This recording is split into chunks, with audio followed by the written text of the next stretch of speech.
And we are live. Hello, folks. Welcome to Drinking with Andrew, live from my bedroom, mostly because I couldn't be bothered to go in the front room. Anyway, looks like we've got a few people in already. We have got Al Raventa, which is Ross. Welcome, Ross. Baba Biffo, let's freaking go. We have got Phil Higginson. Welcome, Phil. We have got Pat. Welcome, Pat. Good to see you here. We have got Pat's boyfriend, Chris Tyler, in. Phil has been watching the wrong video. Nobody watched that video. It is the worst performing video I've released on my channel in years. So that's not great. Mr. Mandry's in. Welcome, Mr. Mandry.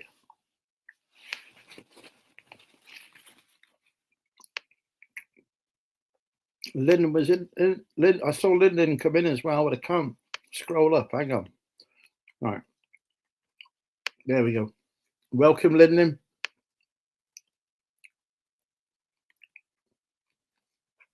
I think that's it. So let's cue the intro.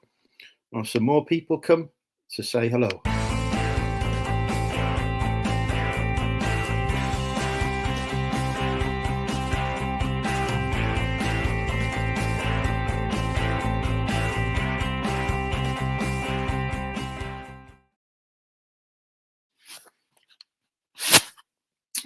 Well done, folks. No, not well done. Welcome, folks. Thanks to Boffix Accounting for that intro there. Use Boffix for all your accountancy needs. Don't forget to message them the code MoneyMentalUK for absolutely no discount whatsoever, but just so that I get a discount, basically. Cool. All righty then. Tara's in. Good evening, Tara.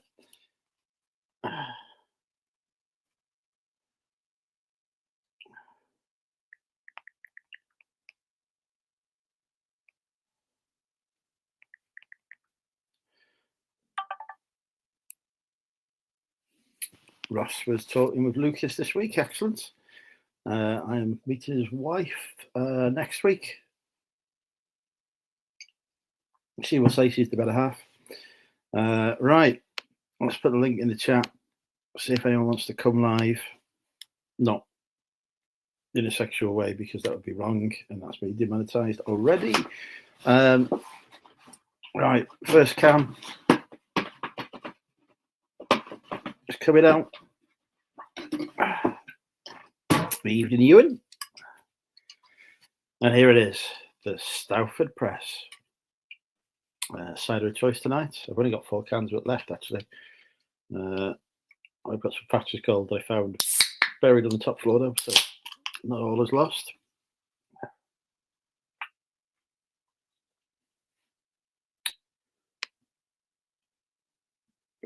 Howdy, big boy. Who's the big boy? Is it me? Presume you've been looking at those naked pictures of me again. Told you your husband won't be happy. Am I sourcing tomorrow? I have to go to Wrexham to pick up a delivery that I got delivered to my old address in error. Still don't know how that happened. So I will probably be picking some stock up to make it worth the trip.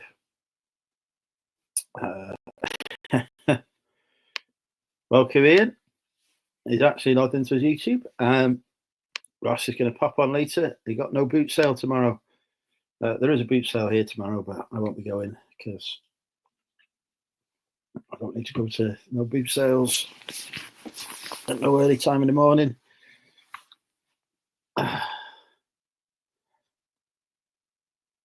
I am going to be working on plans for a new garden warehouse, though, as I have now secured the necessary funding, thanks to Tesco's, to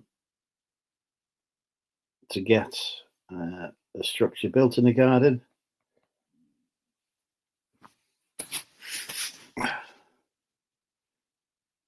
Poor Sophie had a poor whatnot show. That's a shame. I still haven't actually watched anyone's whatnot streams. Was it like when she's doing postmark shows and I used to buy her stock off her and then sell it for profit? My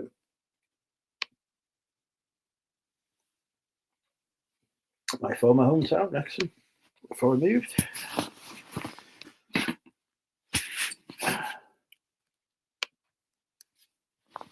We were tell her to come on here and then we'll cheer her up. Get rid of this whatnot rubbish.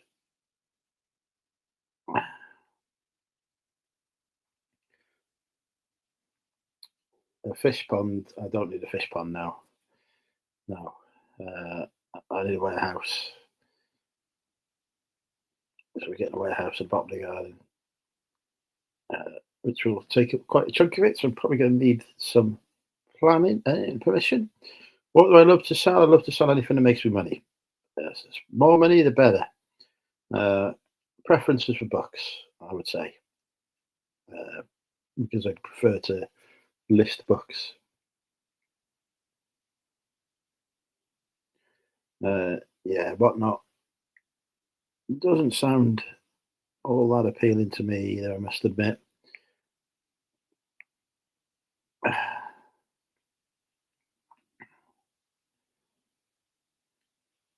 Royal Mail are delivering with a spring in their step, apparently, according to the email that they've sent me.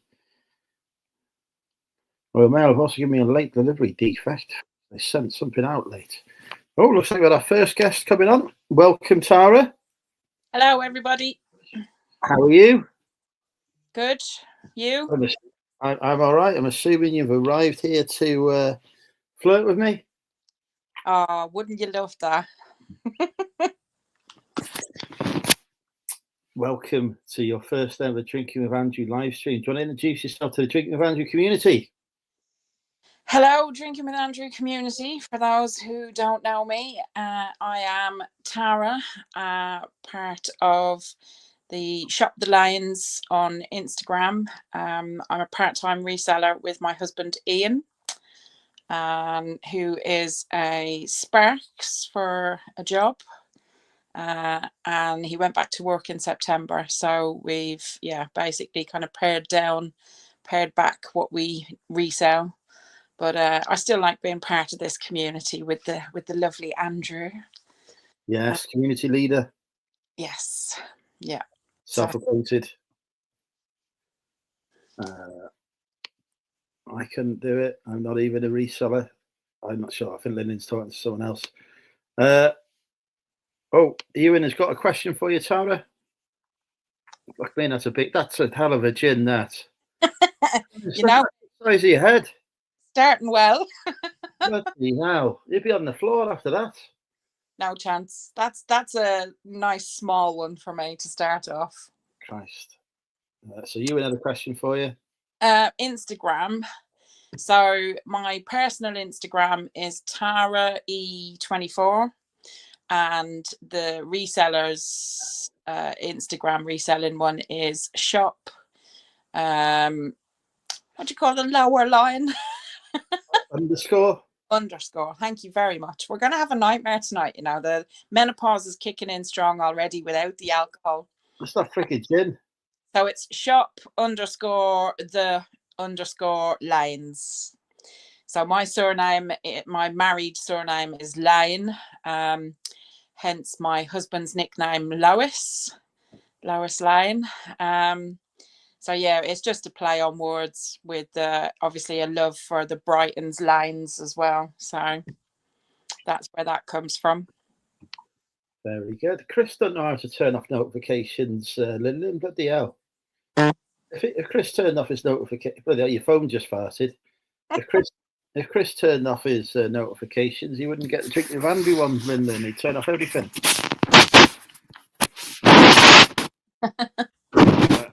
I'm assuming.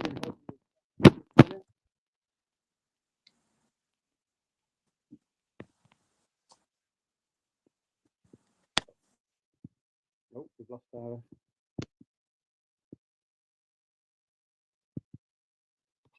Will we get Tara back?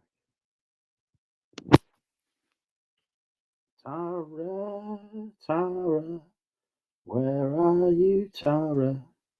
We've lost you, Tara. We can't see you anymore. Tara, come back, come back, come back, Tara, to us. Do not say Tara, Tara. Do not say Tara, Tara. We've lost it. I've lost. Sorry, folks. So that was a brief introduction there from Tara. I think she's checking something on her phone, and when you do that, it does tend to disconnect the StreamYard. But yeah, that was Tara, everybody. A brief intro there from Tara. Hopefully she'll be back in a bit to talk to us some more. We'll put the link in again for Tara. It's okay, I'm also rubbish with technology as well. Consistently. Let me just check I've replied to this message. Yes, I have. Can't keep up with my phone at the minute. Right, here we go. We're going for take 2. Sorry, folks. I'm absolutely shit with technology. Welcome back. Yeah, I won't check again. I was singing to you and everything. Fair play. It was a brilliant song, but you'll never know. Singing. I have you on the telly. Oh, you got me on in 3D. Ah, I don't know what the feck I'm doing, to be fair. So I'm on the telly and on the phone. Mm-hmm. Am I on the laptop as well? Have I got the hat trick? No, I don't use a laptop. I can't even. I don't even go there. Fair enough. I'm often told not to go there with ladies as well, but listen, you're gonna have to knock that bullshit on the head, because I'm. Pardon the pun. Jesus Christ, I'm going there already. The double entendres tonight, the minimum, because we're not in a pub tonight, okay? We are in my pub tonight. Chris, Chris, I'm sure you could have gathered this from Tara's accent, but he wants to know where you're from. Originally Dublin, moved here in the 80s and have kind of moved around, lived here pretty much since then, but with a little stint in Canada and back home again and here, and yeah, so the accent is a bit Heinz 57. Fair enough. How's Prestatyn, by the way? Pardon? How's Prestatyn? It is brilliant. I'm very happy here. I'm now starting on plans to expand my empire by building a warehouse in the garden. Not just a shed, then a warehouse. It's a warehouse shed. Wow. It's going to be 20 foot by 18 foot on the plot I've measured. Should go in there without upsetting the neighbours too much. Okay. I have got other outbuildings here already, so I think I'm going to have to get planning for it. So I'm going to go through that process first. The hubby just finished doing a pallet shed down the side of our house. A pallet shed? What does a pallet shed involve? Making a shed out of pallets. So it's all free. Did it not have holes between the pallets? No, him and my dad were doing it, and they've sorted all of that out. It just needs, got insulation, it's got the roof on. They used Cure It, so it's like fiberglass roofing, which is what I've got on my studio roof. Okay. The flooring on the inside is concrete, so they're going to screed that and then put some kind of, I don't know, lino or something down. He's got the electrics first part wired, and then he just needs to finish off the inside. So insulation is in, so he needs to board it out, and then lights, electrics, plug points, that kind of thing. So when he's finished that, he's going to come over here and do mine. Yeah, if you pay him. Hey. Both come down and I can do the painting inside the house if you've got any more decorating to do. I got the decorator who's coming to do the haul, but she's not free until May. Apparently, I have a lady decorator because she was more attractive than the male one. Okay. I actually did say this to her. I said, "This is why you've got the job." No comment. And she still took it. But there you go. We've got all the way from America, Farm Girl Scavenger Noel. Welcome, listening while listening. Doing well. Hope you are too. Didn't get to catch up with you yesterday. I had to dial out before the call last night. We've got Big Steve in, and we've got all the way from Liverpool. We have got Marie. Welcome, Marie. I hope you're well. They've all tuned in for you, Tara. They're not interested in seeing me. They've heard that Tara is here. Right. While you're here, it's a shame Bobby's not here. Actually, right. You could settle a debate for us that me and Bobby, who you don't know, have been having for many years. Irish coffee, whipped cream or no whipped cream? I use single cream, not whipped. Thank you very much. That's exactly what I said to Bobby. Yeah, you have to have some. If it's an Irish coffee, you have to have cream and booze. You know, I know a lot of people these days go non-alcoholic, but it's not an Irish coffee without alcohol, whether it be whiskey or, I mean, there's plenty of people that do it with Kahlua or, Tia Maria, that kind of stuff. But you have to stay traditional in my book. Mind you, I don't drink any hot drinks. I don't drink coffee, tea. I don't even like soup. So nothing hot. And no soup. See, I'm with you on the hot drinks. I will occasionally have a cup of tea if I need a pick me up, but I won't do coffee anymore because it gives me the shakes. But soup, I like a bit. Give me a bit of the tomato and basil soup. Good. Let me just catch up in the chat. Someone is doing the Wetherspoons game. All right, okay, they're in Hitchin. Cavali's in. Welcome, Cavalli. June is in. Welcome, June. She says, evening, Andrew, and the lovely Tara. I haven't got called lovely here. That's nice. Won't be so lovely later when I've got a head on me, but we'll see how it goes. Stu says he prefers Irish coffee without the coffee or the whipped cream. My kind of man. And Ross goes, that's just coffee. No, that's definitely not coffee. That's just whiskey, Ross. Tia Maria with coffee. No, I don't like Tia Maria. Tia Maria. Although ever since I had a really bad night on the Tia Marias and I just can't drink it now. Same with Jack. Oh. Was that last night? No. This is, I believe, the first drink I've had since Hitchin. I've been a good girl. Yeah. Well, I am very surprised. Is this, and I'm honoured that you've chosen to have your first drink since your last drink with me again. There you go, Andrew. You're very special, my love. That has been said, mostly by the people who try to educate me. Well, let's just say sláinte to all the viewers tonight then. There you go. Excellent. Southern Comfort and Lilt for Big Steve. That traditional mixer. Have you ever managed to get that in Wetherspoons though, Steve? No. I have got some Freeway lemonade in the fridge. That's my mixer of choice. That's my too. That's what I've got in my I think it's pink gin with raspberry and blueberry. So yeah. I like raspberry. I'm not a blueberry man. I must admit. Well, it's a little special apparently. It was bought for me. So I am trying to make my way through the bottle. But yeah. Who bought it? It's probably 2 shots. It's a nice big glass actually. It keeps me from having to get up all the time. So yeah, it's always good.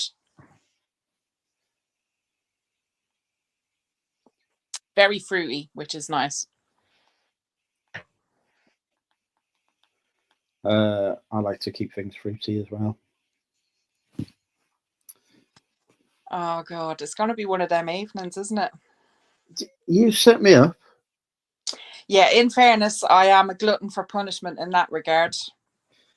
That reminds me of our conversation the year before last about what you were selling in London markets. I don't sell anything in London markets. I go to London markets. Maybe what you were buying. Yeah, pretty much. Uh, There's some very good alternative London markets out there, I have to admit. Sadly, not an Impresatin. We've got Scout starting. He says, hello, great people of the world of reselling. I'm actually doing well at keeping up with the chat. Normally, I just ignore the chats, but I've decided to be more engaging. Very good. Mostly following feedback from people who accused me of ignoring them, which was entirely correct. I was.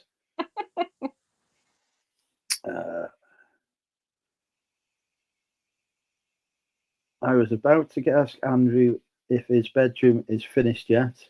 It is finished, Junie. Yes. I have got a few holes that I need to fill in at some point, but there's no rush on that. And I want to replace the blind at some point, but no rush on that. We've got a multimillionaire in the chat. Welcome, Shazad. Wow. The man who makes Big Al look skint. So is this your main bedroom? Is this the room you in at the front of the house? It is the main bedroom. It's not at the front. It's at the back of the house. The front is the front. There is a bedroom at the front of the house, but that's much smaller than this one, and also has a stairs in it to go up to the top floor of the bungalow. Because I like to buy a bungalow that has 2 floors. Okay, that's called an Irish bungalow in my book. That's the house that Jack built. It definitely is the house that got Jack built. To be fair, given how much stuff is collapsing, but it's all good. No hole. The vanilla vibes, very magnolia. Yeah. I told you I wanted magnolia. This is my colour of choice. Very, very vanilla.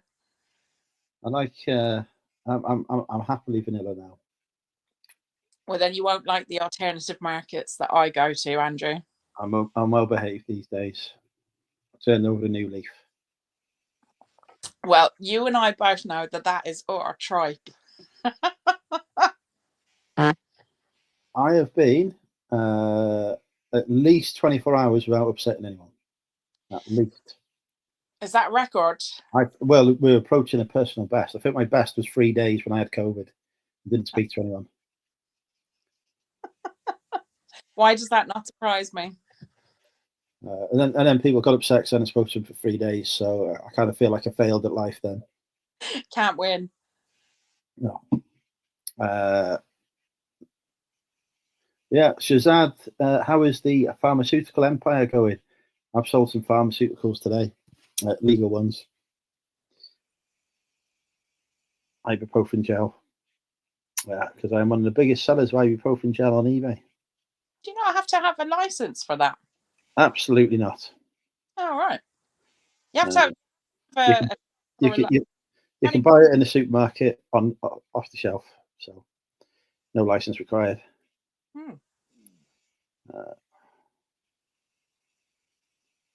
Interesting.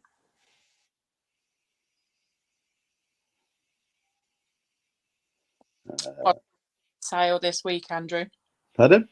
What's been your biggest sale this week? I will have a look. It is probably a pram attachment for 85 quid, but there may be something more. That's good.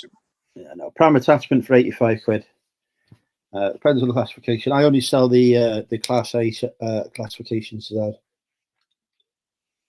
All legal here. None of that illegal Class C stuff or whatever it is.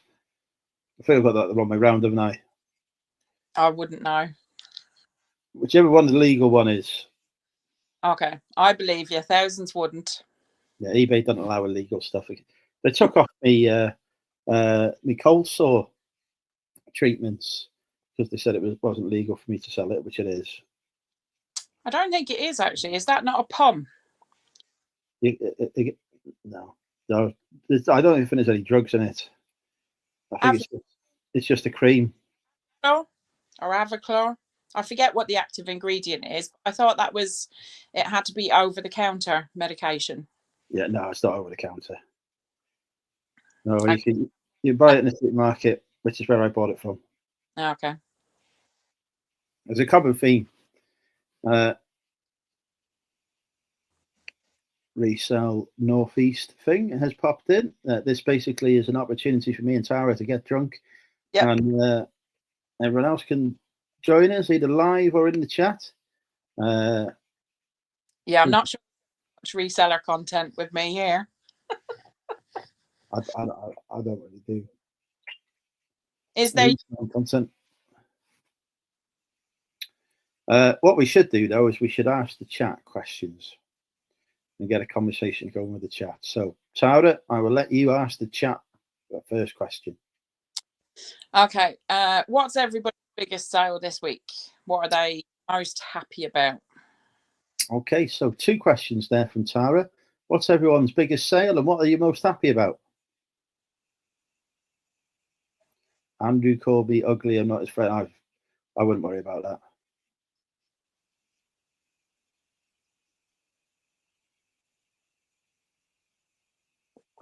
Now we have to wait a minute or two because there's a lag between the chat hearing us and then them putting the one finger down to type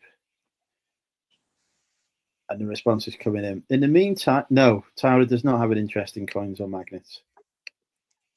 Speaking of which, it's like he's been summoned. Whoa. Did I see the word that was banned suddenly appear? Eve, how are you doing, Tara? All right? I'm very well. All the better for seeing you. Oh, my word, I don't hear that often. I too am on the stalls again. Got the Stalford Press, excellent. Ross has answered your question. He's the only one who's answered so far. He sold some North Face Gore-Tex ski trousers that he bought for £15 on Whatnot and sold on eBay for £47, and then he's got a new catchphrase. Good stuff. I sold lots of round metally things for lots of money. I'm not allowed to go into details because Andrew won't let me. No, I am a nothing if not a bully. Evening, Don.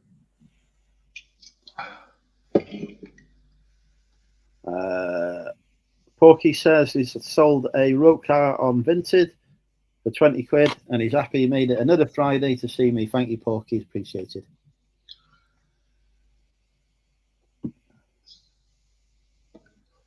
I really should have put my camera lower, but never mind. I'm kind of glad that it's not because I don't know how low that thing can go and I'm not sure that it would be appropriate for YouTube. Well, no, it's normally the tripod I've got about this height, so it's like, I don't know. So you see me like that. I know, pussycat. Meow. I've annoyed the cat now. Excellent. So I think of our 31 guests who are currently watching, the only people who sold something are Ross and Porky. No one else has sold anything. Oh, Jerry, they call themselves resellers. I think it's just a sad reflection on the economy we live in today. Anybody got any good questions for us? Oh my God, I think I had enough questions last week, didn't I? Have the Welsh adopted you into their hearts yet? And Ross, I've been living in Wales for over 20 years. Wrexham is in Wales, my friend. It does take 20 years for them to adopt you, I believe. And you're still considered an outsider even after 20 years. Oh, I'm considered an adopted Welshman these days. They've warmed to me very well. Although I am planning on going to Liverpool soon, but only for a visit. You installed a Wi-Fi booster for 65 quid. Jude is not a reseller, but a highlight of this week was receiving a mark of 92% in the latest university essay. Brilliant. Well done, June. Well done, June. I have never scored that highly in anything. I used to in maths back in the day. These days, I doubt I would. Kevin's got his party okay. He's very well. He's at Mother's tonight because I am off to Wrexham early in the morning. Is that going to the Manchester resellers meet up in May? I probably will be going to that, yes. 16th to 18th of May. I won't be doing any of the sourcing trips that were mentioned because they all look like ridiculous hours in the morning. But I will be for meal and pub. Sounds like a plan. I might be off to Ascot next week. Oh, my dad. Oh, he lives in North. It's good for Scotland. We like pubs. I was asked by eBay's event manager this morning, actually, on a call whether I would be going to Ascot. Said no, I will be going to their secret venue that they haven't announced yet instead. Well, I've got tickets to go. Whether I shall definitely go or not, I don't know. The train is at an ungodly time in the morning because it's rush hour, isn't it? And it's the main commuter. I'll have to go on the main commuter trains to London, which would be horrendous. But I might go. I don't know anyone else that's going. Friend today with did anybody see on the news the power outage that's caused? Yes, yes. I've driven past that substation a million times. I used to work quite a lot in the Sainsbury's up the way from there. It's you with a bloody laser again. No, I haven't been there for a while. Certainly not last night. Okay, so do you work in the Lombardy Sainsbury's then? I work in all of the Sainsbury's. It's my job. That Sainsbury's, Phil, that's where I live. So I'm literally 5 minutes away. We could hear all the shenanigans last night. You're in that one on the retail estate with the Argos I closed. Yes, we are. Opposite the pub where there's usually a murder and a shooting and a stabbing. There was a massive crash this morning. There's actually a BMW. That roundabout is a pile of dog shit in it. It's a horrible roundabout. I hate bloody driving around that. Well, you've got Hayes one side and Southall the other side. Yeah. So it's not very nice at all. No. Yeah, and then they got is it the M4 or M40 under it, which is another bitching road. No, underneath it you've got the Parkway, which leads up to the M4. So, because I normally come in from the M4. Yeah. Because they put us in hotels miles away whenever I have to do that area. It's probably a job you're miles away from the area, so you don't hear all the gunshots and no, they put us in worse areas. So. Right, I'm going to disappear for a minute. I want to get another drink. No worries. Whoa. I just hope my setup isn't going to fall apart. All you got to do is press the stop camera thing, and you'll be all right, and it'll stay with you. Propped on 2 candles with a drinks bottle behind, so you'll have to excuse this first attempt at this. You should have got Ian to bring a pallet in for you. He's got enough. Oh, he's on night. That's the only reason why I'm talking to you, Andrew. I'm cheap.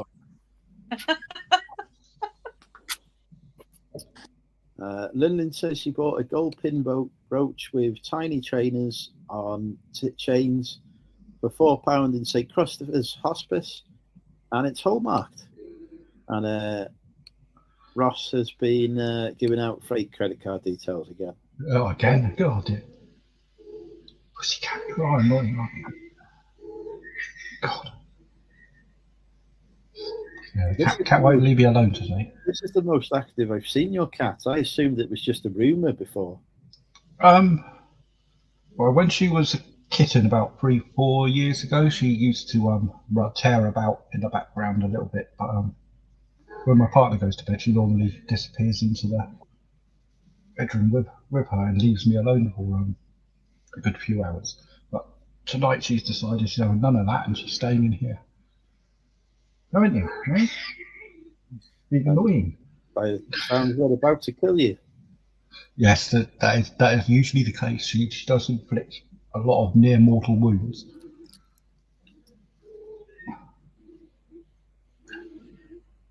Yeah, you've got to be damn careful. She's already attacked my feet about 5 times this evening.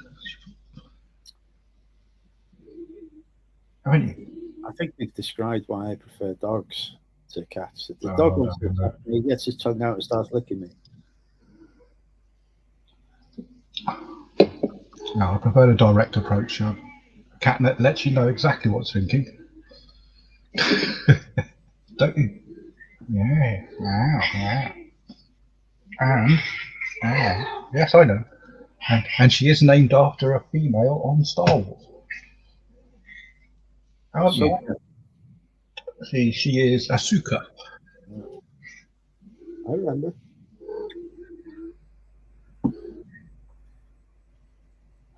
Or as she's normally known in the household, Oi Cat. Get down off of there is her second name. Fair enough. Isn't it? Right. Pussycat. Oh, we've already lost a substantial number of viewers. Have you? It's gone up by 2 since I last looked. It was on 31. Was it? Oh my god! Look, I didn't look on. And then now we have hit 23.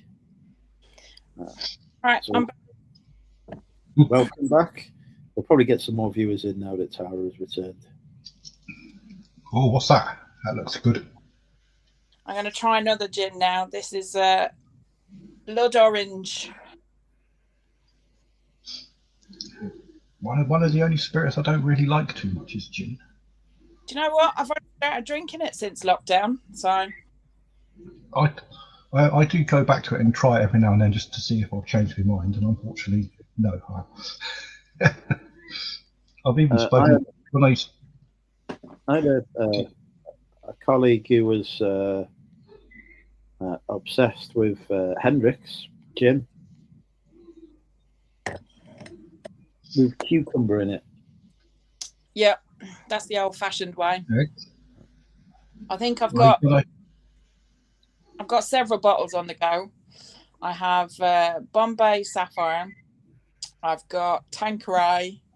I've got, what else have we got? We've got pink gin. We've got raspberry and blueberry. We've got blood orange. We've got watermelon. I'll just show you. In that corner over there is all she's got a bar going. Look, she's got a bar going. No, well, that's only the gins. That's just tonight's drink, that is. Yeah, when I used to run bars and pubs, I used to have the Gordon's rep come round to show me and my staff how to pour and mix the perfect gin. And one of his first questions when he used to sit us all down and get his big flip chart out was, is there anyone here who doesn't like gin? And I used to go, bloody hate the stuff. He says, by the end of this, you'll love it because you're probably not preparing it correctly. I did remind him that I've been on many of his courses, and it's not because I don't prepare it correctly, it's I just don't like gin. You can prepare it as well as you damn well like and be the perfect gin. But there's certain things people don't like. If you be the perfect vodka, lovely. June says she's got a question somewhere. I can't see it, June. Oh, here you go. I found it that way. What are your plans for the weekend? Oh, God, come on. Andrew, Tara, and Phil. I am going to do a little bit of shopping tomorrow, Judy. And on Sunday, I am going to reorganise my house in Mordro because I got a delivery coming to the house on Monday. So I need to get everything that's in the house out of it, ready for said delivery. And then Tara's next on the list. Me, weekend-wise, we've actually got no plan this weekend other than taking the girls to Young Archaeology Club on Sunday morning. That's it. That sounds good. And now we found out that what Phil's plan for the weekend is. It sounds like he's going to Young Archaeology Club. No, unfortunately not. No, but I'm going to do the exact opposite of what I do all week. So I'm busy all week. So at the weekend, I don't need to pack or post anything. So I'm going to sit around and do FA and chill, except for Sunday when I've got to pack the obvious trillions amounts of orders that are going to come in due to my successful reselling business. Sounds ideal. It should be all right. I think it's going to piss down in the south all weekend anyway, so may as well stay in and drink some stuff. Any update on the van?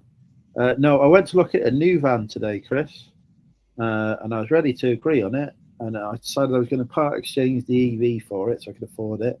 And then they refused to accept the EV in part exchange. So I refused to buy their van.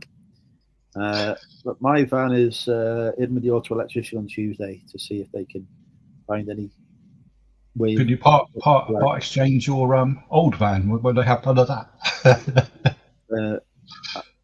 Highly unlikely to take the non-functional van. So yeah.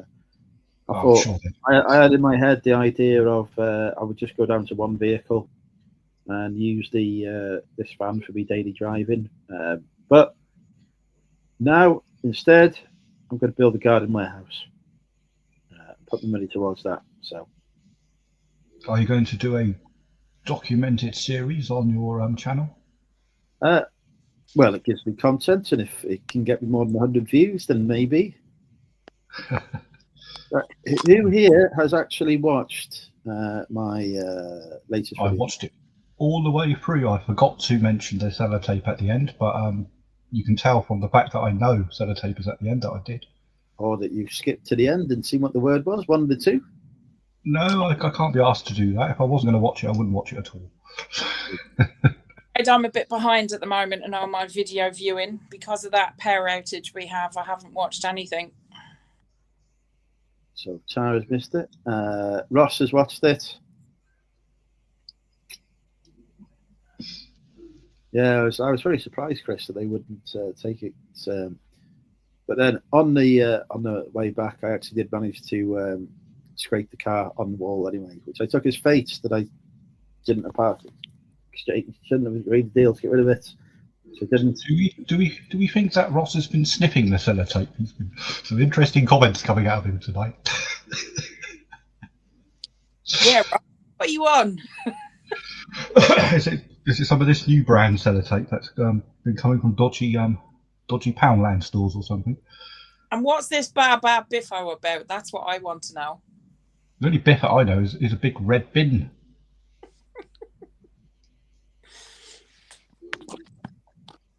Cat, your claws are really sharp. Yes, I know. She says I know. Phil, put the pussy down now and leave her. She'll jump back up and it'll hurt a lot. I found the best thing to keep low on the injuries is to just let her do what she wants to do. The trouble is I've run out of cider and I need another one. That means getting the cat off me and she'll bite me. I think we should ask the chat what their plans for the weekend are.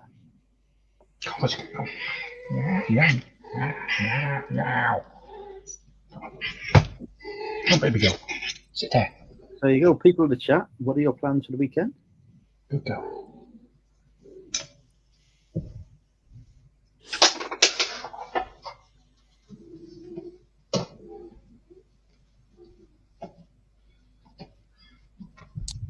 Ross has put an explanation for Baba Bimbo. It's a song by Vambo, the sensational Alex Harvey band, and it's stuck in his head, apparently. Bit like Basil Brush. That bit I'm worried about. Boom, boom.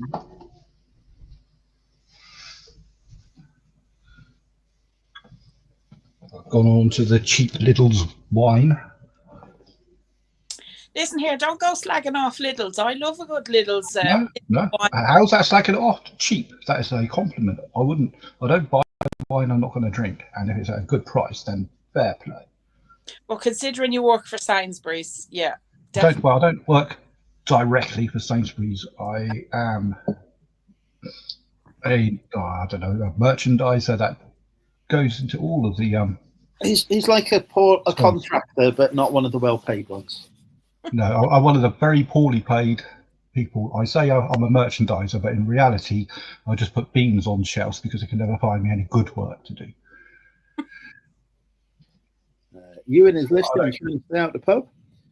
Junie has got a uni lecture online tomorrow and study time in the afternoon. And Sunday she's going to Haddo Country Park so she can get in a wheelchair and have a break from work, study, and everything.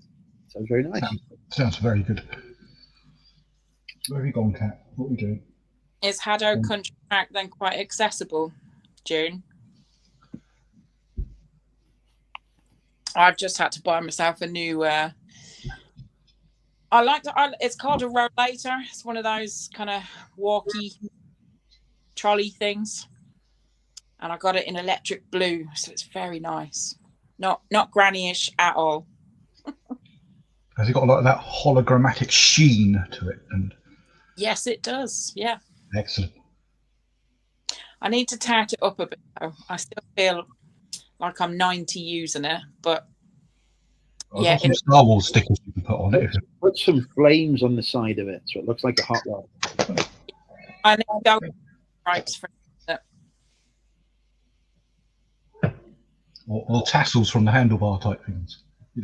Ooh, that'd be pushing it. The old BMX bike tassels are kind of a very Pink Pony Club kind of getting into the extroverts on stage with nipple tassels now, and that's not my jam. Nah. Who's going to? Oh, we're going to Miller and Carter. Miller and Carter. Oh my God! Do you know how dear that is? That's nice for a woman. Every now and again. Nice. Every now and again. I was staying in a travel lodge, and on site they had a Miller and Carter pub. And I thought, oh, good, a pub on site next to a travel lodge. This would be ideal. I looked in the window at their menu. Oh my God! Look about 30-40 quid a steak.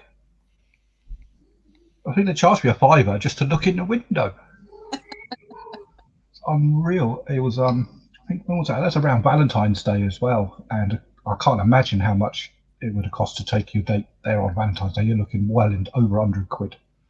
You can get some good vouchers from Miller and Carter though. You need them. If you got 50 quid off your meal, I think it might just come down to twice as much as Witherspoons. Well, obviously, it's going to be more the Wetherspoons. It's proper steak. It's not the frigging flash pan fucking stuff that they got on Wetherspoons. Jesus Christ. Well, ideally, though, they did have a kebab pan across the road, and I went there instead.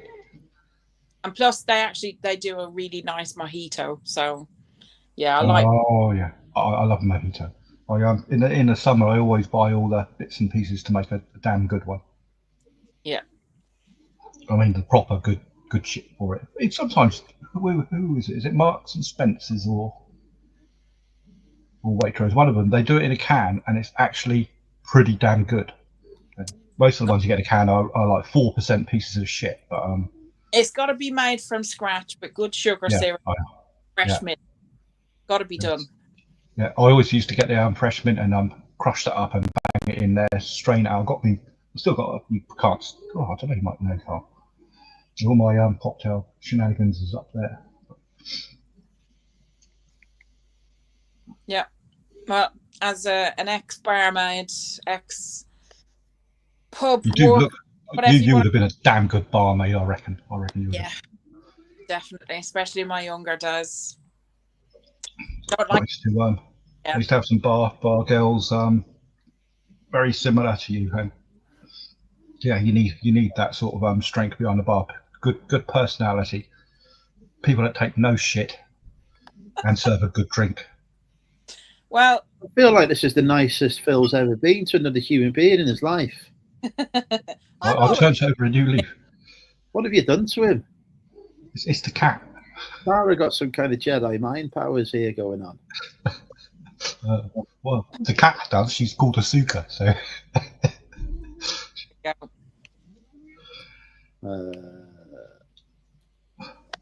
We do need to we can set the chatter challenge. That's always good. I need a warehouse shed thing that is 20 foot wide by 18 foot deep, because that is I thought you've already or have you just planned the space and the idea? I thought you had one in mind. I'm looking. Well, I have got one in mind, but I always like to look at alternatives, because you might find a cheaper one that can be used as a negotiating tactic to get the more expensive one. Have you asked George Ross? No. Have you seen Your George? budget's not that high. I've just seen a video where he's gone. He paid 15 grand for that. It's a good one though, and he did have it built and properly built. It's mega. Fantastic. But he used to have a unit that was costing almost as much as his payments on that anyway. Yeah, you were saying it was over 200 quid a month, which I think is really cheap. We had one of our storage units was, we gave it up last year or maybe the year before because it ended up going to 315 quid a month, which is West London prices. So, you know, but we've got 2 council garages, which we pay, I think one of them, because I've had it for over 20 years, is about 80 quid a month, and the other one is 95. And I think the one that's 80 it's not as big as a double garage now. It's about a car and a half's width, whatever that's is. Still good. That's still good width. And they're both bloody full. And then I've got my studio out the back garden. That was built by the hubby and my dad. We got quotes for near enough the same as George, 15 grand, 20 grand. And it's, I think, all in all, it's fully decked out, all electrics, all insulation, heat in the whole lot. It's got fiberglass roof.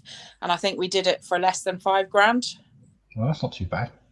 And then the hubby's one, all he's had to pay for, his, I think, is 22 foot by about 8 foot, I think. And that, I think, so far, that's only cost a couple of £100. He's bought, he got a window free, a door free. We've got a door each end, UPVC doors, and I think he paid a tenner for one door. And then all it's cost really is the curate stuff for the roof, which was all kind of bought secondhand, Facebook Marketplace and eBay. So I think he's only spent a couple of £100 on that so far. I'll have to put something up on Instagram and actually show people around, but they're both full up already. It's all right if you got the skills to build it and it to a level that is going to stay up properly. I'd put it up, it would fall down by the end of the week. Well, my dad is a master builder. There you go. Yeah. Kitchens and bedrooms, and he's a marble specialist, and Ian is a Sparks for a living. Both well paid. I know a friend that I used to have from school. He used to do a lot of marble and tile work, especially for commercial premises, and I hate to think what his hourly rate was. It was in the hundreds. He used to make some good dollar.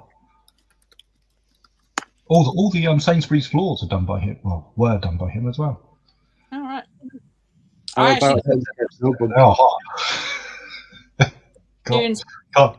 break them floors. That peddler doing his, he's redoing his, isn't he? I've been following his along, and had a chat with him at the Hitchin Resellers meetup about him redoing his barn for his office and his storage.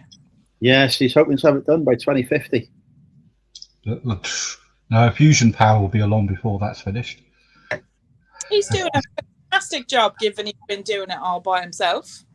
Oh, is that what he's claiming now? He's been doing it all by himself. His brother will have words to say.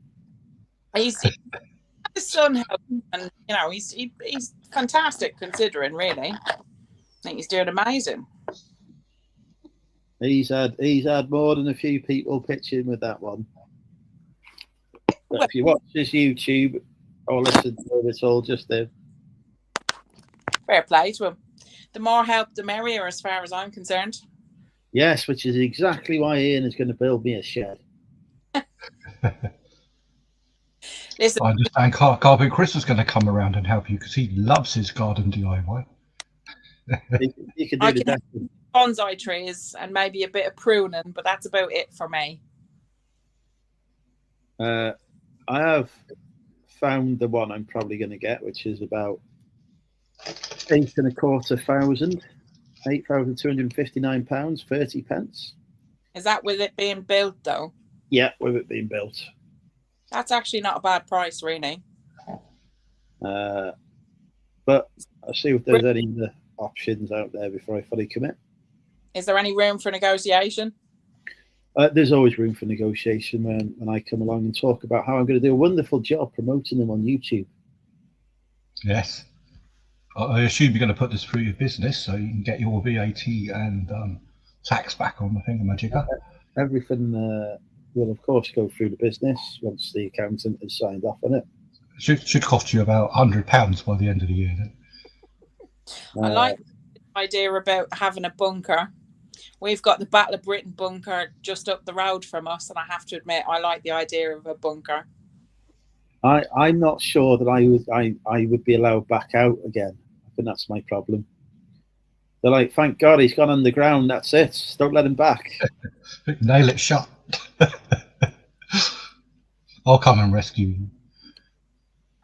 You know, can you imagine? Then they'll lock you in there with me. I'd be, oh my God, I can't. Well, if we keep digging to the west, we can eventually come up underneath Fort Knox. I've got all sorts of things running through my head with the two of you stuck in a bunker, and they're not good. We would last about 5, maybe 10 minutes when the beer fight commences. I think there's probably a cult somewhere in there thrown in. Let's get the chat to review the top contender in a minute and get people's opinions on it, shall we? Is this showing on screen now? Yes, it is. Yes, it is. So this is from North Wales Mega Sheds, who are based in Chester in England. Too many windows. I do want some light to come into it. So so here we go. This is the inside of the shed. It's got all sorts of stuff going on it. It is 20 foot by 18 foot. It is 44mm tongue and groove with a 19mm tongue and groove flooring and roofing. And it's got a roof. As far as I can A roof? My God, they're pushing the boat out. It's got a door and some windows. And Mega Sheds will do a free site survey for me, which is really helpful actually, because I do need them to come and look at it and tell me what I need to do to get the site ready for the shed. Have you got it's seven grand, isn't it, before VAT? So that's not too bad. Have you got a hard standing for this already done? No, so my builder will need to come and do all that for me. My dad, because I reckon all in, you're looking at probably best part of maybe 12 grand, 15 grand, depending on how you get that set out with electrics, etc. And I reckon you probably get that done for half, especially in Prestatyn. I would love to get it done for half. Might take him 2 weeks because he is in his 70s. 2 weeks, that's bloody good. It took me 2 weeks to stare at it and go, oh my God. I like Wheelie June's suggestion. Next week, going to call it Bunker Fun with Andrew and Phil. That just sounds... There ain't going to be no fun in that bunker. No. There'll be lots of scratching and spitting when it comes down to the last can of cider. Oh, wow.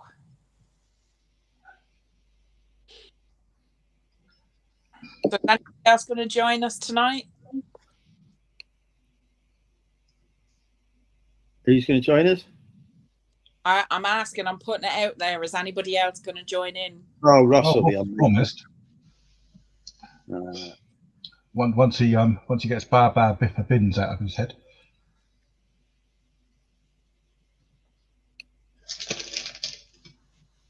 Right, I'm going to take a break and just go and check on my kiddos.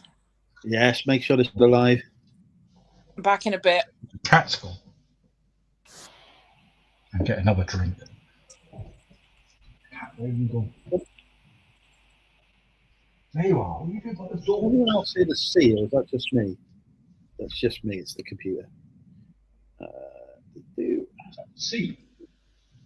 Yeah, it's okay. Don't worry. There's no tidal wave coming.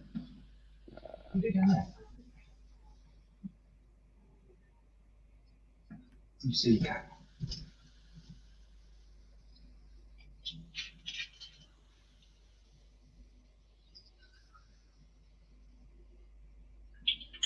Ain't got any more chicken. I look like a chicken.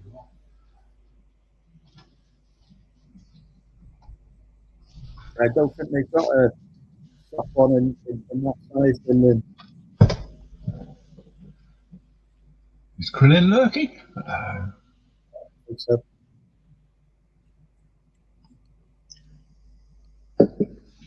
Where have you gone now? Yeah, I'm getting rather stressful about Lidl's at the moment. My favourite wine is still 13%. I keep picking bottles up from the same shelf that say 11. They're going to do it, aren't they? They're going to drop all their cheap shit down to bloody 11% just to keep the price down. Everyone else has done it already. I can't buy cheap plonk anywhere anymore unless it's like lemonade strength. The struggles we have to put up with. I feel unconcerned by this. I will continue to drink cider. Yes, luckily Tesco's is still selling my Stofords at $3.50 for 4 tins, which is acceptable. Costco sell huge size. They do, just not big enough. 20 foot by 18 foot is big. Could you not put 2 together? Or does it not work like that? Well, Is it cost effective too? It's more cost effective to buy one of the right size. Possibly. You could have a door going between the 2. You could have like 2 different SKUs. Shed 1 and shed 2. Yeah, I don't think that's the future. Oh, I don't know.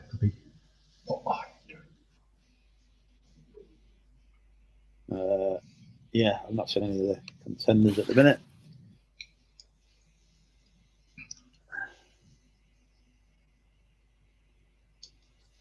Who's that dude on YouTube? His name escapes me. I watch him all the time. Who's built actually a legit bunker underneath his entire house, including a garage that goes up to the roof and comes out of his driveway. He's a mega YouTuber. He's got like about 1 trillion bloody subscribers and stuff. Colin Furs, that's him. Who? Colin Furs. Have you not heard of Colin Furs? Wasn't he in? He was in Bridget Jones's Diary. No. Mr. Darcy. No, he builds things like he'll get hold of a bike and then put a jet engine on the back and then ride it down the street because could be a laugh, and then get something like 10 million views. I feel if I did that, I would just die. I think he's bought that a few times. Some of the builds he's done, you look at them and you think, I'm not going anywhere near that, and he does attempt them. I think he has hurt himself a few times. I am not surprised. But he has made himself, I don't know, it's got to be millions by now, even though he still lives in what looks like a normal house from the outside. It's like literally a whole complex underground. It's very impressive. He knows what he's doing on YouTube, that's for certain. he's made millions and millions. Okay, I'm getting slightly worried now. We've got Ross making Hitler comments, so you know. I know he's been that sellotape has got to have some weird shit in it.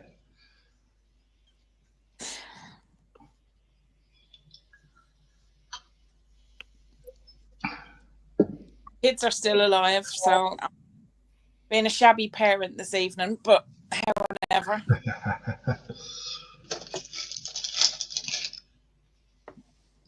What are you doing? Cat's far too quiet down here. So who else in the chat's got like have you all got your own kind of storage setups? What kind of storage setups have you got? You haven't seen mine, have you? No, Phil, I haven't seen most of your setup. Here it is. Underneath the table, that's it.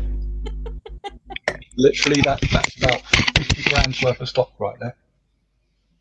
Is that why it's all the little round metal things, is it? Mm-hmm. I'm glad you got the terminology right. Otherwise, Andrew blows a gasket. He'll put up a banner. We wouldn't want to upset Andrew now, would we? Yeah.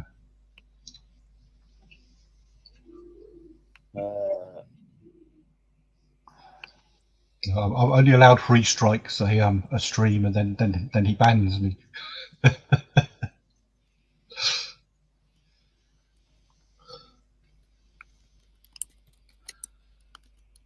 Where is your actual room, Phil? Is it in your house or is it like It's, what? That is his house. That's his whole house. Yeah, it's literally. It's an old house. I say old in I don't know, 1920s, 30s. It used to be a huge house until one of the big landlords in the area. Yeah, he's a landlord. Yeah, one of the landlords in the area bought hundreds of houses in Southampton, and he converted them all into multi-tenancy properties. So there's only really two, maybe 3 rooms here if you include the bathroom. You've got this room, and the other side of this wall is the bedroom. But being in Southampton, that's all you can afford. It costs hundreds of pounds in rent. Bobby, we've got someone here who settled the Irish What coffee. is that me? It's your turn now, Bobby. It's Bobby. We like Bobby.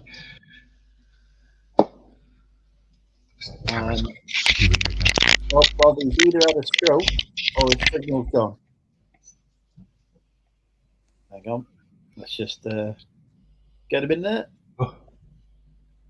He's on his way to source some clothes or food. Is he moving? Can anyone see him moving? I hope so, given he's driving. Oh, sorry, it's in America. Maybe he's crashed. Have you crashed? Don't jinx him by saying that. Oh, I only meant his internet, not his car.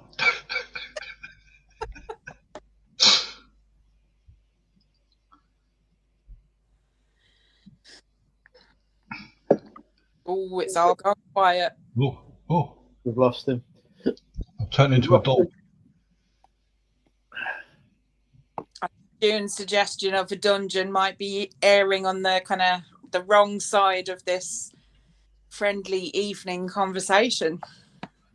Oh, here we go. Cat's back. Oh, my God. There we go, that's better. We're back on top of Phil now. Excellent. It's been a while since Phil had anyone on top of him, so. He started again. Tara, tell him. No comment. I'm staying out of this. Keeping it very easy.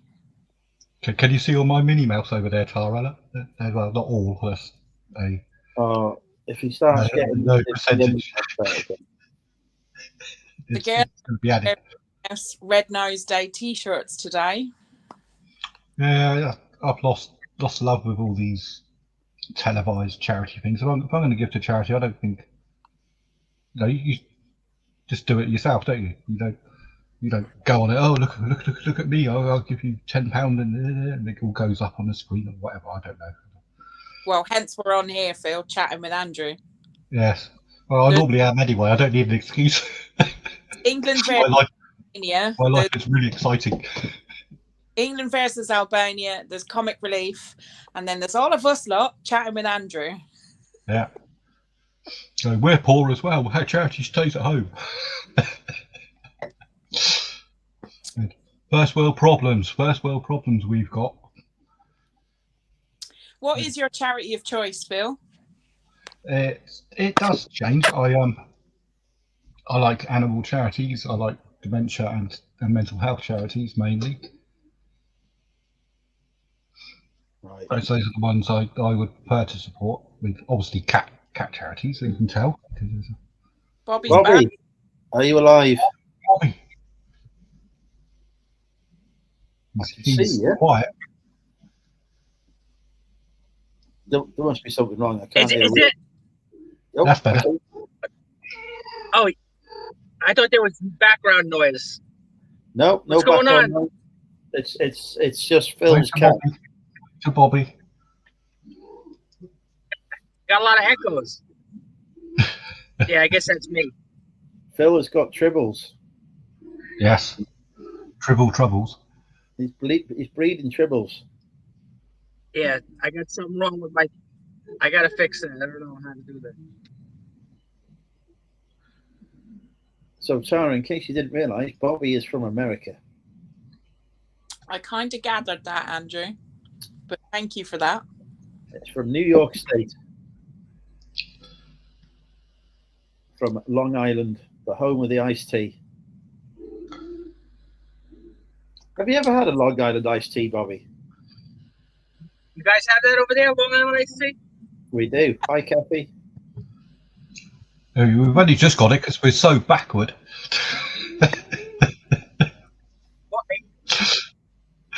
I used to own a bar. Ah, another fellow bartender. We like bartenders here as long as you can mix a good drink. Yes. What? Andrew, why is there so much echo? I don't know. It's your phone. There's no echo here. Here. Is that my? Yes, it's yours. It's yours. You got a All right. feedback problem. Put your All right, earbuds I'm gonna jump out then. All right. Oh, we've lost Bobby. Join us when you get to the takeaway. We've got. Todd? Hey, it's the hand of Todd. I did watch your video yesterday, was it, Todd? With your interesting collection of round silvery things that were. I quite enjoyed that. Band. I need to watch more of those little round thing videos. I've been looking at because I do a couple of different challenges with trying to be how would you say, cash stuffing and being kind of you know, kind of saving. Like I do a £1 challenge, I do a penny challenge, and then obviously I keep my £2 coins.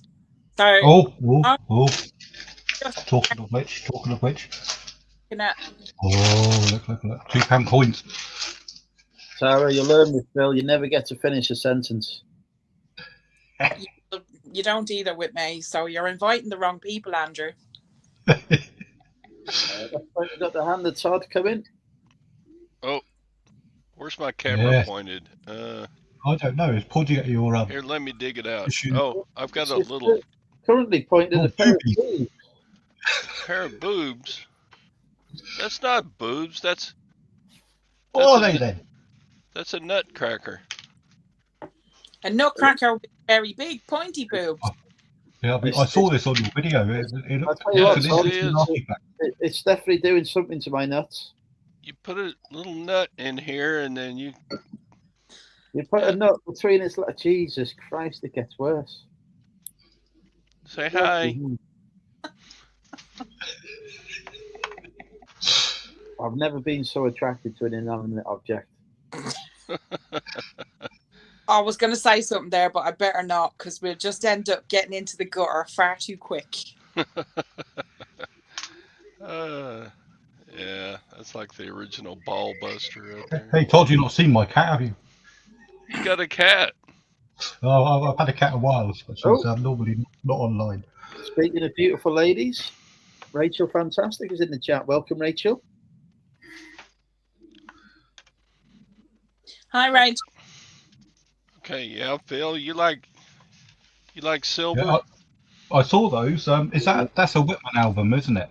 They look right on the subjects to me. It's, you're lucky I'm distracted looking at chairs. I have similar Whitman albums for the English round metal things.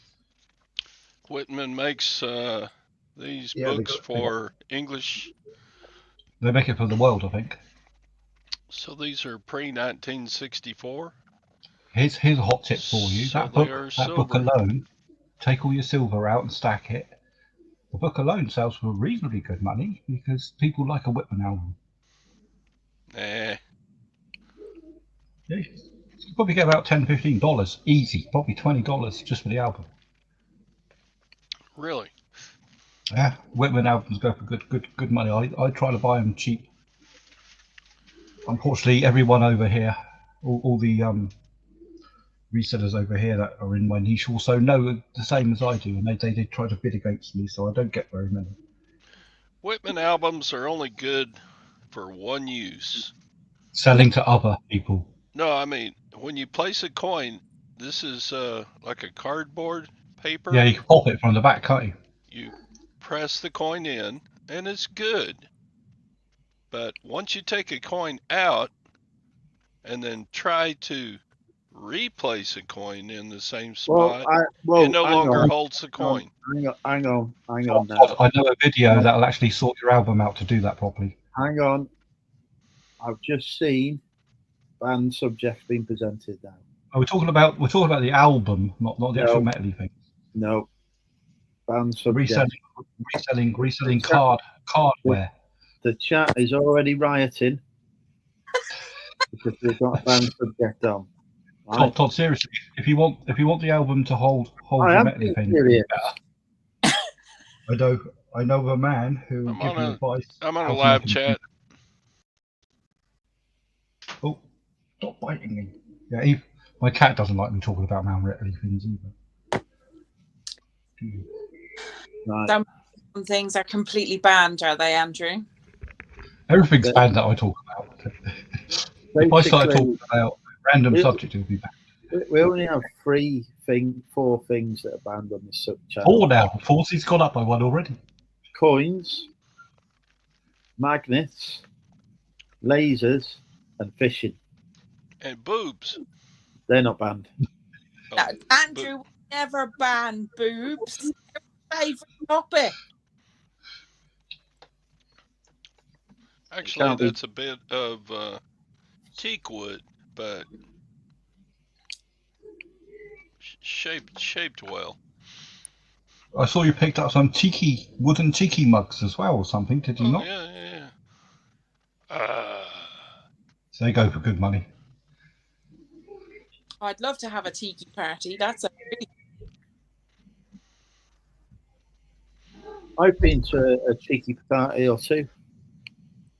Oh, I have a question on eBay. Really? New question.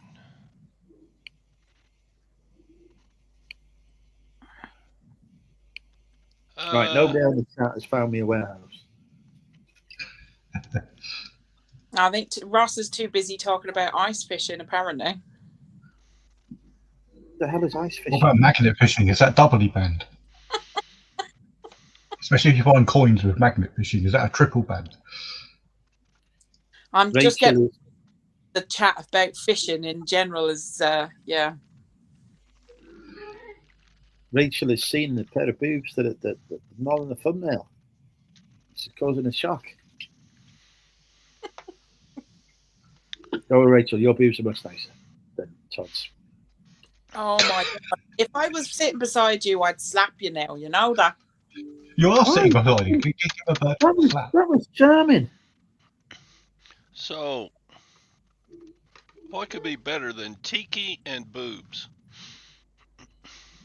Silver. Well, yes, of course. I'm sure I want to on a live chat. Can you imagine a silver tiki mug with boobs on it?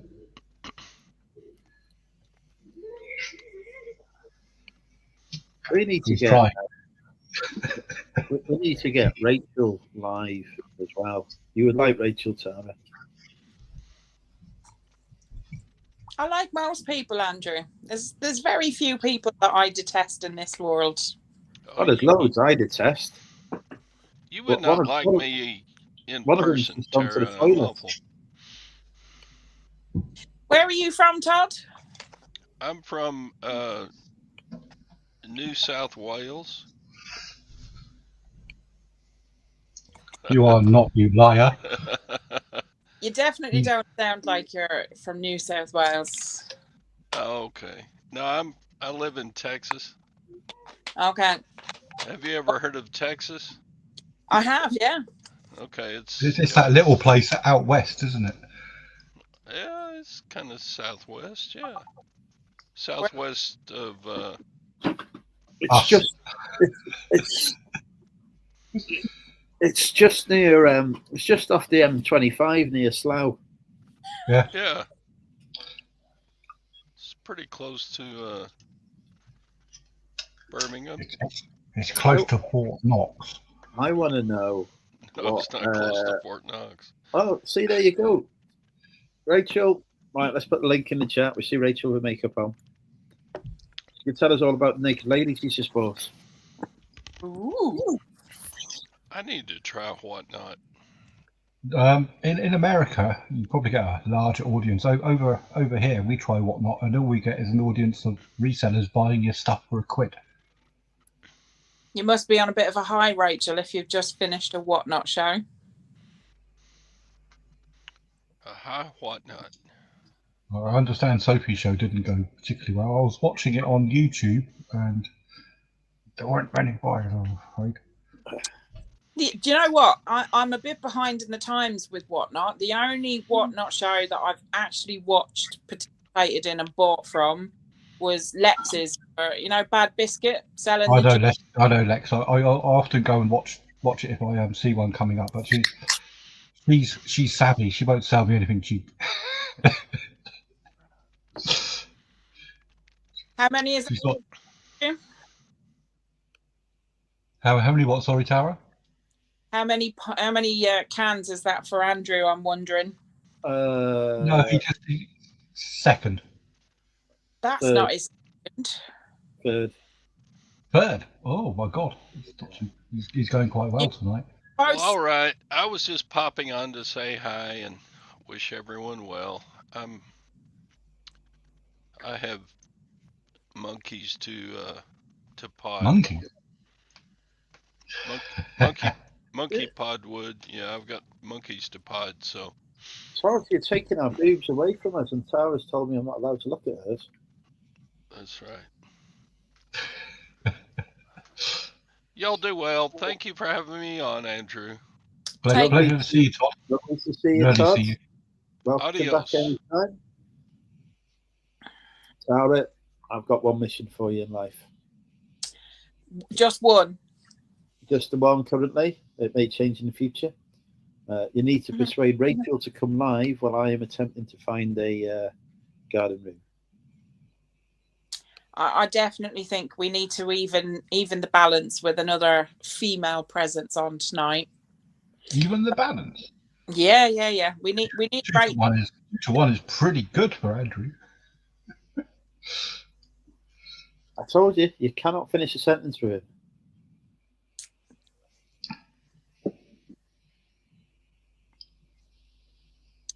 All I know is that you're both lacking drinks wise. I'm on my third generous double gin. And you're on 3 cans. How many have you had, Phil? I've nearly polished off a bottle of wine. I had a can before I come on. I drank another can. I've got a load of cans ready. I've got loads more wine and vodka and stuff. How can you answer the question, how much have you drank, with this is what I've got left to drink? That is not the answer to that question. No, it's just an extension of information. You know I elaborate. Elaborate to an extent that everyone can't give a shit about. Hi, Sean. Welcome, Sean. Sean was asking what time we're live. Sean, it's always 8:30 p.m. Never fails. Unless his delivery of his takeaway is a little early or later than he expected. Recently, it's been 8:30. I actually did go to KFC yesterday. I went to the McDonald's today and I had myself a £1.39 chicken cheapo burger, which was bloody nice, and I got an extra 100 points on my app for doing so.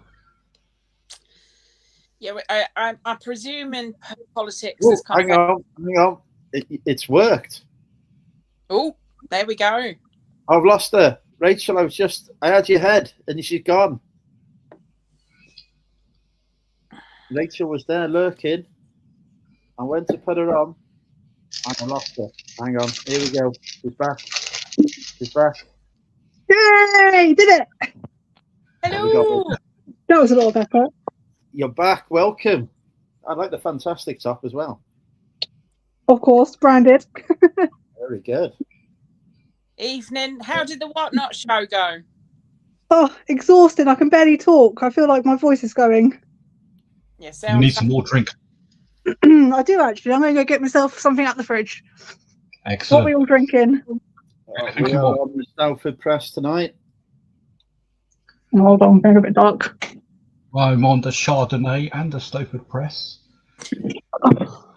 I have got Not the same myself press. a raspberry mojito. Very nice. Oh, mojito. Girl after my own heart. Well, it's one my friend gave me for Christmas. I might hate it. No, you won't. It'd be lovely. You'll never hate it. You'll be fine. Rachel, do you want to introduce yourself to the Money Mental UK community? Tara's done it. Phil hasn't. He's not allowed. I'm Rachel. That's it. I buy stuff. I sell stuff. I drink mojitos. You run a very successful YouTube channel. Well, it's all right, isn't it? It's doing very well. Yeah. Did you see that really horrible comment I had yesterday, though? I did not. What was that? Who do I need to Ignore horrible comments. I know. Who's done what? I haven't paid attention to Instagram. Some horrible man said that I look disgusting. Was he blind or stupid? There must be something seriously wrong with him. I know, right? I mean, Or he's just a tit. I was always brought up, if you don't have anything nice to say, just keep your mouth bloody shut. I know, Exactly. right? Exactly, Tara. Well, to be fair, Tara, I'd never speak if that were the case. Yeah, but it absolutely blows people can come on and just cuss people out or, say negative things, call them names. This is my first time ever live anywhere, Andrew. So you are very privileged, my friend. But to have the confidence to put yourself out there on a regular basis, whether it's YouTube, whatnot, face to face to the camera, it takes such an amount of confidence in general that I just admire anybody that has the balls to do it, to be fair, because it's not an easy thing these days, especially when you're open and anybody can join in, anybody can leave comments. Some of the comments that I've seen are particularly, I will say, on women's videos are just atrocious. So maybe we shouldn't kind of talk about that because it really gets me on my soapbox. No, so it should though, Tara. It's exactly a very, very, very valid point. And when you are on any form of social media, even if it's only to a slight extent, you do open yourself up. And unfortunately, the way the world is, you get your warriors on the keyboard, and they're rare. I bet in real life, if they're walking past you on the street without someone next to them, they would not say a bloody thing. Well, they wouldn't do anything next to me anyway. Give a bloody slap. Yeah, exactly.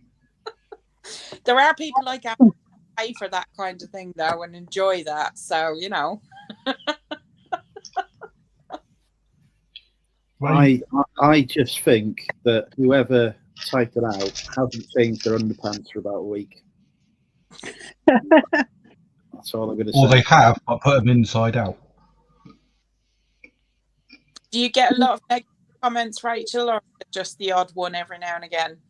No, I mean, I had about 4 or 5. I think I've had about 4 marriage proposals.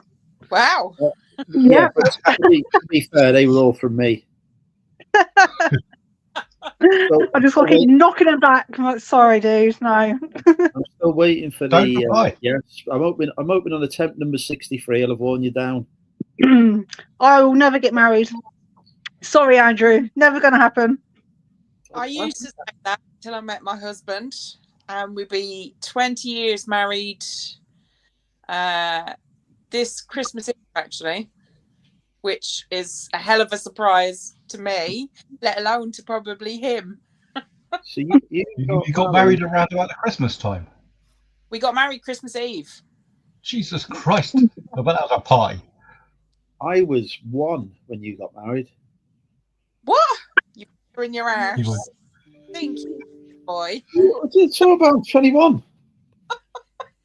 You cannot tell by natural youth. Youthful looks, I mean. Yeah, it's emanating from the screen, Andrew. There you go, yeah, I was well. In fairness, Andrew hasn't got that many grey hairs, if any, which Do you is know quite what? extraordinary. That That is I was going grey well into my early 20s, and then the hair disappeared and it didn't matter. I've got But I don't care. that head going on now, so yeah, it's I can feel your pain, Phil. To be fair, Well, it's not pain. If God wants to take away my hair and make it go grey, then that's his plan. Fair enough. I don't believe in God, but fairness, whatever he wants to do. in fairness, when you've got the likes of Patrick Stewart, who is rocking the bald. Yeah, I know. I enjoy a Patrick Stewart. He is the boy. He is the Is boy. this celebrity crush time? Well, by all means. Have you got a celebrity crush? You could have picked a better person. He's a very, very attractive man. Even how old is he now? He's getting on, but he's still a bloody good actor, and he's still pushing out some good shows. So we now know that Phil's celebrity crush is Patrick Stewart. Okay, Yeah, he's my secret crush. that's the chat. Who's your celebrity crush? My celebrity crush. My celebrity crush is a YouTuber called Rachel Fantastic. Shut up. Oh, you funny guy. There we go. That's mine. Oh, Andrew, you are a serious little dicker. I swear. Tara, it's I would okay. totally go for Negan out of Walking Dead. Can't think of his real name. Jeffrey D. Morgan. Yeah. Yes, it is Jeffrey D. Morgan, yeah. Yes, please. Are you a Walking Dead fan then, Rachel? Yes. I've not seen the new one that him and Maggie are in. It's good. Dead City. Yeah, I have just watched the Daryl and Carol one. I enjoyed that as well. They're in the UK for the next season. I don't know if you've reached the end of season 2, actually. I did not do spoilers. Mm. The dude, Stephen Merchant, is in the next season of that. Yeah. Ooh. Obviously, he's very tall like me, so therefore must be attractive. Yes, No all one- tall men are attractive. There you go. Have you seen Andrew in real life, Rachel? She has. Yes, once I had the lovely pleasure of that. I'll tell you more. He's like 7 foot. A few drinks were consumed. I looked even taller after the third drink, Phil, to be honest. Oh my word. I'd reached 8 foot and Rachel was 9 by the end of the night. More good looking after a few drinks, trust me. I feel like he's picked you somewhere. Your beer goggles. Tara don't need no beer goggles with me. If only I'm climbing up you. Right. Sorry, moving.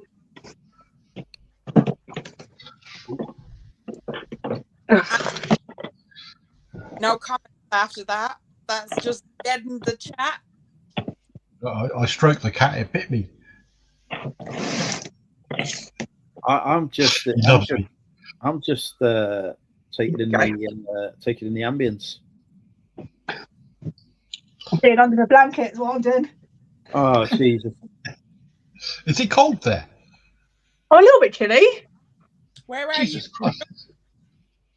Me, What I'm are you doing? south of England, sort of Surrey, Hampshire. Hampshire, yes, we like Hampshire. Joe, are you from Hampshire? Oh God, Southampton, you've ruined Hampshire for Rachel now. That's it. Born and bred in a New Forest. Ooh, posh. you? Oh, Posh. Have you seen a New Forest? Just trees and fields. With Trees and horses fields and of horses. posh. No, it's not posh at all down south. Not in Southampton. underneath us, Rachel, is a very ancient establishment that has the oldest trade in the world. Tell me more. No, you don't want to know more. Let's just say No. men knock on the door downstairs every 20 minutes. Why? I don't need to spell this out, do I? You're going to have to do this now, Phil, and you've done this to yourself. I think I've got there now, actually. Yeah, there are certain men that require certain services. I see. Yes. Yes. Yeah, I live in a fantastic, the posh down south. How do you see the chat as well? I have no chat on this. Where are the people? Yes. Oh, there you go. I'm not sure you're on your phone, aren't you? Yeah, I'm on my phone. The mistake you did, as soon as I started answering the chat, it just went off. So I've had to borrow the daughter's iPad just to be able to keep up with the chat. Oh my God, Lynn used to go out with Nick Hayward. Oh my word. What a claim to fame. I have no idea who that is. I do. Off you. Are you I enjoyed his music. Nick Hayward is. No clue. Okay, Lynn, that's us showing our age. We've lost Rachel. This is your fault, Phil. We've lost How is Rachel. it my fault? You started talking to her about prostitutes, and now she's gone. No, I was just elaborating on how it's not posh here. Lost you. You're back. You're back. Here we are. No. There she goes. Oh, hang on. Ah! That was me. Sorry, I pressed the remove button by mistake. Jesus Christ. Don't love me.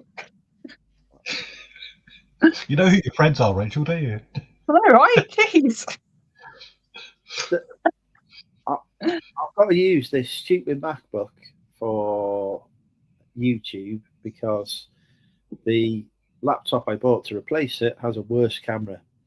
But I don't know how to use the MacBook, so I end up just pressing random things and kicking people out. Yeah, I can understand that, Andrew, because every time I've gone around, say, my sisters or someone that's using MacBooks, say, oh yeah, here you are, they slide it across. I haven't got a Scooby-Doo how to use one of them things.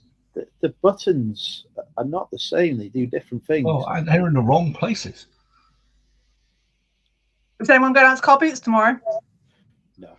Don't do car boots. No. You don't do car boots? Don't do car boots. What do you do? Have you not seen Andrew's recent video? I'm live on YouTube, so don't be saying anything crazy, kids. Live on YouTube? Yeah. Why are you live on YouTube? Sorry, children have descended. They can say crazy. They can say crazy stuff because we all do. Why are you live on YouTube? Why not? It's fun. We should not just live on what now? Yeah. Sorry, kids. Are these teenagers that ask you questions about everything? Phil doesn't understand. That's fine. Shut up, kids. Go to bed. Who are they? Actually, we've got to go to bed. I'm ready to see any points. Yeah, sorry, I'm being a shabby parent. I had to sort out the kids just a minute. Did you sort about like that? Yeah, they're all right. 18 and 10, so they're pretty happy with their own company and an iPad. Mine too. Mine are 16 and 12. Do you know how old my kids are? One there with the doglet. I actually have no kids. This may shock you. Lucky thing. I believe I have none. But you never know. There could be some floating around out there in your younger days when you were wild and free and crazy. Oh, those were the days. Probably more wild, free and crazy these days than I was when I was younger. I was very, very sheltered. I look at teenagers today and, my God, I used to have a much better laugh when I was a teenager. But I wasn't in front of a stupid piece of tech all the time. I was doing shit. Phil, Proper. Yeah, I was in front of tech. I used to love playing computer games. I was one of those kids that was just in front of the screen. Super Nintendo all day. Oh, I used to program my own games because back in those days, because I was like born in the 60s because I'm old. But when the 80s came around and computers came around, they were all 8-bit. I used to program my own bloody games. Buying these games for stupid amounts of pocket money. I've never actually been a gamer. The kids and the hubby definitely are. They love Roadblocks, Minecraft. Minecraft's good, isn't it? Yeah, the hubby and the older one, they absolutely love any kind of first person shoot 'em up. But I think that's COD and all that lot. That's the army days kind of. I mean, we've got longbows, we've got rifles, we've got air rifles, so you can kind of expect that. But Ever do Fortnite? All this kind of roadblock. You've got several, I don't know, more than several different games, and you can chat. It's not really part of me. I'm a bit more like cosplay. Go down that route. Oh, whoa! Now I've paid attention. Love a bit of dress up. What do you like to dress up as? Well, it's more what I like people to be dressed up as. I don't dress up myself because that would be disappointing. Well, unless somebody persuades me to. We have been known to do family dress ups, and we are going to Comic-Con later in the year. So, which one are you going to? Now there's a question. Menopause kicking in. The older daughter would know. I'm going to the Birmingham one in July. Okay. When is it in July? There's a mini one. There's a mini one in Eastleigh soon, Rachel. Yeah, there's 2 characters that my daughter wants to have a photo with, and they're in Birmingham, and I've had to pay ridiculous amounts of money to have that. No, we need to get an Yes, Arthur Morgan. Arthur Morgan. Yeah, from Red Dead Redemption. I used to dress up in cosplay for certain events at pubs. What character do you think I dressed up as? Scooby-Doo. No. Horror. I have to apologise now for whatever Phil is about to say because it's not going to be good. Freddy Krueger. Correct. Yes. You're correct. I actually made my own jumper with the perfect black and red stripes. I made my own glove, and I had the exact hat, and I put on all the makeup. And unfortunately, back in those days, cameras weren't that good. I've only got about 2 or 3 photos of it, but I looked the part. Thank God for small mercies, eh? Yes. Do I win a prize, by the way? Yes, you do. But I'm not going to send you any pictures of stuff, which Andrew might. You win my well done. You win the appreciation.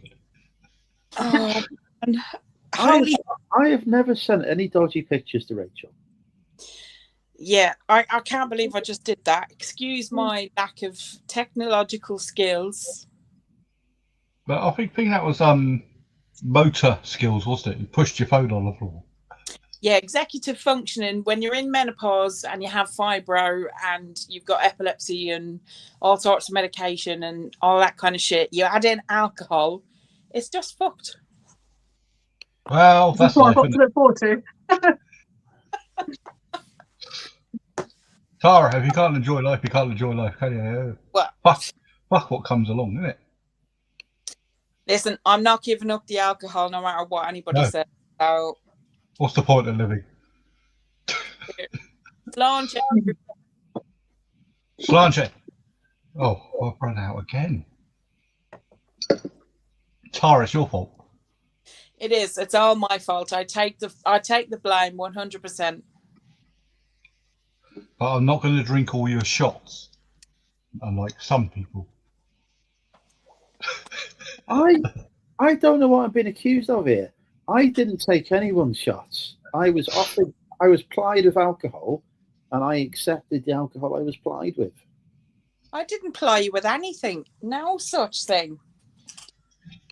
Rachel, You tried plying me with alcohol. I remember that. You put some shots in front of me. And I went, dude, too much. Yeah, there you go, Andrew. It's not only me, dear boy. Trying to get me drunk, he was. Well, that was the least of his crimes, shall we say?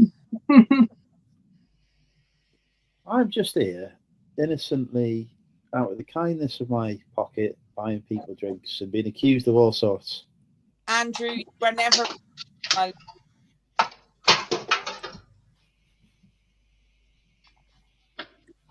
Is that Phil dropping stuff?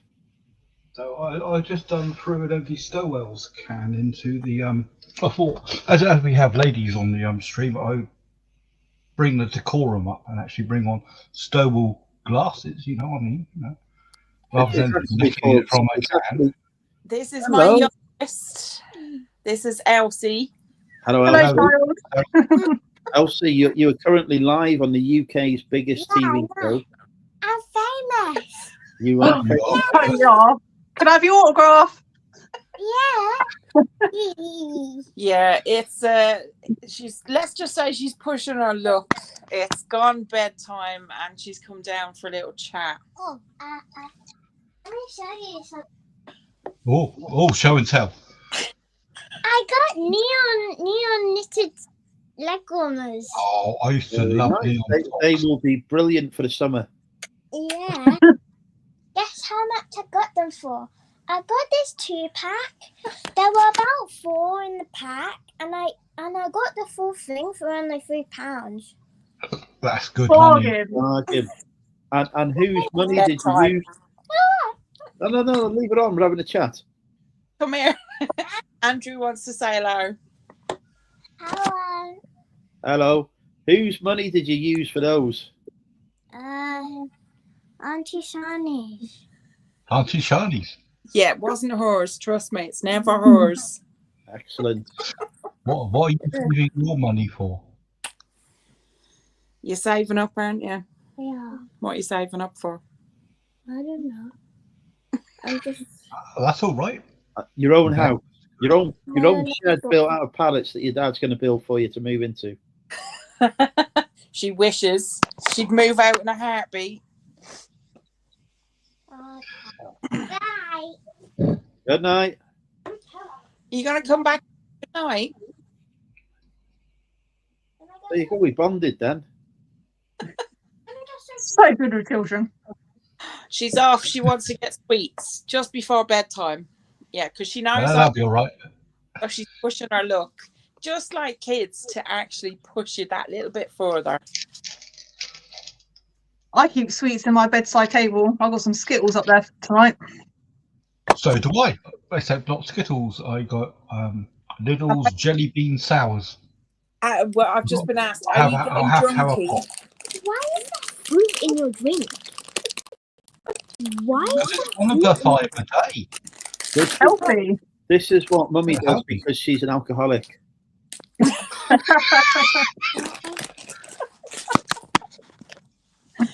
So she's offering the diabetic, sweets. Excellent. I do that all the time. Sometimes from the back of a van. No, Phil. No, that's not appropriate when there's children present. Honestly, it's a good thing I've already got the banner on.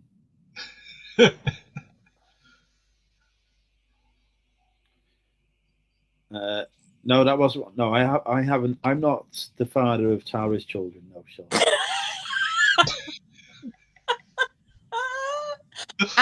I love your confidence. You are my favourite person at the moment.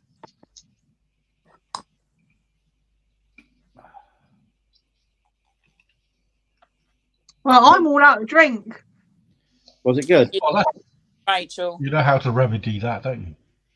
Yeah, it was good. Are you going to get more? I have no more. That was all the alcohol that was in my house. Really? I don't drink often. I drink like twice a year, 3 times a year, maybe. I'm one of those times a year. Andrew plied you a drink. He did. We'll have to get you back to Manchester in May for the meetup. Yeah. You definitely need to come, Rachel. Why am I just hearing about this? I don't know. It's been on Instagram for a while, but May to the 18th. Right, hang on. Let me see if I can. I think there was a form to fill out or something, which I completely ignored. Form? Is it? There was like Why? There's a WhatsApp group or something going on. I don't. There is a WhatsApp group. It's run by Emma, who is a very lovely human. And yeah, I'm really excited because I've never been to Manchester, and I'm going to get to meet a lot of ladies who I haven't met before. So I am absolutely thrilled to be going. Right. I've just sent you the details on the Instagram. Very exciting. I will read it. Bloody hell, Christ. Sorry, I've distracted. I've just seen you with your can of Fanta. I'm not very social though. Like the Manchester one that I went to in January is the first ever meetup I'd ever been to. And how was your experience? It was interesting.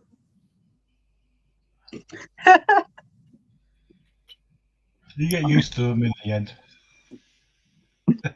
You build a strategy before you go and think, right, this is what's going to happen.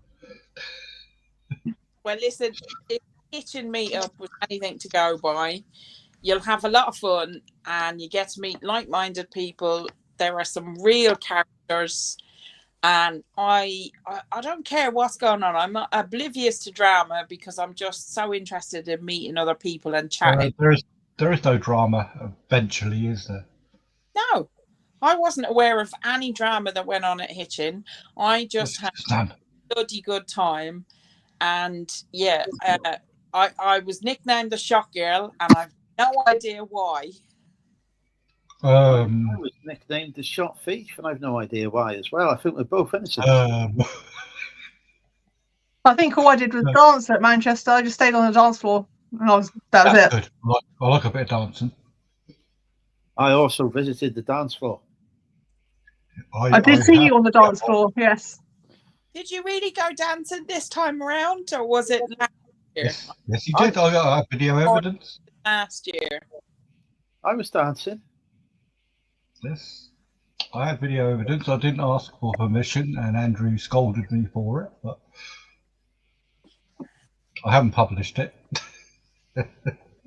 You need to put that. That's evidence. That needs to go up on Insta. No, I'm not one of these people that just throw everything up on Facebooks and things. And that. Oh, we're outnumbered. Welcome, Judy. Hey, Judy, my girl. Hello, how are you doing? Hey, hello, Judy. Oh, hello. Hi. I'm not sure if the my Wi-Fi is that great because we're having problems with they're sorting it over the next week. So we can hear you. A frame or two. Okay. It was just slow to load, so I wasn't sure. We can hear you. You're moving in very slow motion, but we can hear you fine. Okay. The speaking is ahead. Welcome, Junie. Now you need to introduce yourself to the Money Mentor UK YouTube community. I am Junie. There you go. Just as good as my one. Julie once had the privilege of visiting Wrexham.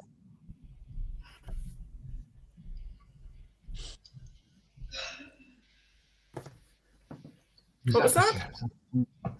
I said Junie had the privilege of visiting Wrexham once. Yes, I had to fold you into my car, didn't I? Wait, yes. So we had a good chat. The one and only movie chats meetup that ever happened. It's no, it was about 2 years ago. Milton Keynes one is still going on. I think it is due to, but I think because he had some complications earlier, it's been yeah. Neil's back. I've noticed Neil. I'm sorry about last week, about 2 o'clock in the morning. My internet went down, then came back up. I couldn't get back onto StreamYard because Andrew had gone to bed. Sorry, I just need an explanation because it was playing on my mind. Brilliant. I'm sure that Neil was very disappointed to not have to speak. He was, because I could see him going, "Where's he gone?" And I couldn't get back on because my internet, my router requires an update about, I don't know, at stupid o'clock in the morning, and it just does it in front of me rather than me asking me where it can do it. Once again, Phil with the fascinating stories. Yes, there we go. Less of the bullying. Sorry, Tara. Tara, I'm used to it. Tara, he abuses me on a frequent basis. This is my comeback. He really subjected me to coin chat the other day. I've never seen Phil abuse anybody. Well, okay, I'm getting some of me votes now, Andrew. Right. Anyway, we were just persuading Rachel to come to Manchester. Tara, continue your sales pitch. You've done well at getting that. I'm loving the Funko Pops you've got in the background, Rachel. I want you to describe and tell us kind of a bit more of what's on that shelf. Right, we have got the Stranger Things. Let's take you over there. Come on, let's go. Let's go for a trip. Oh, so we can get over. So we have got. Where am I? We've got my. Are you there? Hang on. Let me put you on the solo layout so we can see properly. There you go. It's a bit of a messy shelf, but we've got Stranger Things. Christ, you got poo. It's got some random bits and bobs. I can see Mickey Mouse. Oh God, Phil, there's a mouse. Oh, I can spy Minnie Mouse. Can't get Mickey Mouse. Fortunately, I'm not too bothered about Minnie Mouse. That's my awesome thing. And then I've got my cock. Oh, nearly as big as my cock. Just a little shells of happiness.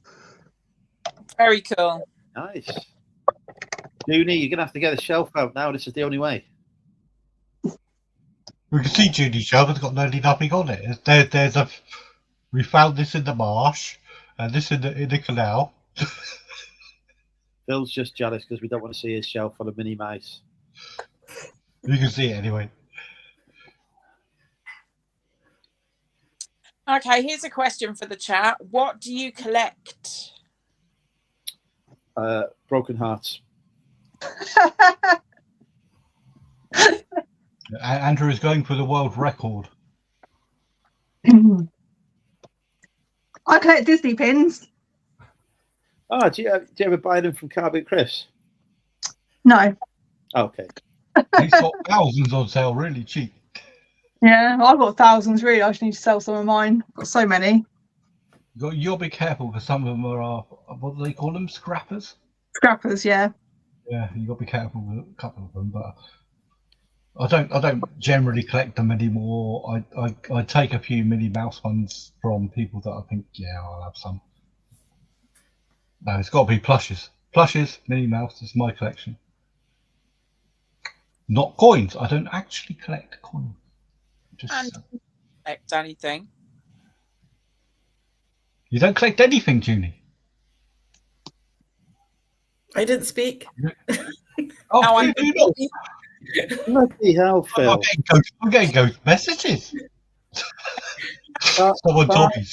Sarah just spoke, and for some reason you confused the Irish accent with the Scottish one there. I mean, Probably. You're probably going to confuse me and Rachel next. Rachel's the pretty one. Oh, yeah. If I was next to you, Andrew, I'd give you a bloody good slap. Do you know that? Tara, You'd enjoy that. Tara, the last time we were in Hitchin, you said exactly the same, and it never happened. Yeah, but that was because the husband was with me. I'm not allowed.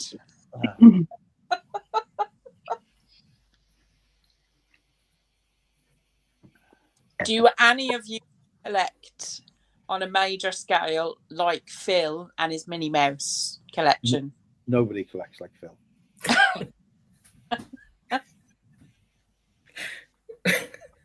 I collect crap in my garage.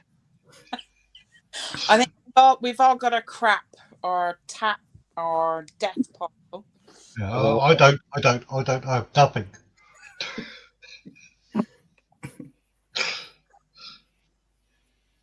I have a warehouse collection. Yeah, he collects warehouses. Yeah. I've got a room of. Sorry, go on, Judy. I've got a room of doom. A room of doom. I like it. I like that. I'm not sure if I do. That sounds very ominous. It's probably big. It's probably bigger than your flat, Phil. To be fair. Andrew, everything is bigger than my flat. A postage stamp is bigger than my flat. I was going to say it's probably got less stuff in it than your room. That is That's easy enough. That is actually Phil's room of doom as well. When he invites people, he actually invites people into his bedroom of doom. No, I don't actually. Even specified services that have to come here every now and then, I have to warn them at the front door as to the situation they may find themselves in. I don't have visitors at my house because, like, sometimes I look like a hoarder's house with all the stuff I bring in to sort out. And so I'm like, no, sorry, you can't come around. Unfortunately, Rachel, sometimes I have to have people here, but I don't like it either. What happens when I want to visit Surrey/Hampshire? I'd be like, no, back off my house. How can you turn down these beautiful features? Let's get a closer look. Quite easily. Wounded. Who's that with Tara? Tara, your daughter's grown several years in age in a few minutes. This is the 18th. This is Leah. Hello, Leah. Welcome to Drinking with Andrew, the greatest show in the world. Yeah. The one who talks on most of it is not Andrew. He's called Phil. I am not. I'll leave you to it. Oh, that was more affectionate than I've ever been in my life. Yeah, my cat doesn't do that.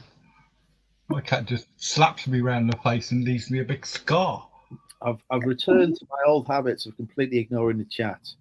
I think we've had some people come in. Welcome, Lee. I was going to say I can't see Anna because she's run off. Our iPad is completely out of battery, so I can't see any chat, I'm afraid. I'm terrified of touching the phone in case I actually end up dropping it or ruining it or coming off the chat. So they're mostly saying, if it's not broken, don't touch it. They're mostly expressing their disappointment that Rachel has turned me down for a fifth marriage proposal. A fifth? I thought it was higher than that by now. Unless you're a very, very rich millionaire, most people will probably say no to marriage these days, unfortunately.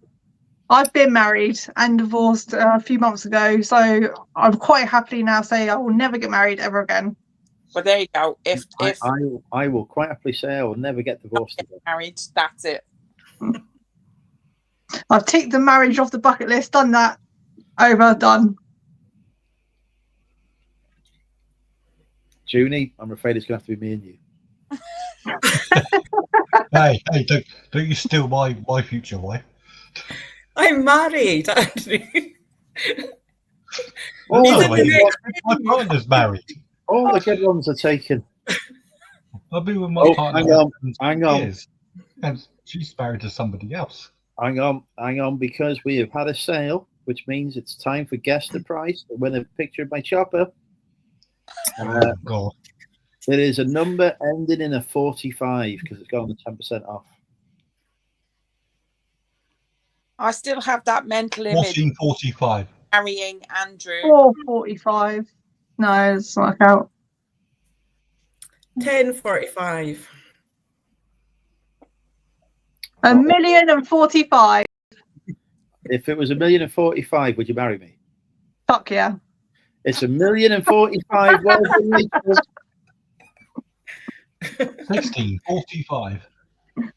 What did you say, Phil? 16.45. Incorrect. 19.45. Incorrect. I give up. You can't give up. You can't give up. The rules of the game are that we continue until the price has been correctly guessed. The record so far is it took an hour. 1845. No. 1995. It ends in a 45, Jeannie. I said 45. 45. 145. No. Can I ask legitimate questions like, is it below £20? No, No, that's not the rule. But you won't get an answer. Ugh. Andrew's rules are very strict. There are no clues. I don't like this game. No, me neither. 245. No. 345. No. You don't sell shit that though, anyway, do you? I'm desperate. I've run out. That's not a good show. The man who sells Disney pins is here. I can tell you that the closest guess has been £1 out. 545. Oh, hang on. Kathy has won. Where is she? Where is she? Well done, Kathy.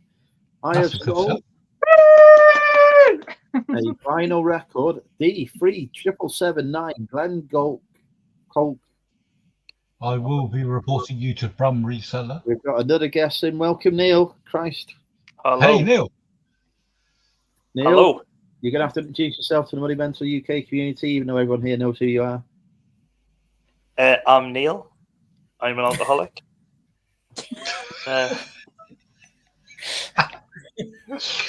Welcome here. What do you sell, Neil? Myself. Ooh. Go over to onlyfans.com/channel name. Nothing wrong with OnlyFans. Just saying. Are you on OnlyFans? Hang on. Hold on, Andrew's that reaction. Whoa, Andrew, where's my reaction like that? Neil, I've already seen everything I want to see from you. You know, there's no boundaries left for us to cross, Neil. Yeah. You know, we had that night together. It was very special, but I've moved on. Well, there's YouTube videos where I'm pretty much naked, apart from a little dog's face. So, and that's me. If you hello. Hi. You got it. I'm just temporarily distracted because I've got to send Kathy a picture of me chopper. All right. And Kathy is waiting. She's desperately waiting for it. She's got it. She's got it. Kathy, it's in your inbox. One day somebody's going to win this, so I'm not connected to on social media, and it's all going to go horribly wrong. We are waiting for that day. It's never happened yet. I'm very popular and modest. What do you sell, Neil? Doesn't. Nothing really. I do dabble it in little bits myself. I'm trying to think what I've got on at the moment. You got a hoodie, my friend, a hoodie.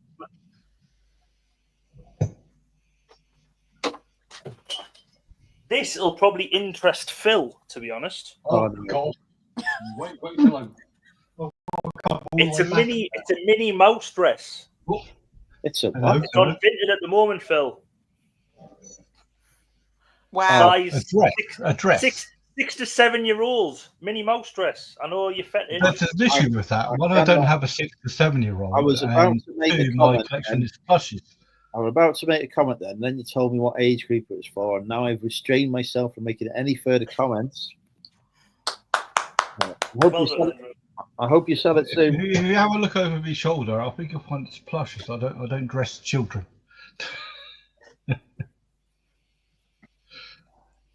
So that'll be a no. You don't have any round metally things on sale then? No, I don't sell them. I collect them. As usual, was talking about collections. That's one thing I do collect is coins. Shh, don't say that word.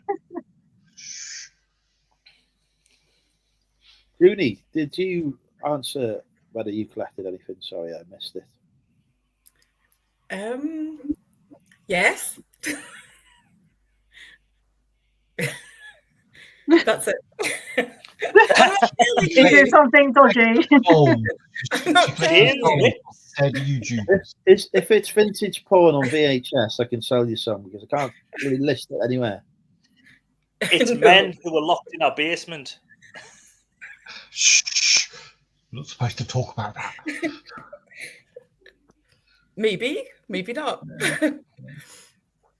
Never said no. That's all I'm saying. Do you know how all this? Do you know how whenever you watch a crime drama on TV, right? It's always set in Scotland, isn't it? Junie is actually the inspiration for most of the TV series. She's the producer. It's my life.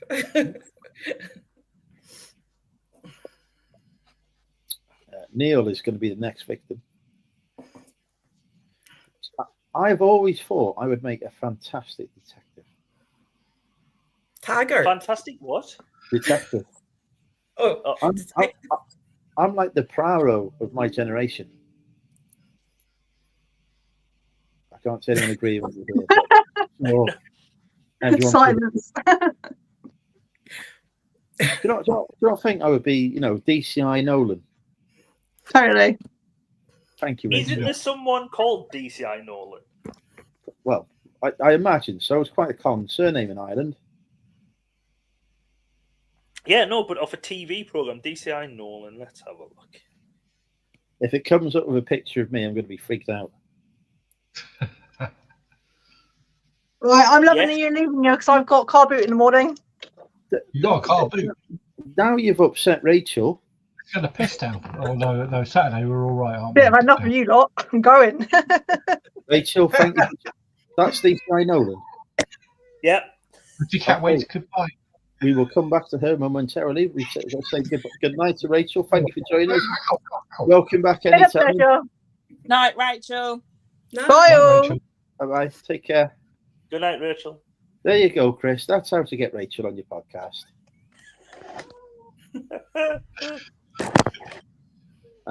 Right. Tell me more about DCI Nolan.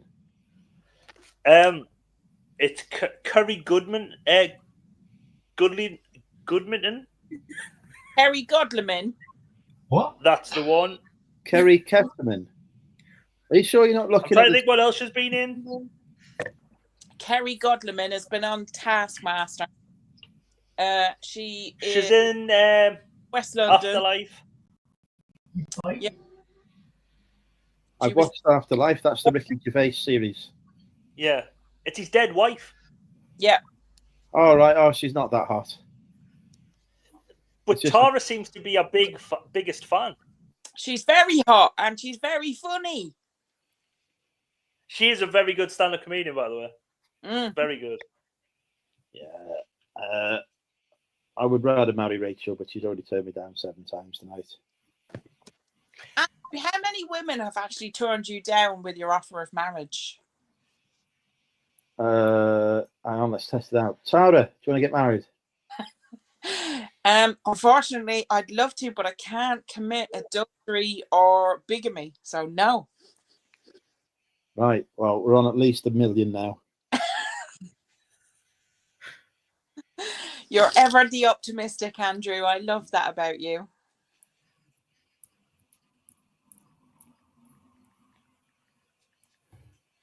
Where's the coin man gone?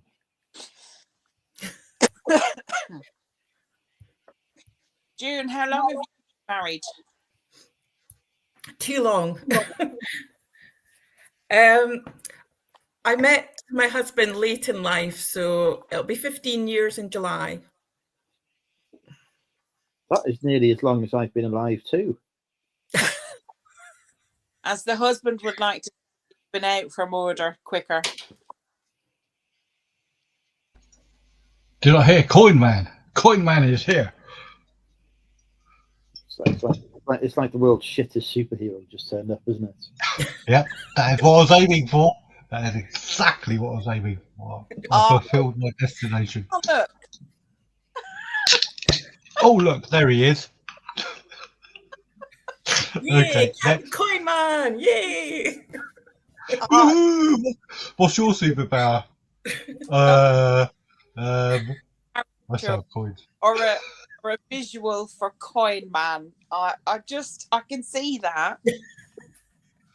I buy money and I make people pay more money for it. Da da da. Today, Coin Man is doing battle with VHS Derek. Who will win? Is VHS back in trend, or are very old coins back in trend?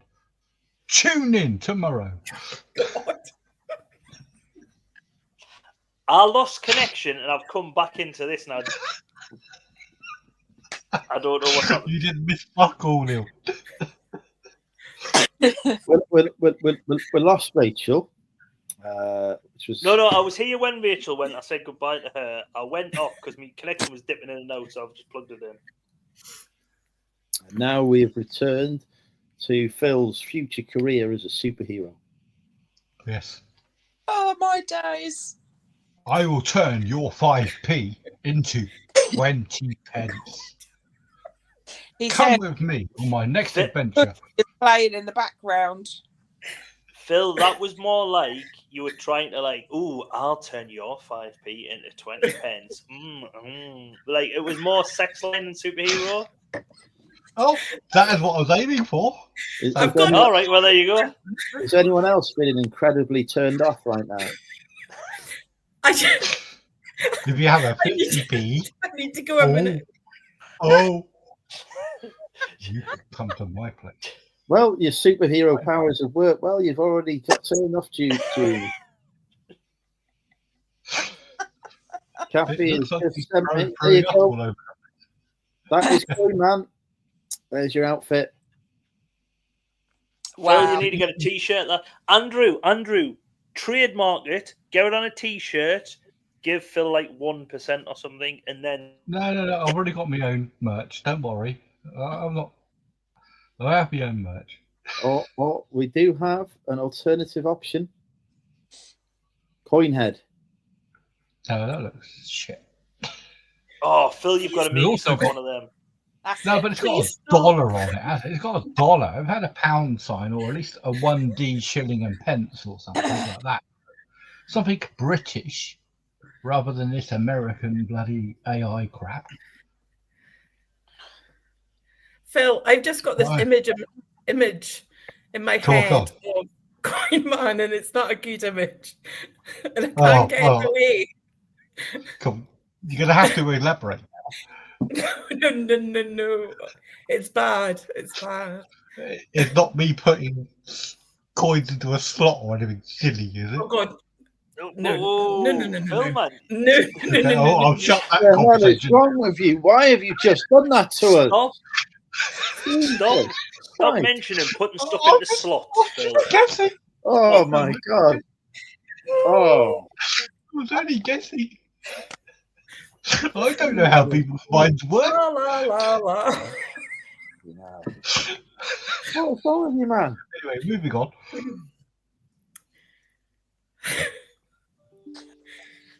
I can't tell you more.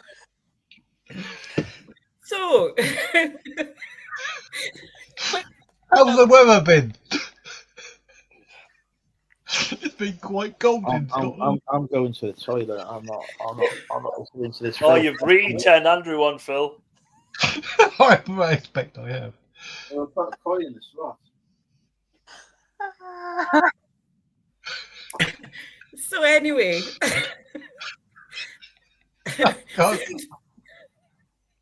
since we're talking about superpowers and stuff, Tara and Neil, what would be your super person? Who would you be? Who would I be? I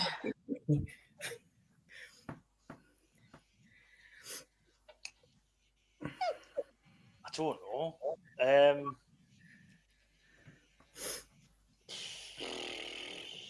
I would be Marvel rather than DC, but Thor because it's Chris Hemsworth. I don't know. Yeah, that's just the actor, isn't it? Yeah, well, Yeah, okay. but- Yeah. But you're It's not not going too to bad. be Chris Hemsworth. Oh. You're just going to be Thor, but in Neil Thor. All right. I would be. Oh, is there a one which changes like bodies, and then you could just go, oh, I'll change into him. Isn't that Odo? There will. Quantum Leap. Quantum Leap. No, but he doesn't choose. He just looks in the mirror and goes, "Oh no, I'm a fucking old age woman again." Yeah.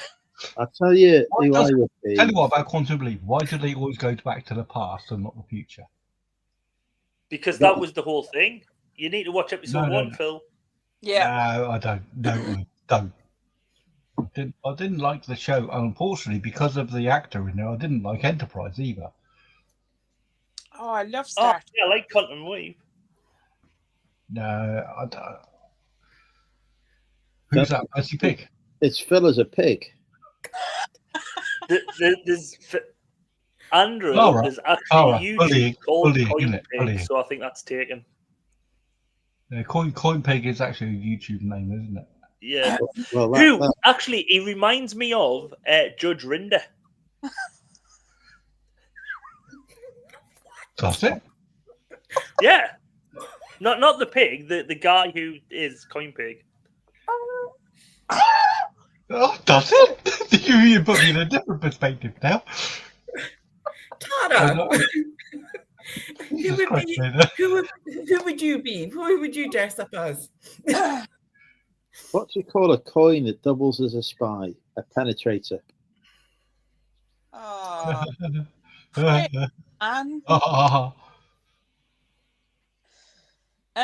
June, I would have to be Super Gran. Yes. That was filmed just up the road from me.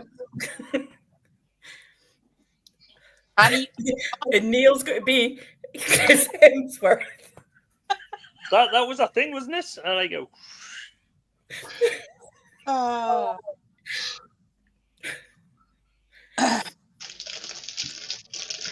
Yeah, it was like that. Like. So what about every time it was filmed in a coastal town just it's the other side of the Tyne from us, a bit further up, called Tynemouth and Cullercoats Way.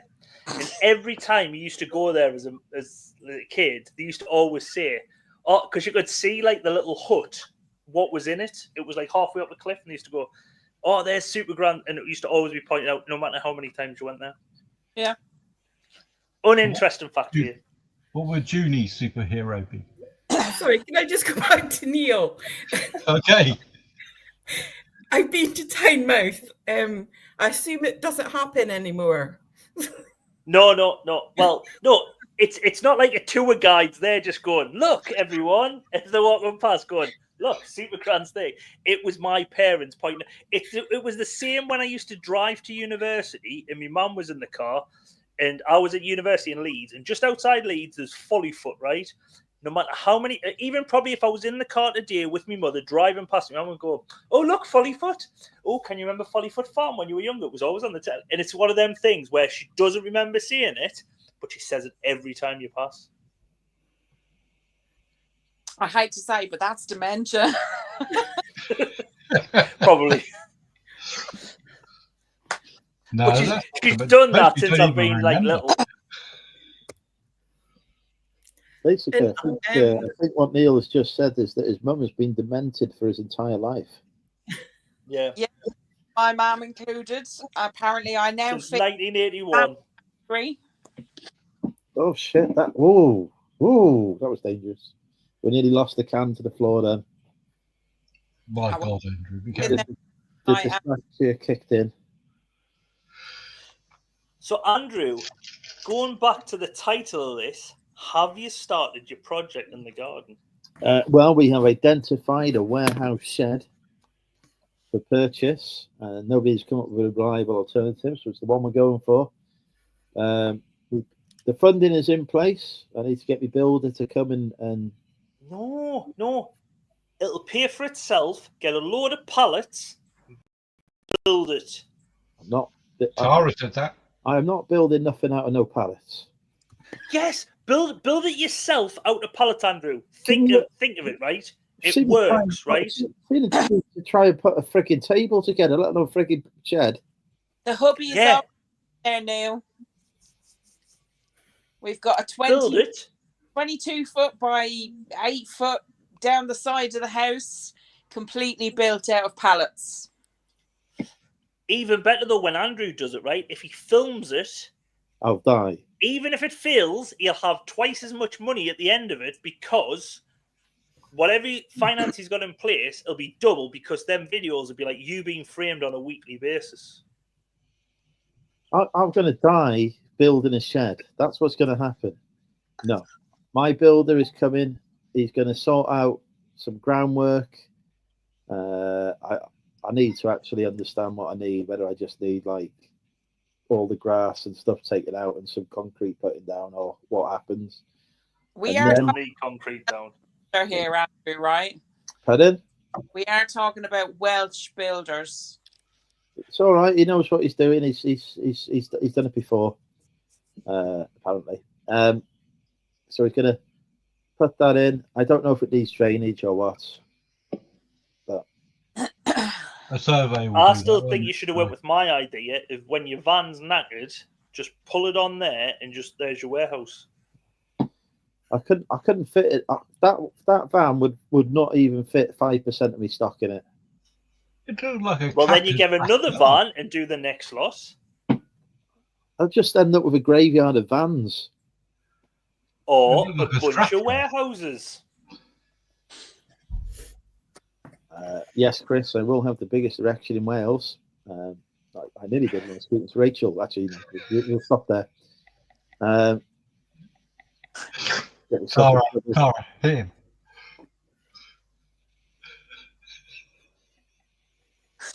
My own war, and I'm laughing so much at these lovely suggestions. Sorry, I need to give a slap. When I can breathe again. Give me a minute. Yeah.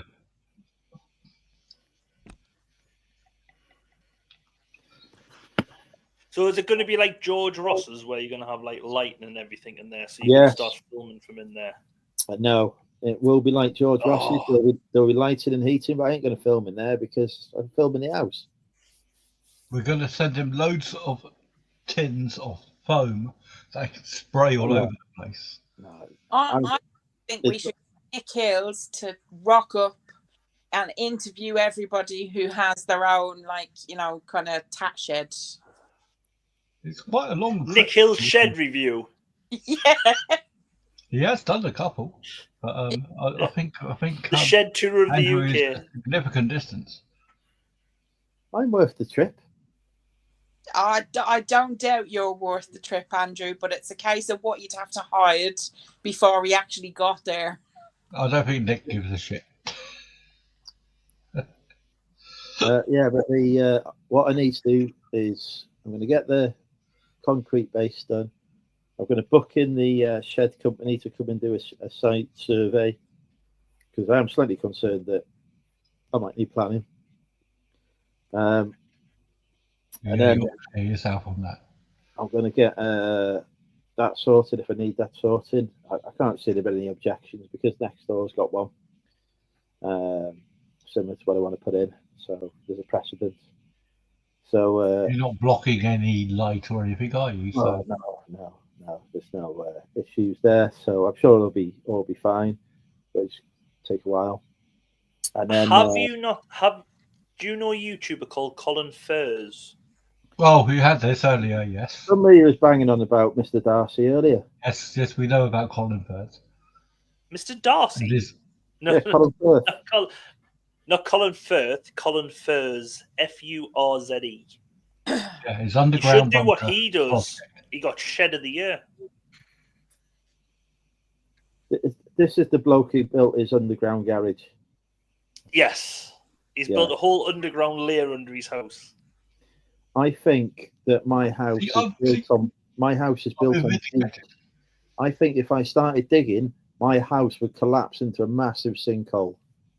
Not if you've done it the same way as Colin Furs did, because he took all of that you into reinforce the house so it doesn't sink, and then the sinkhole is even more storage. We have got beautiful Steph in the chat. Welcome, Stephanie. It's been a while. Hi, Stephanie. I always had a crush on Stephanie. She knows this. I'm not embarrassing her, but I probably am embarrassing her. But she always knows this. Andrew having a layer of any description scares the shit out of me.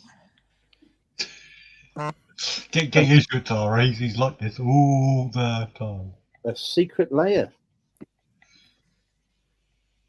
I like it. A secret layer, an underground layer from which I can launch world domination. Indeed. Of reselling. Or just somewhere where you put all your stock. I am going to have to get rid of a lot of stock for Project Warehouse to succeed. So I need to get some kind of vehicle that's capable of taking large amounts of stock to the car boot for me to sell. So how many warehouses have you got at the moment? Neil, I nearly bought a van today. I was going to part exchange the EV for it. They refused to take the EV in part exchange. All right. Because on one of those silly sites where they just give you money for your car and then to put it down as a deposit.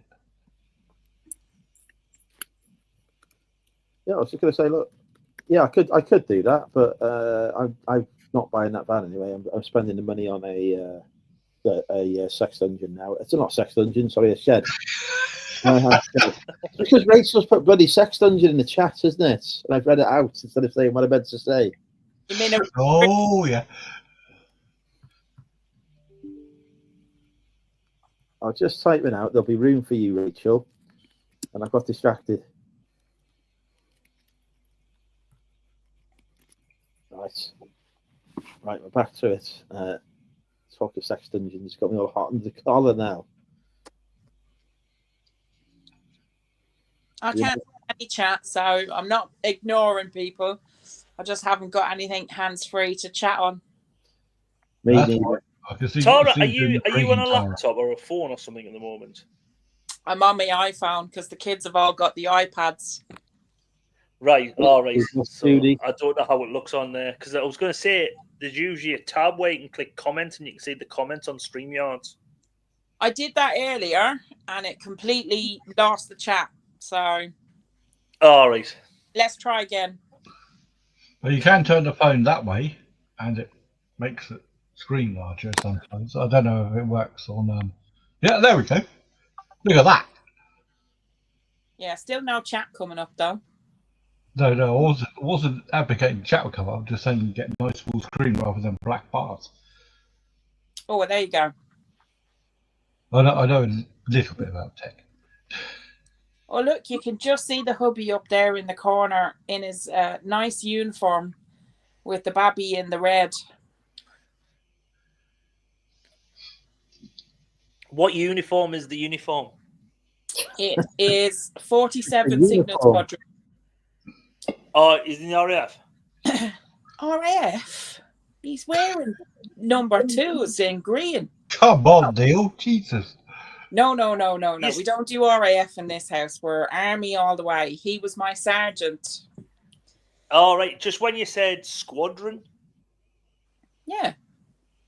I thought squadron was like the RAF. No. I thought regiment was army. I'm too pissed to talk about regiments and the difference between squadrons and regiments now. Neil, don't argue with Tara. Why not? Tara's always right. So. Here, listen, I'm not married to you. You can't say that. It's only the hubby that can say I'm always right.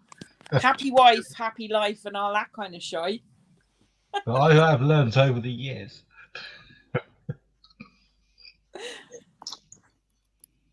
So where's the accent from then, Tara?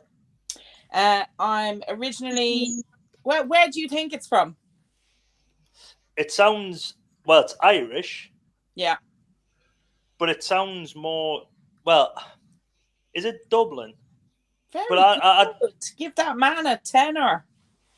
Yeah, because of the do days and D's. Well, yeah, he's an accountant. You don't want to give him a tenner. Yeah, I'm originally Irish. Moved here in the 80s, but I've lived in numerous different places. So I like to say it's Heinz 57. Right.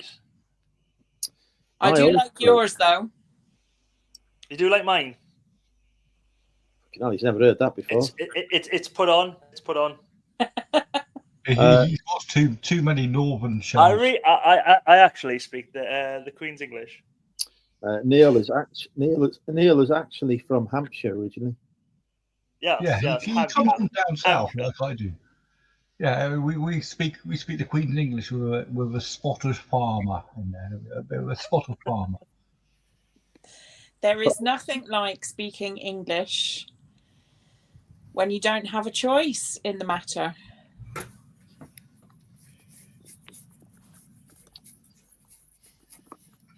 Andrew's going dogging by the looks of it. What did I miss? Neil, please don't put the image of Andrew dogging in my head. I've got too many images to consider already tonight. Wait, if you look up beyond your... Not even on me chopper yet, Tara. Tara, if you just look to your left-hand side on the screen, there's the dog. Just over your shoulder. With a pink ball in his mouth. I've seen him walking around the beach.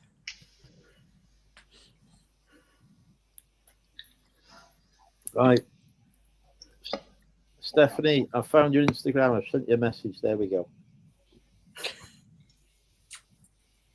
Not an offensive one. I fucking hope not. Not at this stage of the proceedings, Andrew. You're building up to it, aren't you? Excuse me. He's building up to his chopper pictures. Yeah, I can just see it now. I got a jackapoo, Barty, wherever he is. He's a jackapoo. Oh, I just saw the two. Though looks like it's like a title of a scat movie. Who have we lost now? We lost Tara. What have you done to Tara now? Well, I said I saw the 2p coin and wiped her. Neil. Oh, look on the Wetherspoons game. Angel thingy and Hitchin.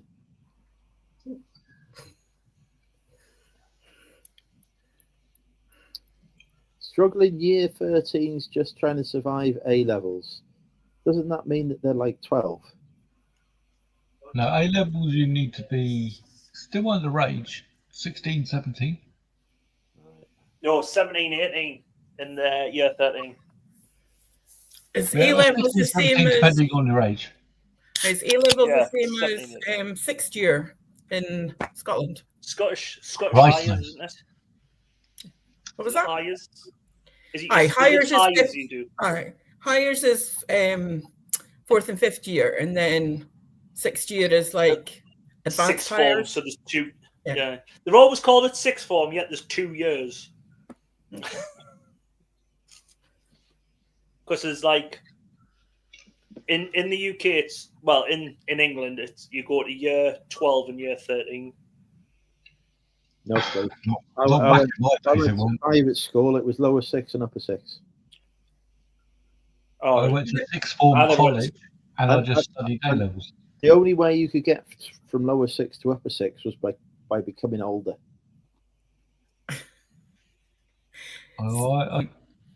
So you went to private school? I did. Whereabouts? Ellesmere College in Shropshire. I went to. Okay. Obviously, I was the greatest person that ever educated there. They have statues devoted to me.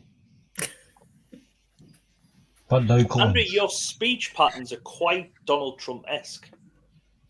Is that because...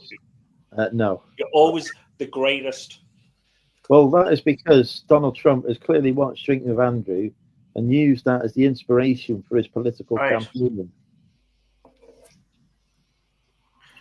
Well, I hope you have copyrighted, Andrew. I'm waiting for him to share some of his multi-billion-pound empire with me. Or that woman who sued him, we can share her instead. What's it, Stormy Daniels or whatever it was? Stormies? Don't he do McDonald's deals now? Sorry, technological nightmare there. Did you drop your phone again, Tara? Ah, Phil, come on. You got to make more of an effort than that. That was absolutely appalling. No, I have to do some good practice. I can do a good Welsh accent, but I'm not allowed to because my partner's Welsh, and if I do a Welsh accent, I'll get slapped. So. Sorry, was that supposed to be an Irish accent, Phil? I didn't get that either. Third. I like it. That was a good burn.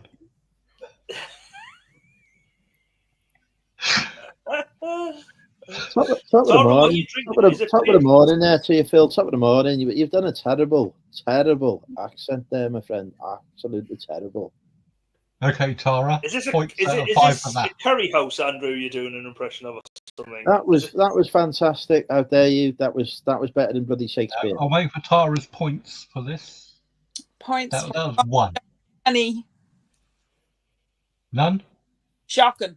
No, definitely not. It's really shocking. That was a brilliant accent. It's obviously talking about you, Phil. You're fucking shocked there. But the thing is, people talk about the Irish accent, and there's loads of different. There's like loads of Irish accent. And Tara will agree this. There's like the Dublin accent. Well, there's two accents in Dublin. There's North Dublin and South Dublin.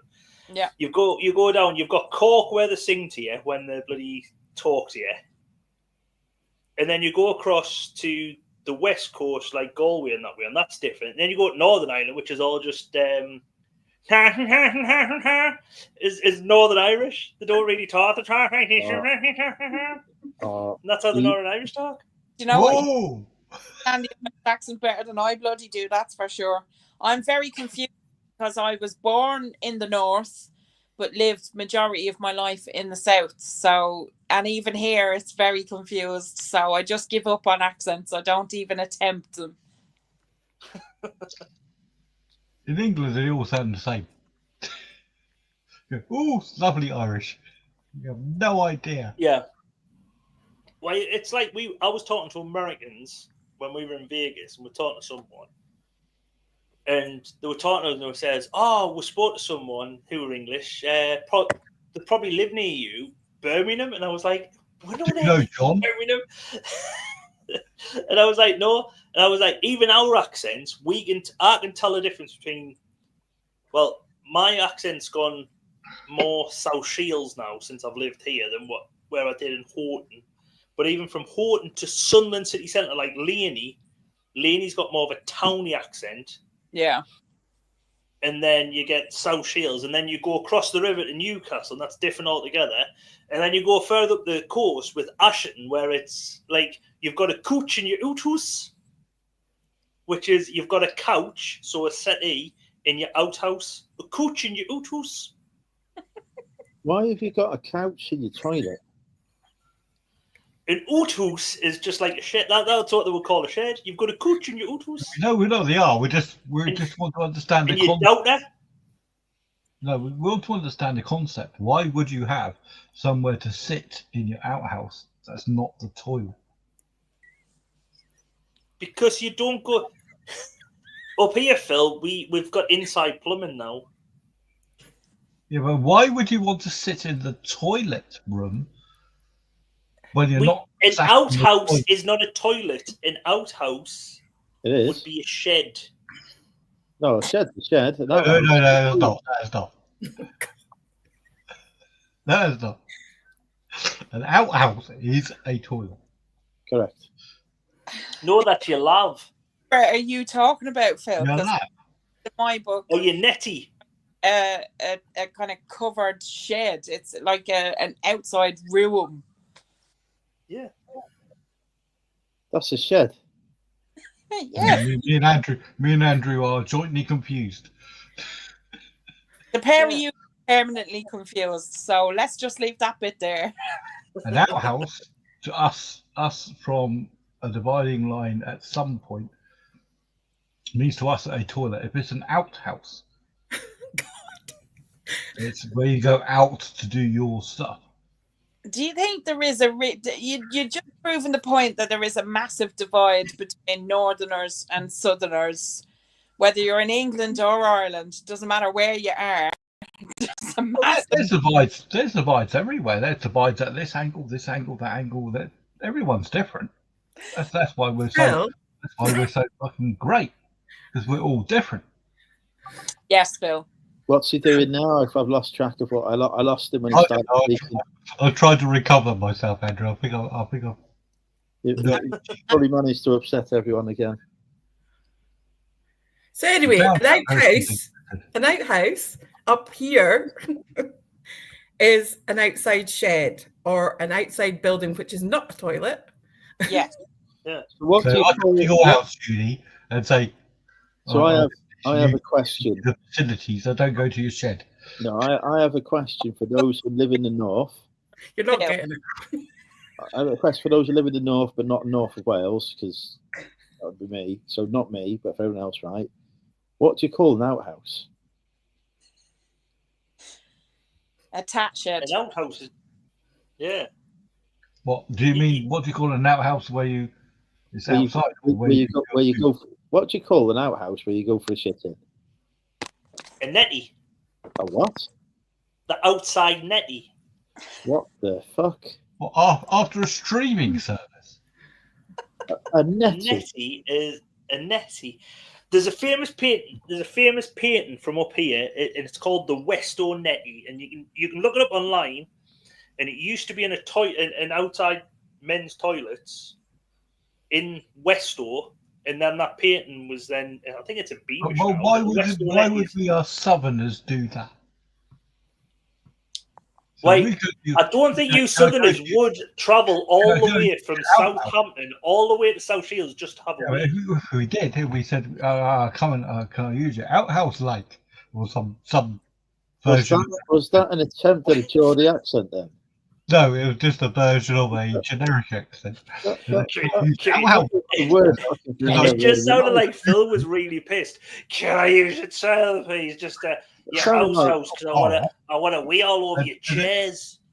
And then I laid a cable in one of your best sheds. I'm going to be in the wrong here.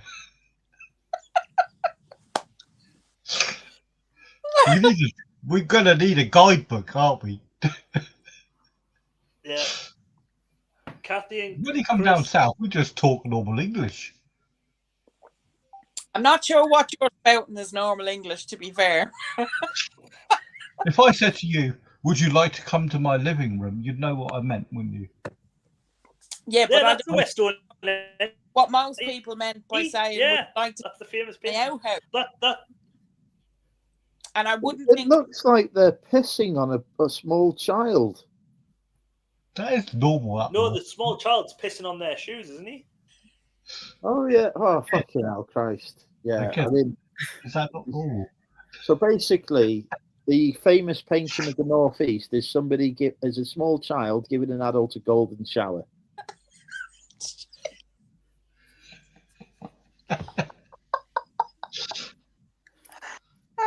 Excellent. Aren't you glad that we live a bit further south, Andrew? See, up here, again, we call it a kludgy for a toilet, so it would be an outside kludgy. Yeah. Oh what? A kludgy. What, Yeah. like the thing you hit somebody over the head with? This is the Scottish crime families coming out again. No, a kludgy. It's a toilet. Yeah. Do you not have indoor toilets? Wait, Phil, I started on this conversation that we had indoor plumbing about 20 what is minutes all ago. these terms for all these outside toilets? Do you not have indoor plumbing, you lot? Have you not invented this yet? We have an inside toilet, but I'm just saying. What's that called? A bludgeon? The So inside, it'd be an outside one. the inside toilet is called a budgie, Phil. A budgie? They got a budgie. Or a canary? No, budgies. The houses are full of budgies. Why the hell would I want to use some of your old-fashioned outside toilets then? I've got visions now of life in the north, and it's just people getting confused over where the toilet is. I'm going to have to go and visit this up north. None of us are confused.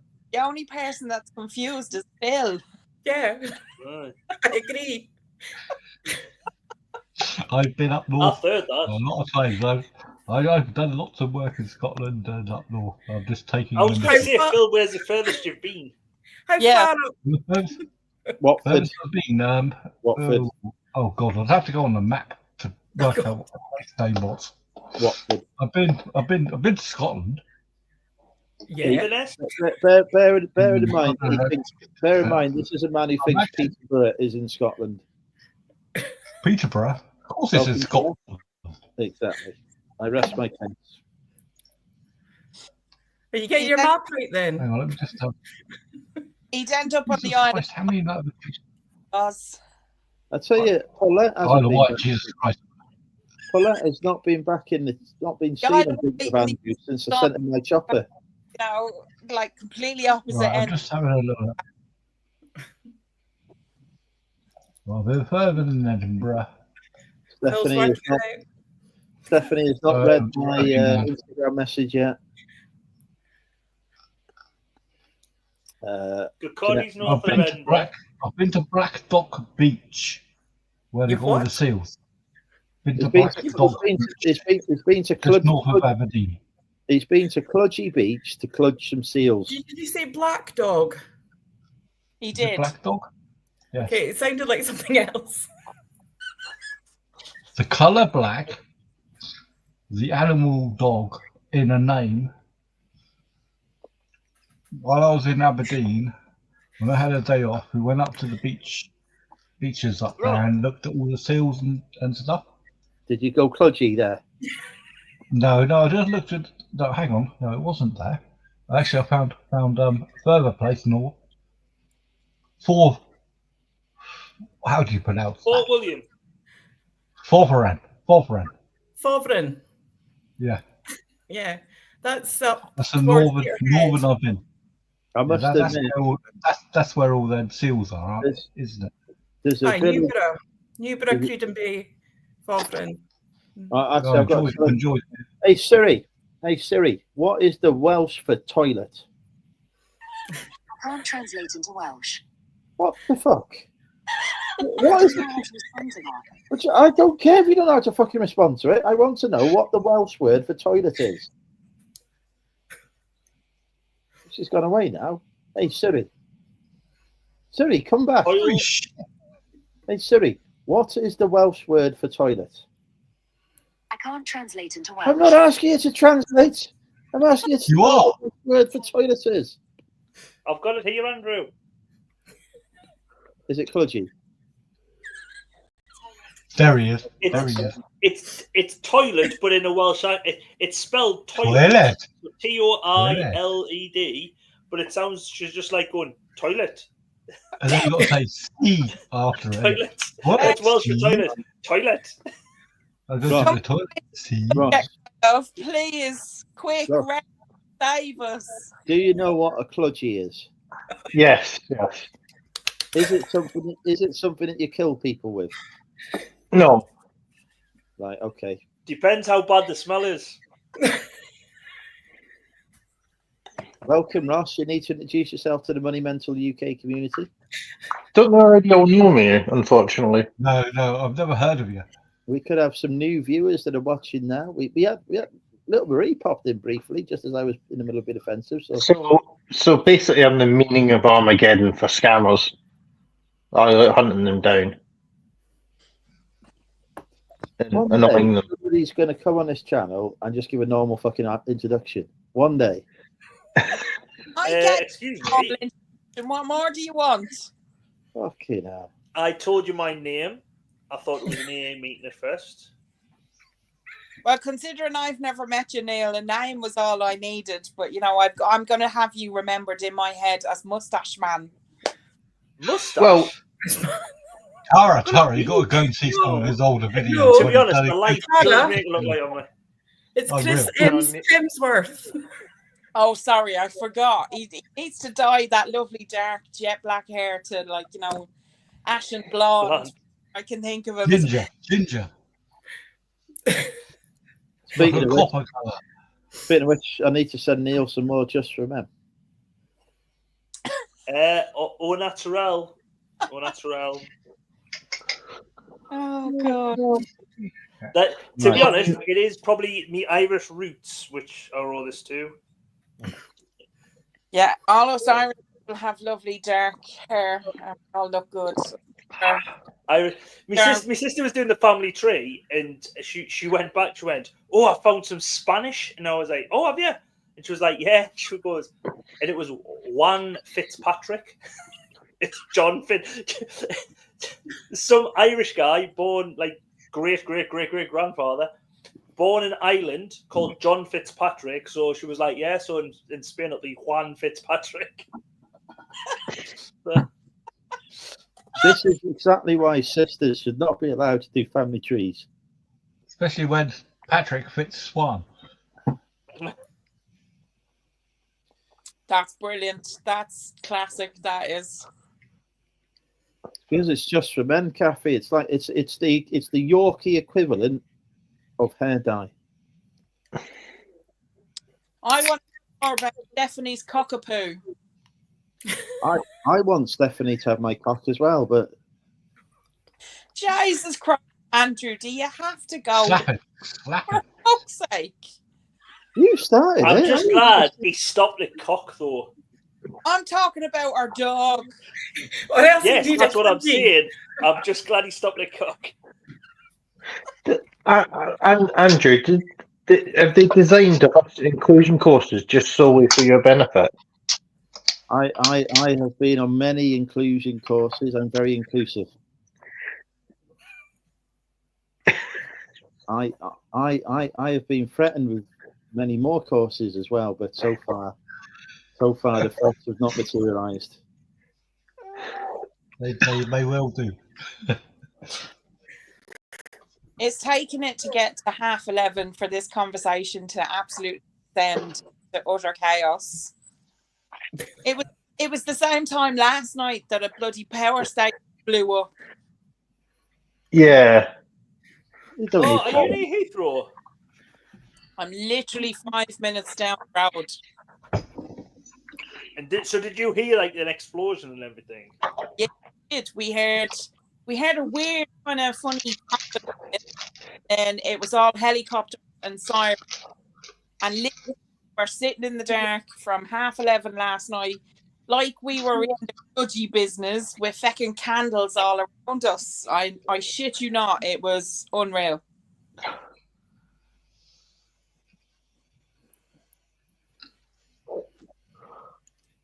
Unfortunately, we didn't get our power back on till about, 11:30 this morning, which when you've got sleep apnea, I mean, look at the neck on me, for Christ's sake, I have to wear a mask to get to sleep.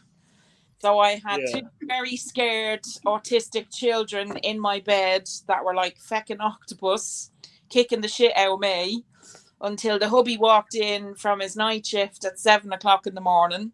He had to then take all of their 2 freezers full of food to his mum's down the road in Perryvale before he could come all the way back again to get some sleep before he could get back up at 4:30 and go back to work. Fucking nightmare. Yeah, it's been a day of it. Definitely a bit of chaos going on. But at least you weren't going on your holidays. Ross? Jump cat? Yeah. So what, going back to the superpowers and all that, what would you dress up as? Me? Yes. Dress. I don't know. Cosplay be? What would you like to dress up as? Daredevil. And second question, what would you like your superpower to be? Actually, to be fair, any of the sort of Star Wars armor stuff, so Stormtrooper stuff, or Boba Fett, or Mandalorian, and that, because that's great, because no one knows who you are then. Cool. And also, it might be. Also, protect you if you're walking through dark areas at night, such as those in Southampton. No, it wouldn't. No, bloody wouldn't. If I walk through Coin Man Southampton would dressed up find as you. a fucking stormtrooper, I'll be a dead man. Aye, but you're Coin Man. You're Coin Man. No one knows I am. Shh. You've just given away Phil's secret identity, Junie. Live on YouTube to an audience of millions. Christ, I'm gonna get the multiverse. I'm gonna have to go and see Doctor Strange now, aren't I? We To come try to and that, reverse we come to everything. that point of night where we see who's actually still watching, because I think we've got Porky and Kathy. Is anyone else still watching us? No, none of them are. They're just fallen asleep and their phones are on the floor somewhere by the side of the bed. So Ross is going to be a stormtrooper. The stormtrooper? That's quite militaristic. Although he's frozen now. Although he was thinking about it. Stormtrooper outfits are actually quite expensive to buy. And let's face it, if you can fit into a stormtrooper outfit, fair play to you. I reckon I could pull it off. You'd have to be a very tall stormtrooper. They're all very short, aren't they, apparently, according to New Hope. Andrew, you could pull off being a Wookiee. I think I would look good as a walking carpet. I think Andrew would be better off as Darth Vader. That was a tall character. Yeah, but he went around killing kids, and I ain't into killing kids. Yeah, but he did have some witty lines, and he was quite an intelligent bloke, and he had a mission. If you put those positive parts in there, you don't have to see the negative in everybody. But like the slaughtering half a galaxy kind of thing. No. He was only under the bidding of his master, wasn't he? I don't think that was his real intention. Oh, I love that bit, Phil. Master. Very masterful there. Yes. I'm the master. I'm the dominant one. I ain't having no one on top of me. Not in that context, anyway. So there is room for wiggle. We've lost Ross, and we've got no one left in the chat, so we're doing well. Our only viewers are each other. No, we have 16 viewers. 21. Yeah, -5. 22. It's going up. A new one. Hello, new one. I think we've just deadened the chat.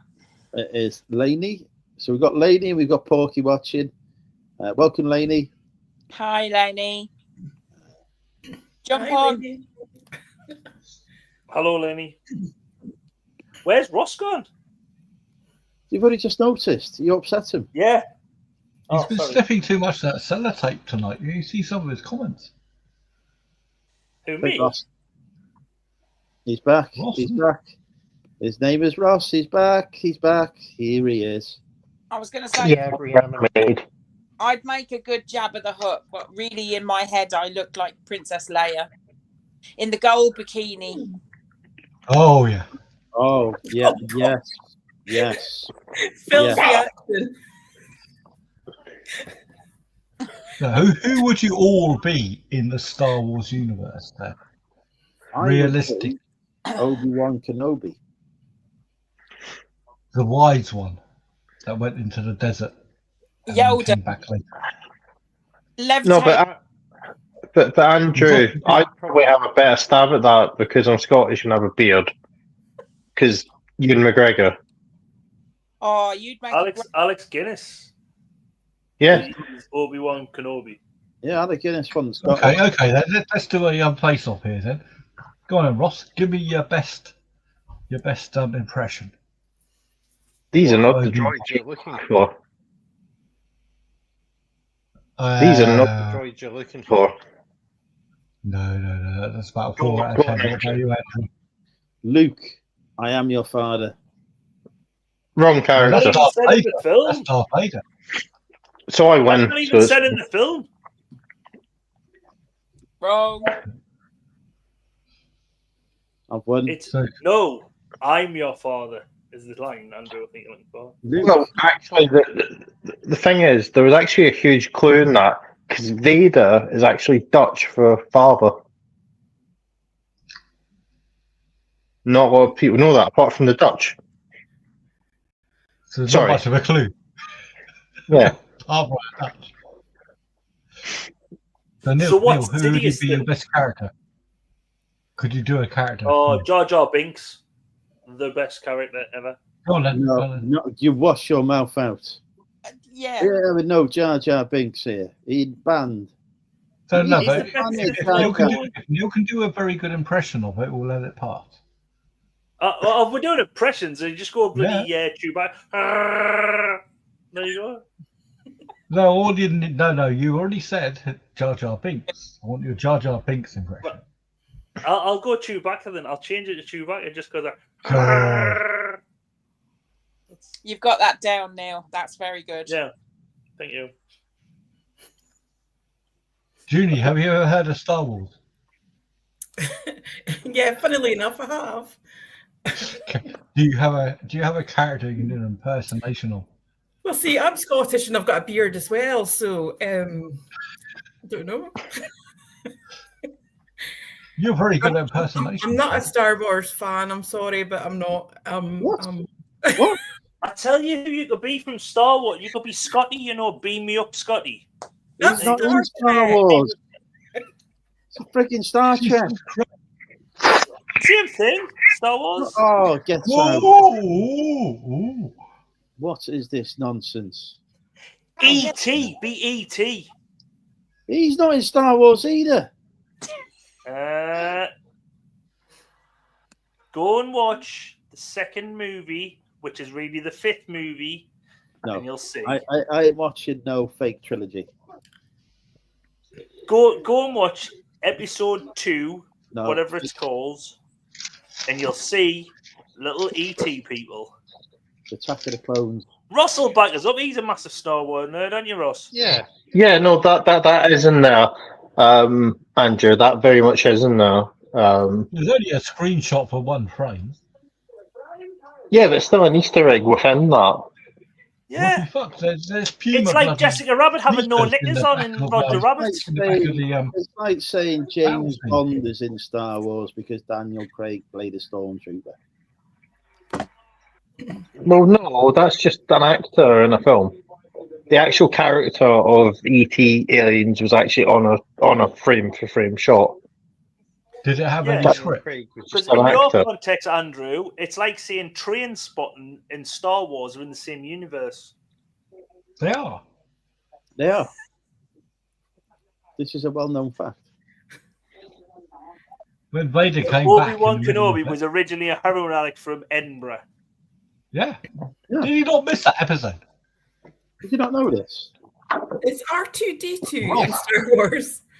Yes. That'll do. R2D2 is in fact the person that solves every single issue of a major scheme in Star Wars, but no one really realizes it. Actually, could it be somebody that doesn't have any responsibility? Well, I don't think R2D2 thought he did. But He he was can go in beep, charge beep, of beep, beep, Luke's beep. X-Wing. He's in charge of Luke's X-Wing and not having this. He's not no responsibility. He's got lots of responsibility. Very important. Phil is C-3PO, no questions asked. Indeed. Yeah, I just talk bollocks all the time and get very annoying. And he can do accents, as we've found out. A really good Irish one. 1,000 accents. Phil cannot do accents. We found out very quickly. No, I can do accents of people that no one's ever heard of, which is exactly the same as C3PO. Shall we do reseller impressions? No. Go on then. What? Go on then. I will name. Yeah, go on then. I will name a reseller. There's only one person who can do reseller accents, and we know who that is. Yes, but I'm not going to do it. I'm going to give you the chance to do it instead. Phil, your nomination is Nick Hills. Hang on. Give me a couple of minutes. I've got to turn the screen upside down. I'm in my shed today. Can you believe it's not Monday? Look at this. I've got this massive haul from someone. Phil, who didn't actually have to. you sound like yourself. You don't sound like Nick at all. He sounds like me. Yeah? No, he doesn't. No, but Andrew, it's a bit like where like people have played James Bond or people have played other characters. They've been portrayed like Sherlock Holmes. Fella's just playing his spin on the character of Nick Hills, so it's his interpretation of the character. Exactly, Ross. Before I was rudely interrupted. We'll go to Neil. Neil, I'd like you to do your impression of Lainey. She's not a reseller. She used to sell on eBay. I'm just trying to think. I'm not drunk enough to get you. Next time. I'll do her impression of Lainey at the end of one of our charity events. I'm just so happy. I just don't. Because she always does end up blubbering. No offense, Lainey, because I know you're in here. But you do always end up crying. That were very good. Tara, you have got Money Mental UK. That's easy. We've lost Ross. Ross died out. Poof. I wouldn't, Phil. It's 2025, man. You can't call them that. Okay. Scared you can. I can't do impressions. It's just not me. But it's a case of like, would you like to see my chopper? Because it's really large. You know how big the chopper is. No, this is factually inaccurate. People have to win the right to see my chopper. They don't just get offered it. Do you know how much it costs? There is a competition to win it. Can I do an impression of Tara doing an impression of Andrew? Do you know something? Tara makes chopper sound much more appealing than what Andrew does. A chopper sounds more appealing. Andrew, you've got to learn the Irish for chopper. Andrew, say chopper in Irish accent. Come on. What Andrew's offering. So, you can offer your chopper around all you like. Right, okay. Ross, you have got George Ross. Okay, it's retro, it's vintage, it's this. And yeah, it's retro and it's vintage, and yeah, I can sell it for this. And it's just the sort of thing I'm looking for, and it's really good. I can't do accents, and the Essex accent is really hard to do. That was quite good, though. I could tell you were doing George Ross there. Unlike when Phil was doing Nick Hills, and no fucking clue who he was doing. We're all give me a chance. List. Nobody is ever going to associate us for taking off other sellers ever again. Okay, Andrew, do John Shepherd. Do John Shepherd. Cool. Controversy. I am the most hated man in reselling, because what I do is I turn up at places that have no drama, and then I make up a load of shit, and I'm hated for it. And everyone should love me because I tell it as it is, when really I made it up. We'll give it a 6 or 7 out of 10. You could have put some more effort. A couple of pointers, Andrew. What I would do: one, say about how fit you are, and like, whoa, I'm a muscle man. 2, say that you could make a lot more money, but you just can't be bothered. You could be the richest reseller and the best reseller, but you can't be bothered. Okay. Stop it there. Neil, do the John Shepherd. Oh, I can't. No, really? Give all the advice. No, I can give advice. Also, take the mick out of someone who has a speech impediment, whilst also having a speech impediment, and then not being able to pronounce Birmingham. Birmingham, as he always says. Birmingham. That's how it's pronounced, isn't it? I feel like I need to watch some of his videos for inspiration. Junie, it's your turn. Car boot Chris.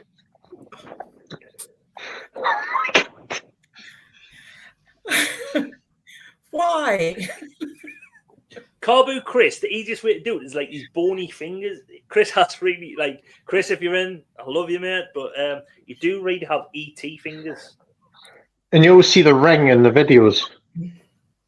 You always see his like ring finger picking up something and looking at it.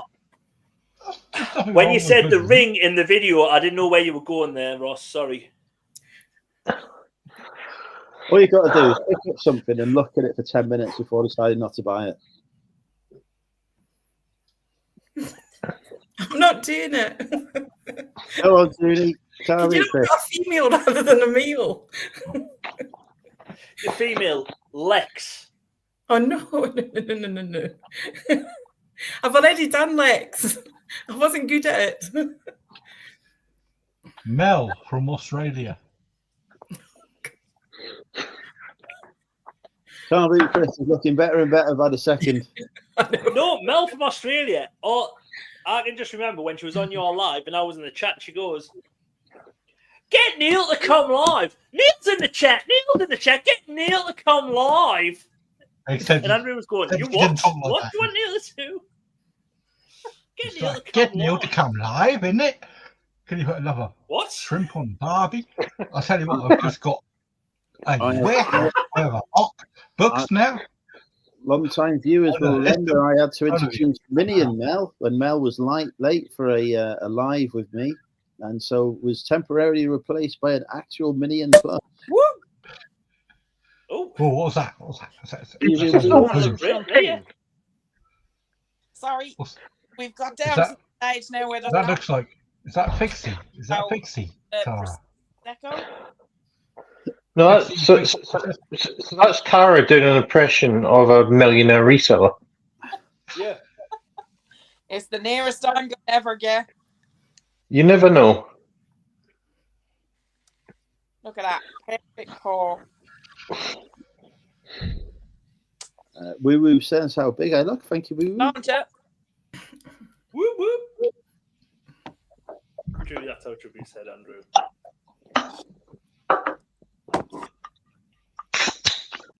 So, does anyone have a eBayer that they think they can actually do a good impression of rather than being asked to? No. It's a simple answer. No. Well, so rummage around is easy to do. You just go bosh, and then you put your head into the camera. I would say George Ross is quite easy to do. Put on some dark glasses. I'm at a car boot sale. The traffic's shit.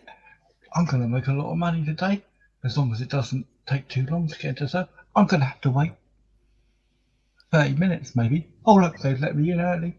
Look, no space. I just found this bit of electronics right now. Bush, £5. It's 30 quid. Look at that. No clothes today, boys. No, that's not. If people's got scenes like Brum, where he's like, "I'm back in the shop," obviously. Yeah. There you go. That's scenes. Or Boom, or Job Done, like Money Mental UK, with top quality content. Oh, I'll send you. Actually, all of you should do an impression. Phil, I want your Money Mental UK impression. You can't say the word chopper, because the chopper one's been done. Do I say chopper ever? No, you're not doing an impression of yourself. You're doing an impression of me, for fuck's sake. Oh, you're me too. How is this hard? Oh, this will be great. Today, I have a video that will make no views. Run the intro. Intro run. I'm in front of a room with a various light issues and speaker issues and microphone issues. I'm going to talk to you some stuff that you probably already know. 20 minutes later, I'm going to mention a word that you have to put into the chat. Goodbye. Thank you for watching. That was more of a diss. That was a diss track. That was a you needed a beat behind that. That was a diss video. That wasn't no impression. That's how the last video went. The last video went like the Titanic. So, was that accurate? Right. Neil, your turn to do an impression of Money Mental UK. Neil, your impression to do an impression of Money Mental UK. Not bad. That was it. That was. Don't hold back. Neil. You've got to get the mix of Welsh and Scouse. Neil, Monumental UK. No, I've got UK. I'm going Scottish there. No, just an impression of Andrew. Is there any male Scottish resellers who come on? Ross. Ross. He's right there. He's right there. What about Tam? Sorry, Tam. Ross. Tom. Oh, Tom is very. Tom, hello. Welcome to Tom Resells. I'm very shy when I come on camera, but I shouldn't be because I've done this for a while. And he's my wife. And then you'll just have Belle going. Oh, Tom, you're so funny. Oh, thanks, darling.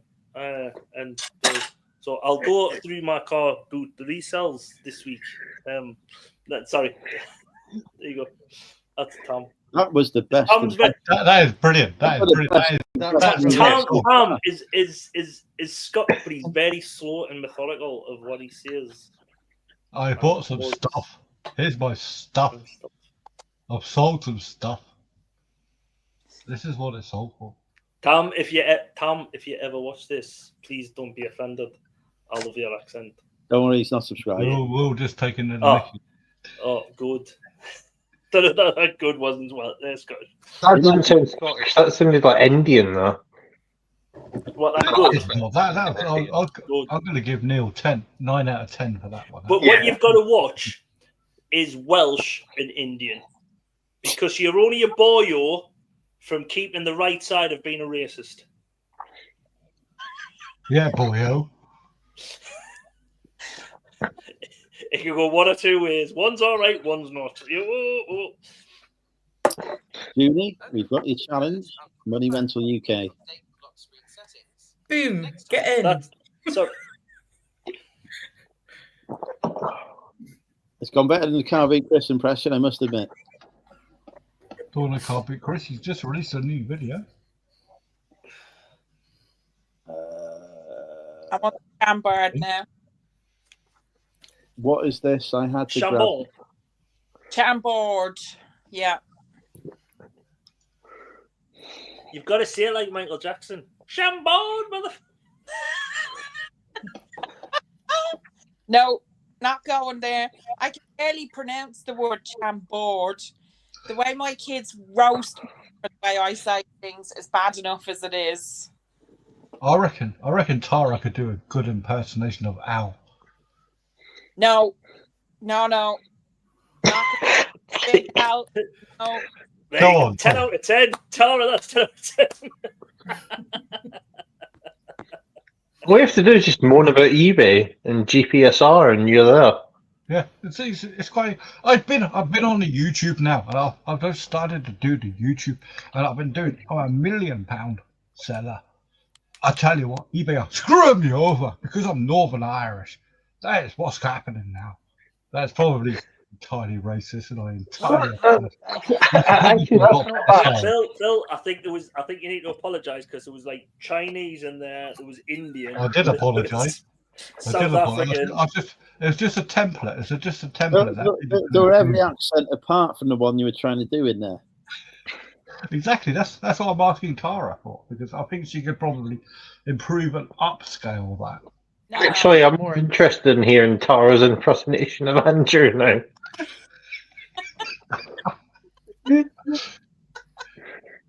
Listen, all I know is our is definitely bigger than his.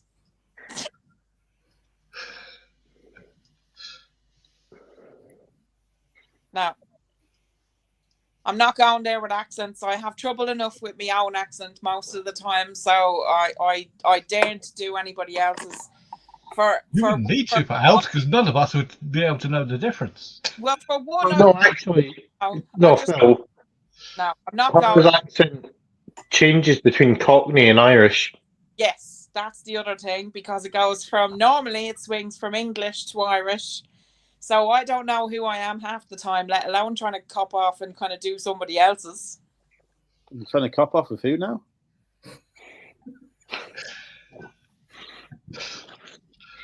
Not the kind of stream, Sarah. It's a very respectable stream, this one. You don't know what the word respectable means, dear boy. I'm a very respectable person. Oh, Ross. Round, yeah, of course. Yeah. What? What, Andrew? You got to do Money Mental UK now. Okay. Well, now over to future Andrew, who's lovingly prepared all this stuff. Thank you, past Andrew. Oh, past Andrew, you haven't listed all this stuff. You're a ball bag. Pretty realistic. I might try that one. Could get some more views. No, I tried to copy your future and past Andrew because that's quite funny. I've not done future and past for a while, but I am due a sales update at some point. Can we get a topic of ball bags, please?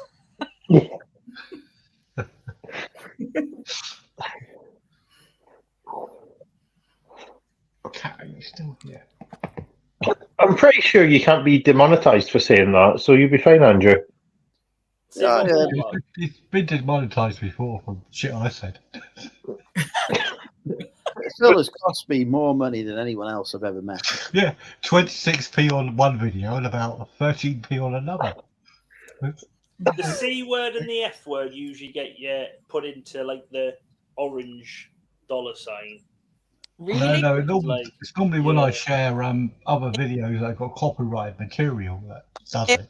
If that's the case, he's in big trouble tonight because I've said feckin' quite a few times already tonight. So, but with an Irish accent, you seconds, get away with it because it doesn't sound. It sounds like does not understand the Irish accent.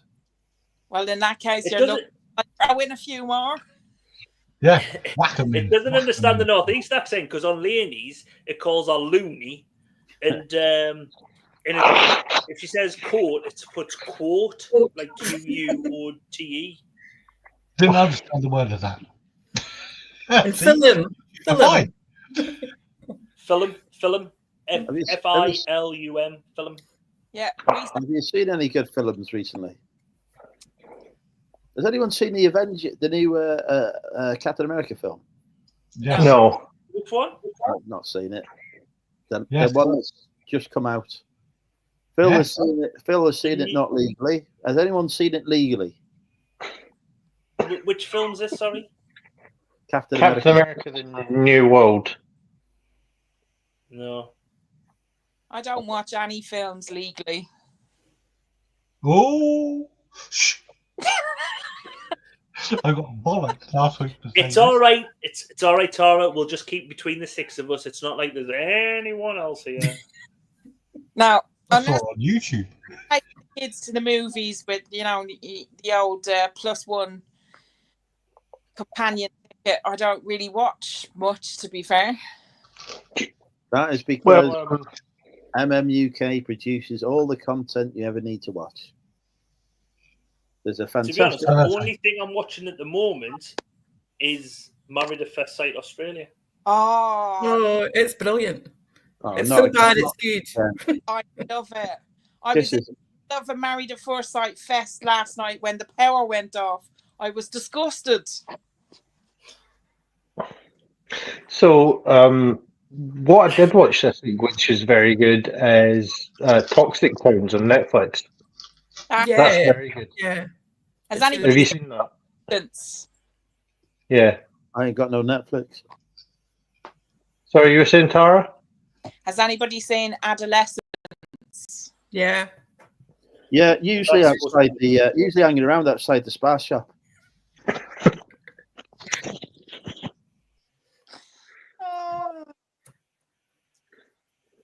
Have you seen some of the behind the scenes, how they filmed that? Because each episode's one shot. I absolutely. Have you seen the one where they've done the one shot where they attached it to the drone to get it to the bit? Yeah, to follow the car. Yeah. It's unbelievable where they're running along and then there's two men come just as he's getting in the car, attach it, and then it goes on. It's absolutely fantastic. Brilliant. I watched a few clips on Netflix where I don't know what the actor's name, the young kid, where he's actually and like they did like 12, 13 different takes And I have to admit, it's just amazing the way he actually kind of turned around in it and kind of showed all the emotions that he captured within like a few seconds.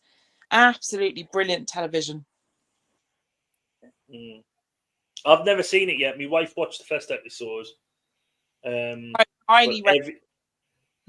Everyone who's watched it at work says, "Oh, it's brilliant." And you're saying about that 13-year-old kid who plays like the main role. They said he's like destined for something because he's brilliant. I reckon the whole show itself is going to get absolutely loads of awards. It was really, really, and actually, I think Toxic Town was just as good. I think. Yeah, Town.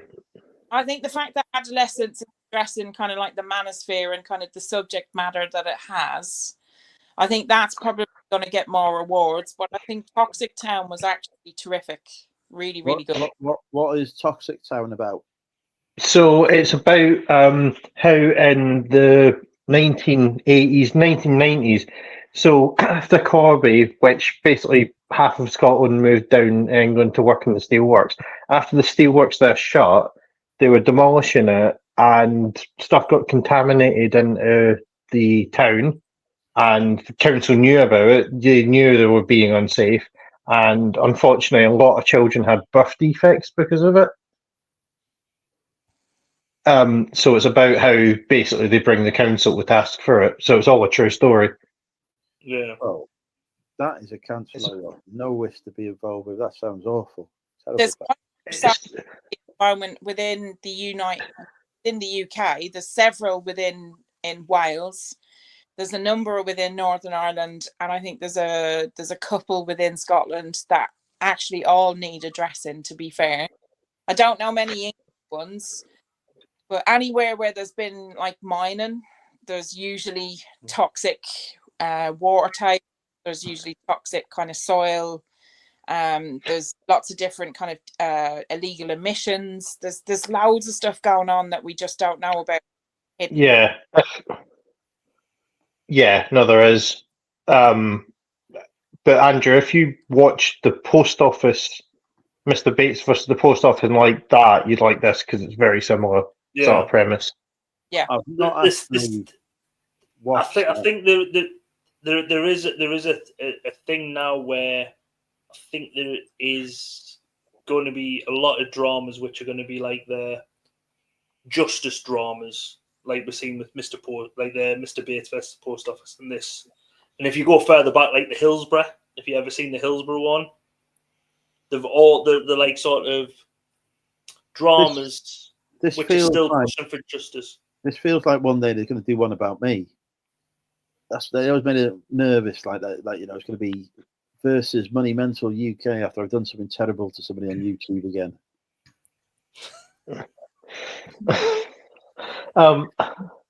Who do you want to play you then, Andrew? Yeah. Well, it's obvious, isn't it? A young George Clooney. Well, George Clooney's not young now, so. Oh, look there. Oh, who's young and hot nowadays? I don't even know. Channel name, but no. I'm not an actor. And you're older than me. Yeah. There's a question to throw out to whatever's left. People are left in the chat. Who would you get to play you, actor-wise, in the story of your life? Excuse the old.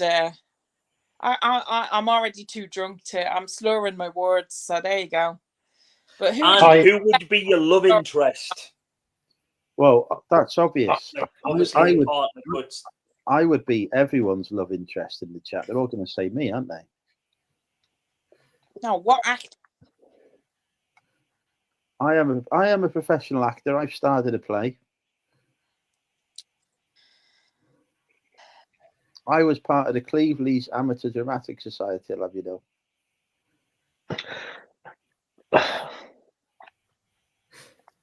So you can name in the UK. What was your part?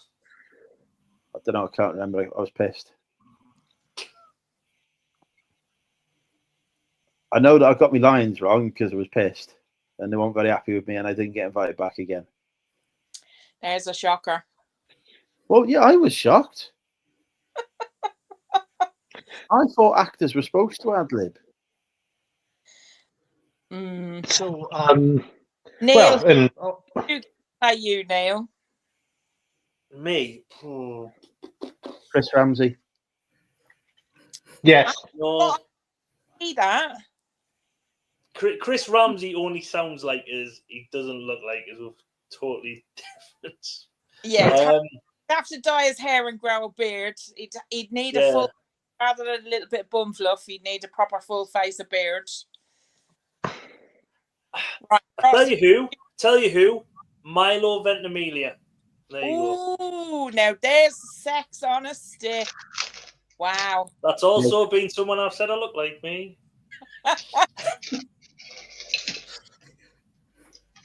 But also another one was have you ever seen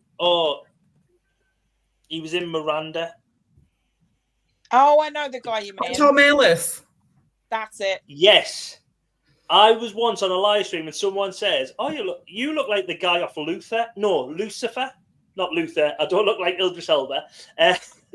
Me webcam isn't that bad, but when they says, "Oh, you look like that guy off Lucifer," I was like, "Who?" And when people said Tom Ellis, I was like, "I'm positive my missus thinks he's really fit," and I was like, she was like, "Yeah, you don't look anything like him." Brilliant.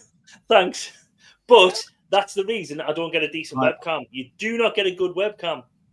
And then you get lookalikes like that. I have decided who can play me. Go on then. Idris Elba. Spitting image. He's a good actor. It might stretch his ability, but he is a good actor. I reckon Idris Elba would be Ross, who can play you? I would like to give it to an unknown actor that needs the gig, but is a really good actor, and then they'd become a superstar. Me? That's a good You answer. can't act, Andrew. I will play Ross. I would go Jeff Goldblum for me. Phil. There's a good reason. There's a good reason. Actually, Jeff Goldblum could do a really good Hollywood version of Andrew. I like Jeff Goldblum. Sorry, Phil. He's turned the gig down. He's playing me. Judy, who? I would get Dawn French, and my love interest would be a mixture of Stephen Graham, Vin Diesel, and Idris Elba. Oh my God! Aha! Junie's got a crush on me. I knew it. There you go, folks. I've actually had people come up to me and say that when I've had my fringe and my bobbed hair, you look like Idris Elba. Like Dawn French. Love interest wise, it would be a cross between Colin Firth and Patrick Stewart, which is a bit weird because one's full head of hair, one's completely bald. So I'm not sure where you go with that kind of, but however. Welcome back, Tom. Ryan Reynolds. Kathy is saying it's obviously Ryan Reynolds for you, Andrew. He ain't going anywhere near me. We've all agreed that Idris Elba would be perfect to play the role of me.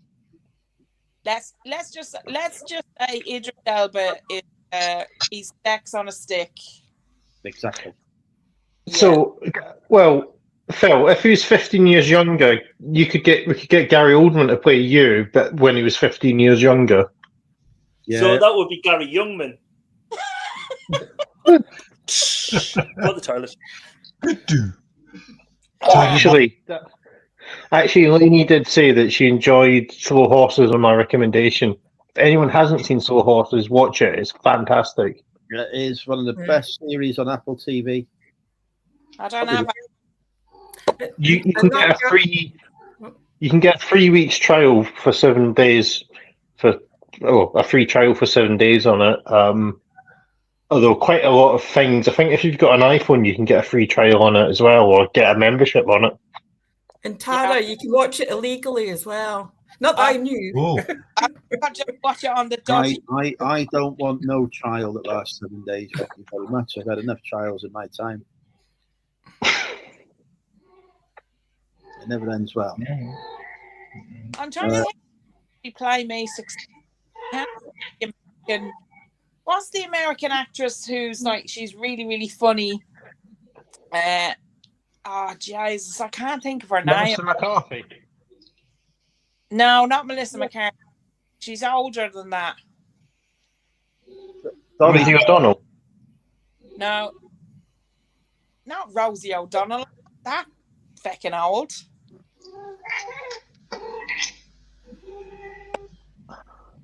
Oh, it's Phil's cat. I went to the toilet and still had my earphone in, and all I could hear was. And that's I'm trying to think. Cats go mad at me. So, American actress, comedy actress, older than Melissa McCarthy, but not as old as Rosie O'Donnell. Hair colour? Well, she's been different hair colours throughout her career. You don't get clues like that on this channel, Neil. You know that right now. You know the rules. Is she a comedy actress, Tara? I can't think of her name. What's she been in? I can't. Now this is useless. Roseanne Barr, Jane Fonda, Amy Schumer. She's the one that's got the moon face that's had lots of trolling. So yeah, maybe her. Moonface? Yeah. Tina Fey, Sarah Silverman. I'll tell you what, could be Tina Fey in another lifetime. I'll have her. Yeah. She's hilarious. Sandra Bullock. Oh, listen, if we're going to Sandra Bullock's standards now, Jesus, that's like a wish list, mate. No. Kathy Bates. Fuck off. I'm trying to think of American actresses that aren't like obvious ones. Might as well have said Kathy Burke. Listen, who's also a good actress. Bit of me. I like Kathy Burke. She's Gary Oldman's sister. No, she's not. No, that's the one. That's Big Mo. Gary Oldman's sister. It's the lady out of EastEnders that was Gary Oldman's sister. I can't remember. Yeah. Big Mo. That's it. Oh. Rebel. Olivia Colman. Saying. Tara, Olivia Colman. Oh, I wish. Olivia Colman's mint because she's like an Oscar-winning actress, but you get her on any podcast or interview and you lead her down the path the wrong way. She's like effing and jeffing all the way. She's brilliant. I love Olivia Colman. I love Olivia Colman. If only. Her character in Marvel Secret Wars was fantastic. Brilliant. Yeah. Absolutely brilliant. Yeah. If you look back at the start of her career, she done the Peep Show. All right, Kev. No, it's an advert for some insurance company. Oh, I remember that. She was in that. Yeah, she was in that. Like, I remember that. It's like, all right, Bev. All right, Kev. Direct line, I think it was. Something like that. Bev, Kev. Have you remembered who it is yet, Tara? Sorry? Have you remembered who it is yet? No, not at all. Gosh, it's gone. Unfortunately, Right. I'd like to say menopause has a lot to play, but now I think at this point in time, it's actually the alcohol. I've mixed the grape and the grain tonight, so yeah, I'm not sure what's going to happen. Tom, who is it you met in an airport in Ibiza? So Tom the English Pecker met someone in an airport in Ibiza. Idris Elba. Did he? Yeah. No way. That's who you're going to see at an Ibiza airport because he is an Ibiza club DJ. Wow. No, see what Tom says. I stayed in the same hotel as Brandon Block in Ayunapa. Brandon Block. No idea who that is. Not a clue. He's a DJ who can you remember the Brits years ago and he turned up on stage and Ronnie Wood said he was going to get Vinnie Jones to kick his head in or something? No. No, well, it was him. Okay. No. The best Brit Award moment is when Jarvis Cocker jumped on stage during Michael Jackson doing a song. Yeah. Yeah, but the best story about that event, what happened was when what's his name? Oh, not Jim Moore. Bob Mortimer, who is a trained solicitor, went to try and represent Jarvis Cocker at the police station, turned up and seen about 12 Hollywood lawyers, and he was like, I'm a bit out of my depth here, I'm going to go home. To the police station. Tara, you've actually got a really good memory. I'm actually shocking with my memory. That's why I'm missing my husband tonight, because he's fantastic at remembering all sorts of different shit. He's such a good memory. But I don't know, like, a question for you lot is, like, what era would you go back to? What era would you have liked to have lived in or partied in? Well, so this is quite an easy one. It would be any one after general anesthetic was invented, because I wouldn't want to go back where they didn't have advanced dentistry and general anesthetic, and where they didn't have antibiotics. So yeah, because it would have been horrible before then. Oh,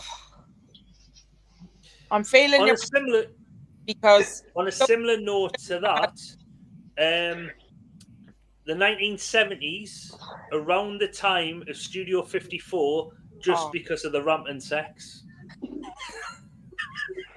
Listen, that should be Andrew's answer.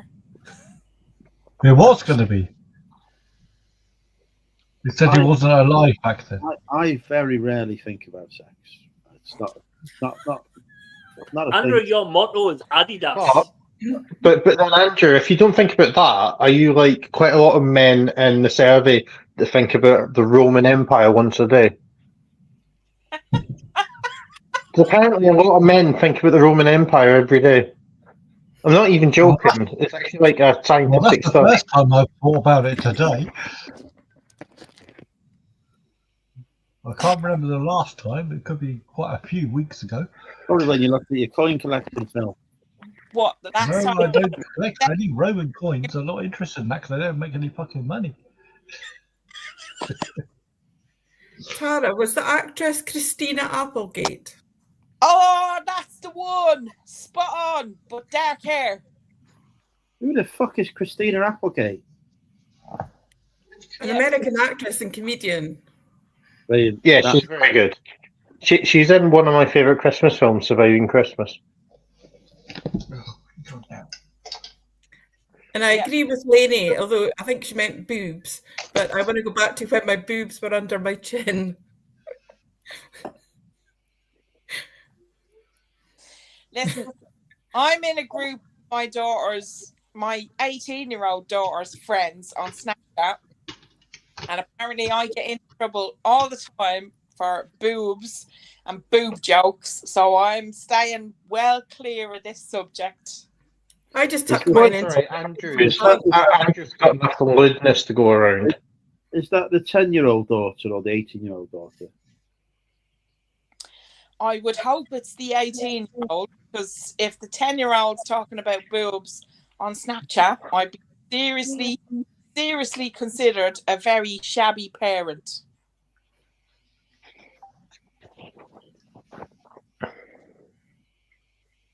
You okay, Phil? You've went very quiet. I'm allowing people to talk for a change. Okay. I go through stages like that. Then I'll talk like a dickhead and drown everyone out. He's still thinking about the outside toilet. You've heard the expression. What the hell are they talking about? You've heard the expression, don't poke the bear. What you've just done there is poke the bear. Yeah, talking about kludgies, like underage. Yeah, doesn't go. So, although speaking of like people playing people in a film, so you're familiar with Michael D. Higgins, aren't you, Tara? Is anybody else familiar? So someone showed Danny DeVito a picture of Michael D. Higgins and said, "Why is this me playing Bernie Sanders in a film?" He did not. Oh God. Yeah, seriously, I'm not even joking. Really? Yeah. What was his answer? No. He literally, someone showed him a photo and he put that tweet out. No. He actually said that. He said, "Why is this me playing Bernie Sanders in a film?"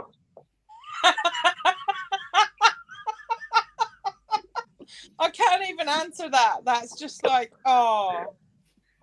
Anyone who isn't, go and Google Michael D. Higgins, the President of Ireland. Oh my God. Oh, sure. I'm not sure how to explain that to anybody, really. No, there's a photo of him. Neil's got him on the screen.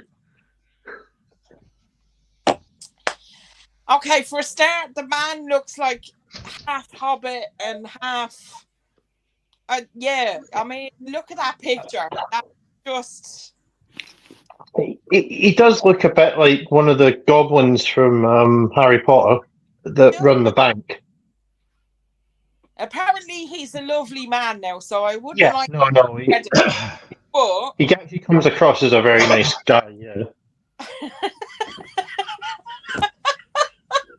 There's just no answer for that comment. I really don't know how to answer that. I can't actually picture. I can't actually picture Danny DeVito playing him. For a start, I can't actually picture Danny DeVito doing a decent Irish accent. However, Brian Blessed or somebody like that, maybe. Well, no, Tara. What I said is it isn't Danny DeVito playing Michael D. Higgins. He said Michael D. Higgins looks like Danny DeVito if he was to play Bernie Sanders in a film. So it'd be Danny DeVito playing Bernie Sanders, not Michael D. Higgins. Yeah, I'm too pissed to answer that. I don't know.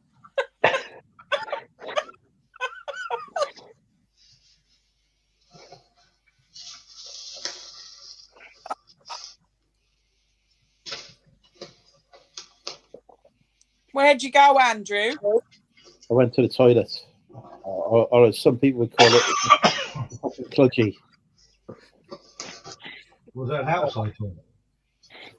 Oh, Neil, have you seen any other soap actors in the library and thought they were people you knew?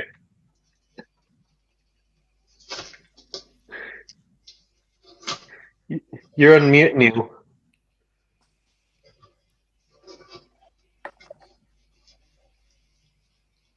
Oh, it's all free. What's Phil looking for? I'm not looking. I'm trying to pack away some of my shite I've been trying to research for the last week. Phil, come on. If you're actually packing away shit, what's going on? We don't want to see your ass. What? No, I didn't realise my ass was on show. Is that a half moon, full moon? Oh God, I've left some things up. I think Neil's audio's gone. What's up, Neil? We can't hear you. We can't hear you. Yeah, if you go out and come back in. Andrew, what is the longest stream that's actually ever happened on the Money Mental or Drinking with Andrew? New Year's Eve, a few years ago, I did 16 hours, not just on this channel, though. I went to seeing New Year's Eve in America afterwards. Yeah, but haven't you done a 12-hour drinking session with Peter on here before for charity? No.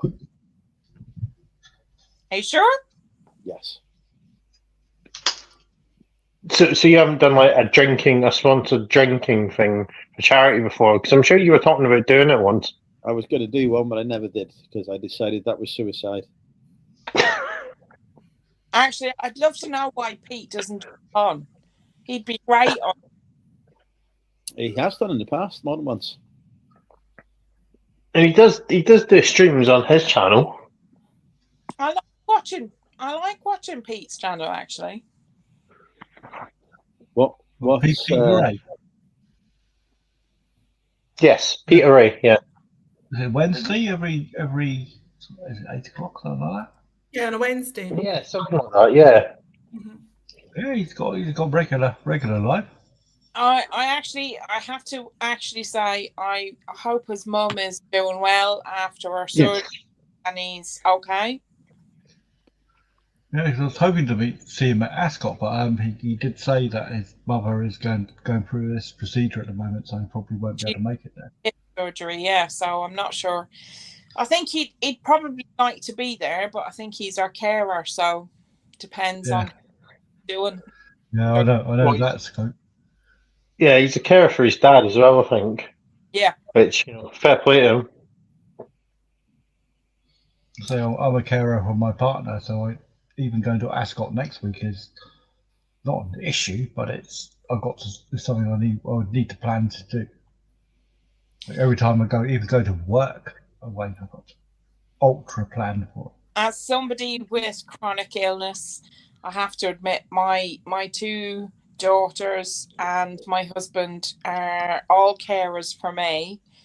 It can be very hit and miss and it's very different day to day when you suffer with chronic illness or when you suffer with a disability, so it can be actually quite hard work. I can agree with that, Tara, because my husband's my main carer. Yeah. Has been since 2008. So it's difficult, and actually people don't understand or don't realise how difficult it can be. They got not a clue. Because I'm my partner's primary carer. I don't get paid for it because I have technically a full-time job. But when I work away from home, which is incredibly hard to orchestrate. It's I have to get everything into position, and if I'm not happy with it, I just won't go to work. Yeah. Simple as. Which is why I run an eBay business, because if I'm at home, I can supplement income, and if I'm at home, I can increase the income a little bit. Well, it's like my safety net. Yeah, it is quite hard actually, and without getting too serious at the time of the night, my husband back in September after being off for 5 years after I had a stroke, and I mean, my oldest daughter, who you saw earlier, Leah, she's 18.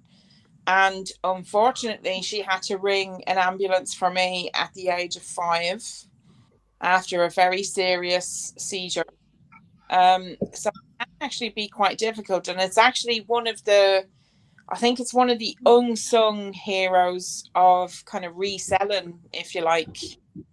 Okay, Pussycat. One of us do it because we have long-term chronic illness, and it's one of the ways that actually we can either supplement income or gain income when you have chronic illness. He back to work in year because we just weren't managing, despite the fact that we were both, reselling, and we had full kind of benefits as a family of 4. We just out financially, so it was really hard. So for anybody who is a carer in any description or any capacity, it just goes to show how difficult a subject it actually is. And you're exactly correct. Yeah, and I was going to say as well, Tara, the fact that with us, both myself and my husband are on benefits, and the way people sort of deal with that is quite stereotypical. But the reason he is at home is because I need him more than if he was at work. Yeah. And to have to accept that is really hard when you've had a before life and you're now in a different version. And also, like, although I get cared for, I'm also a carer for my parents, my elderly parents. And people can't get their heads around that because they look at me and think, well, how can a person with numerous chronic illnesses be able to care for other people? But they don't quite get it. It's really strange. There's a level, isn't there? There's levels of care. Yeah. And it's really... I fully get you, Junie.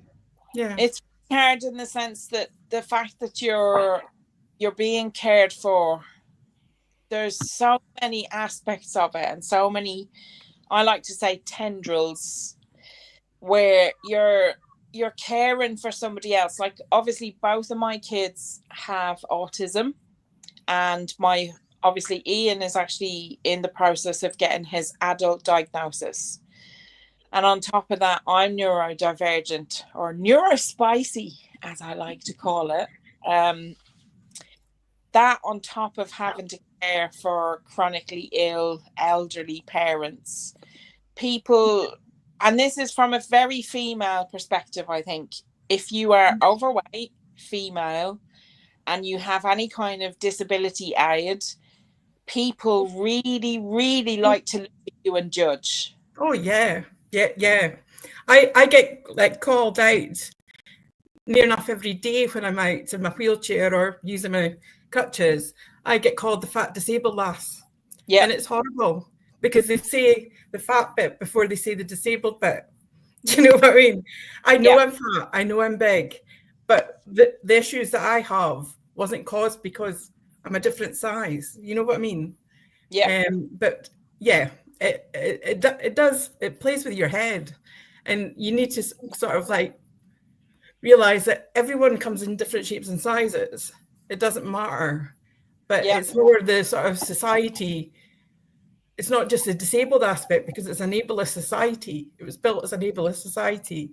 So you're fighting constantly for accessibility rights and everything.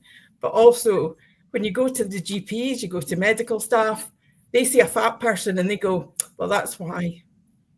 Yeah. And it's horrible. Absolutely horrible.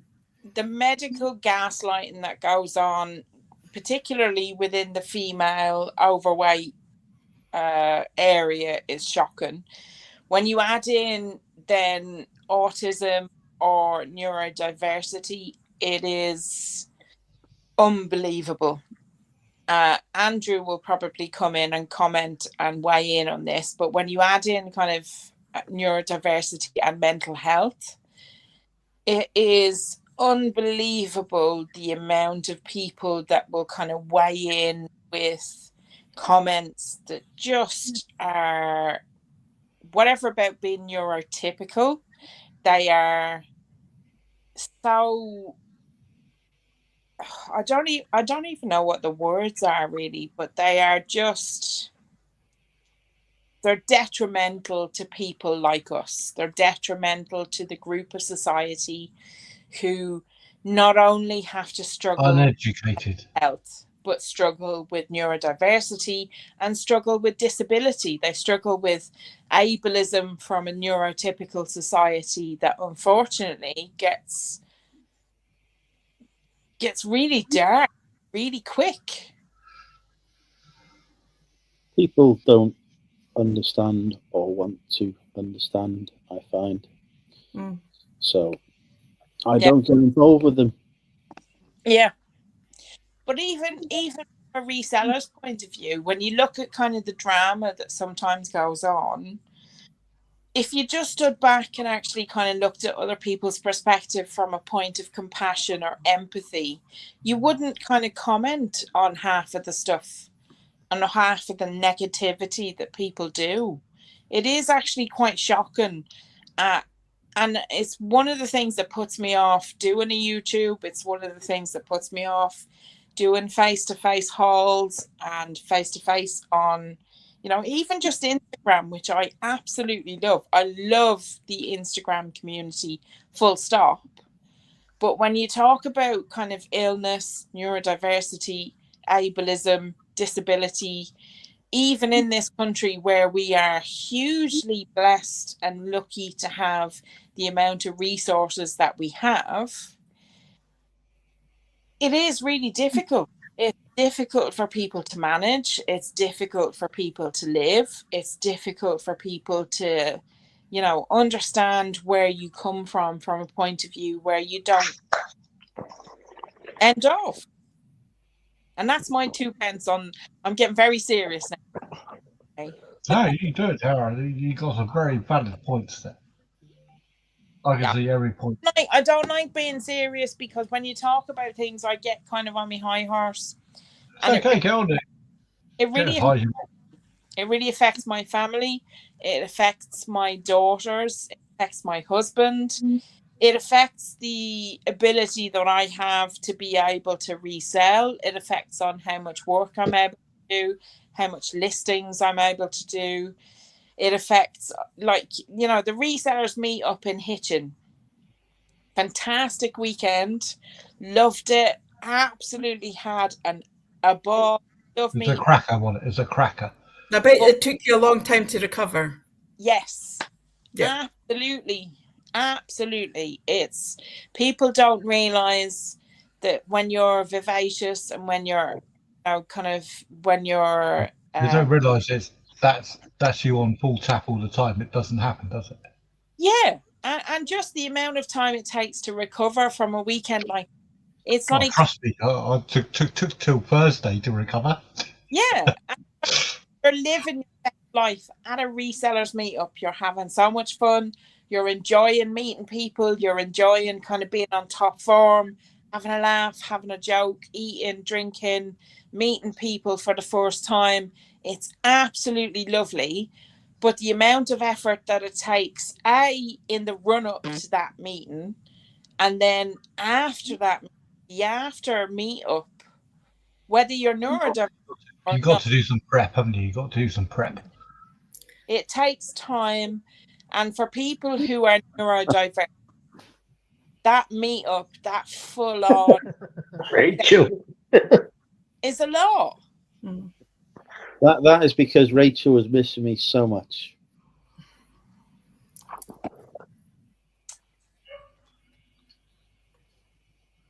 It took me a long time to recover from Hitchin, to be honest. 2-3 weeks before I was back into things. It takes me so long to organise to be able to go to some of these events because, like I say, my partner is incredibly disabled. Listen, I absolutely love meeting Andrew from a spicy neurodiverse perspective. Meeting Andrew is pure joy. Meeting Phil is pure joy. But it is like people don't realize that as much as you love these things, you love these interactions, that actually you have to have a certain amount of downtime. I mean, I love that definitely. But we had a nightmare in the hotel. Despite me telling them I was disabled, we were put 2 stories up. We had to be moved back down. So that means my husband moving all my luggage, all of my 3 bags down to a different ground level room. And they say it's accessible, but it was a step up. It was a step into the foyer, and then it was a step into the room itself. So hotels make you laugh. It's I deal with hotels all my life because I work away from home. Yeah. And the amount of time my company books me and my colleague into a disabled room is ridiculous. They book us into a hotel disabled room, taking that away from someone that's disabled. And I'm thinking, why the hell are they doing this? We could quite easily been in any other fucking twin room. No, so the reason they're doing that is because they don't always fill that room, so they offer it as at a cheap rate to companies to accommodate their staff. I've got no control over this. I have to take the room that I'm given. But they shouldn't do that because the size of a castle with all the bits and pieces, and I'm thinking, what the hell are we in this for? But it's also I want a bed. I was going to say as well with hotels. Oh, sorry. I was going to say about hotels, the fact that we, as disabled folk, it costs us more. Yeah. For the rooms.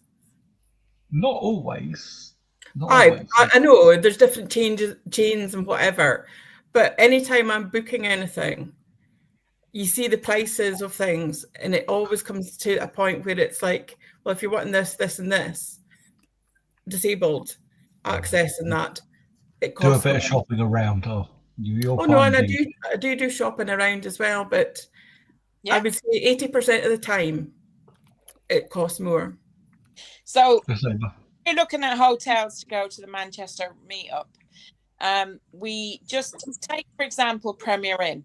My husband looked around and he was looking at just standard room for 2 nights for the weekend of the resellers meetup from the 16th to the 18th of May. And we got a quote of £360 for a normal double room with 2 people.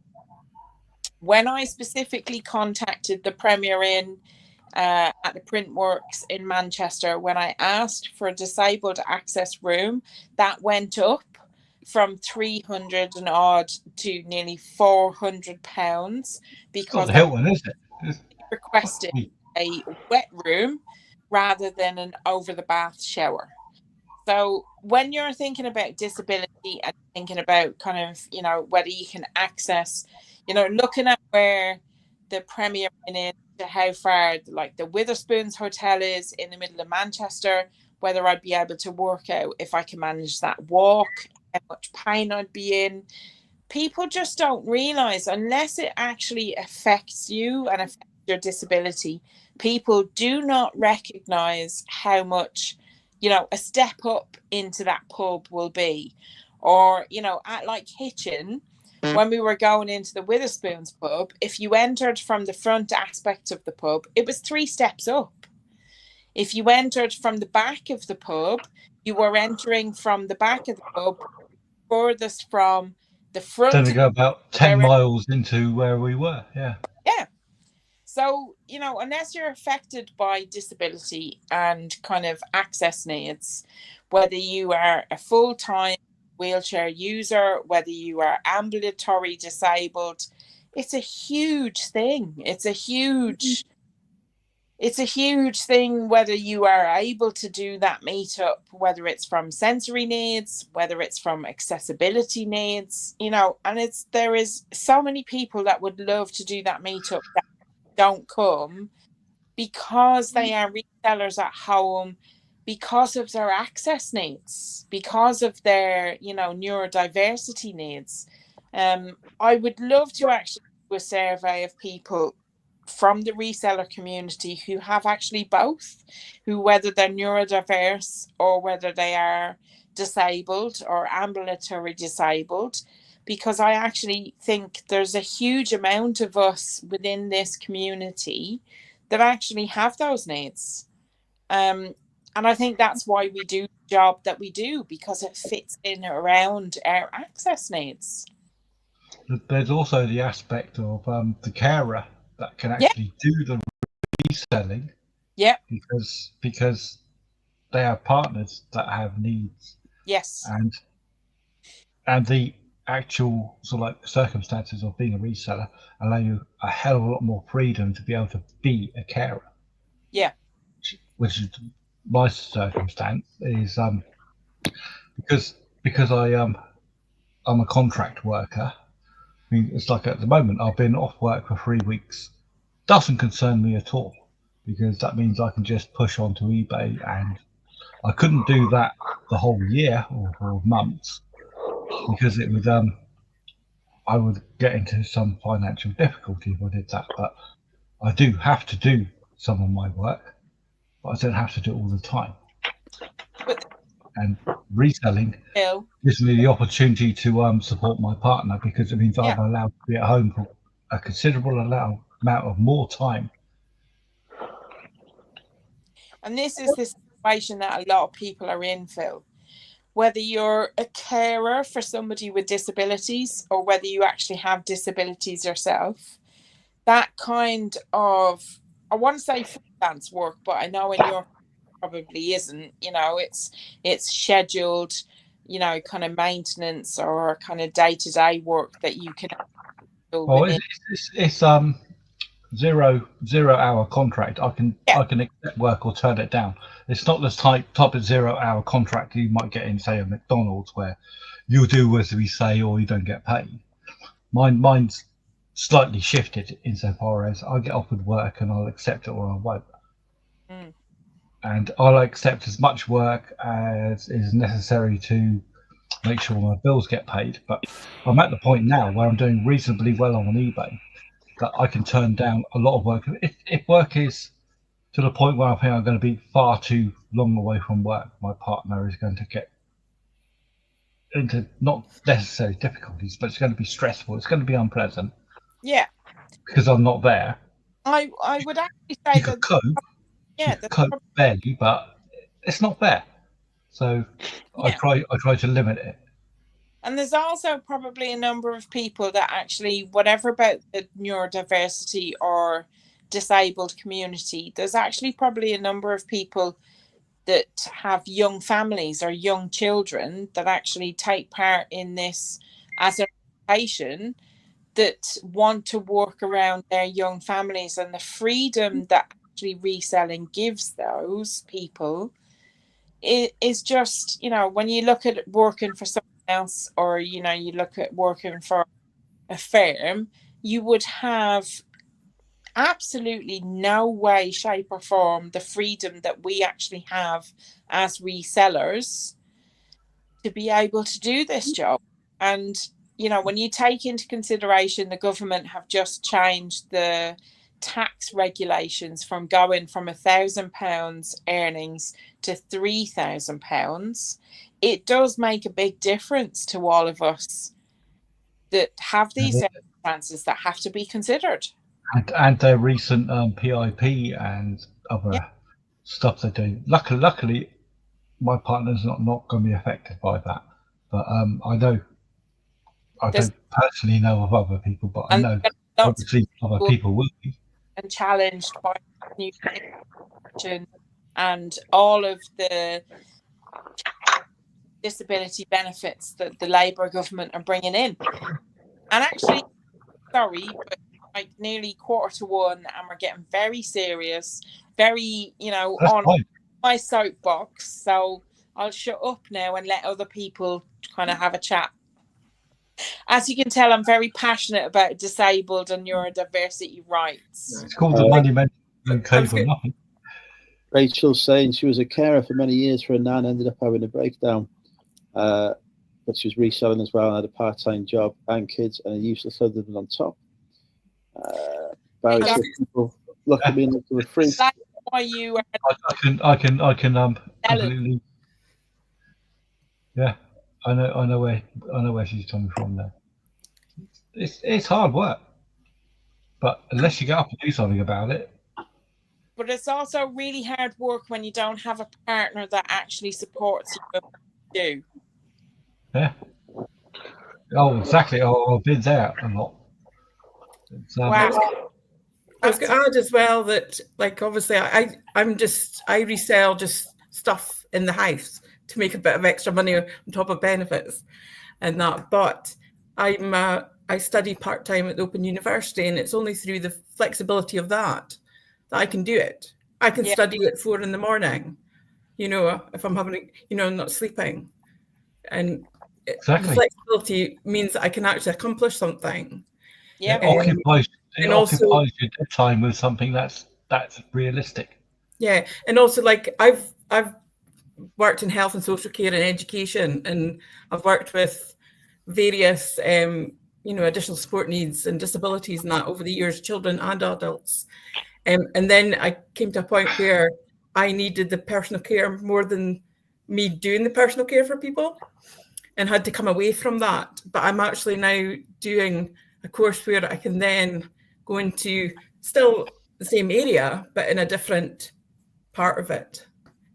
And I'm very passionate about, like, inclusion, diversity, and all that sort of stuff, because at the end of the day, we all have a responsibility. It doesn't matter whether you're disabled or not. And especially in this, you know, it's 2025, you know. Totally get that. And that's the thing with the job that we are actually all do, whether you're full-time or part-time reselling. The reselling aspect of this job fits in around family life, disability, caring, responsibilities, whether you're a neurodiverse person on your own, whether you are a neurodiverse person with disability within a family. It just fits in around what we do and what we strive for. And anybody that kind of poo-poos people on benefits because of disability and us doing this job to earn a little bit of extra cash to fund the nice things like gigs or holidays or any of the other kind of stuff that people take for granted that work full time. And don't get me wrong, people that work full time, fair play to them. When you work full time and you've got family commitments, it's a hard slog.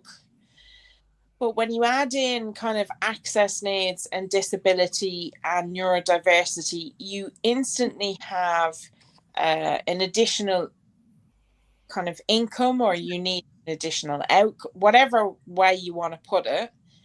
There is extra expenses around disability and access needs that people just, unless you experience it, take for granted or just discount and don't think about, full stop. Yeah, people even like the government don't realise we're trying to help ourselves. Yeah.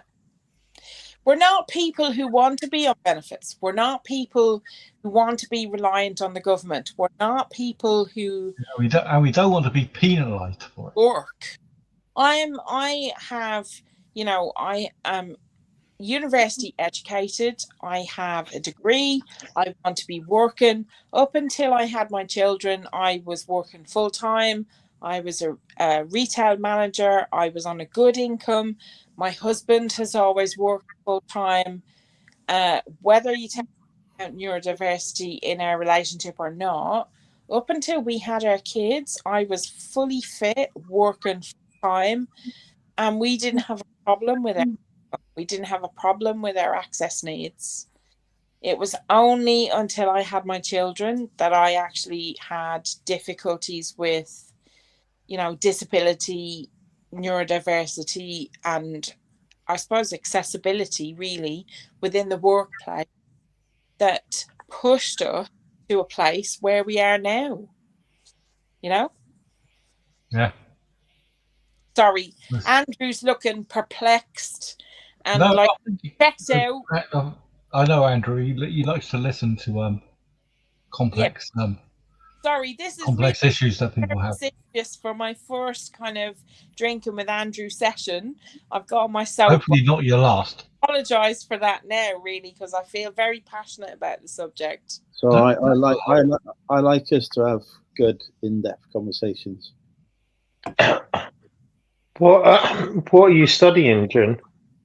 I'm doing my Diploma of Higher Education in Social Care Scotland, and I'm planning on possibly going on to a degree in either health and social care or in social work.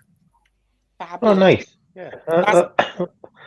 I've got 17 years working in health, social care, and education over in my previous before disabled life. Yeah. So. Oh, that's great. Yeah.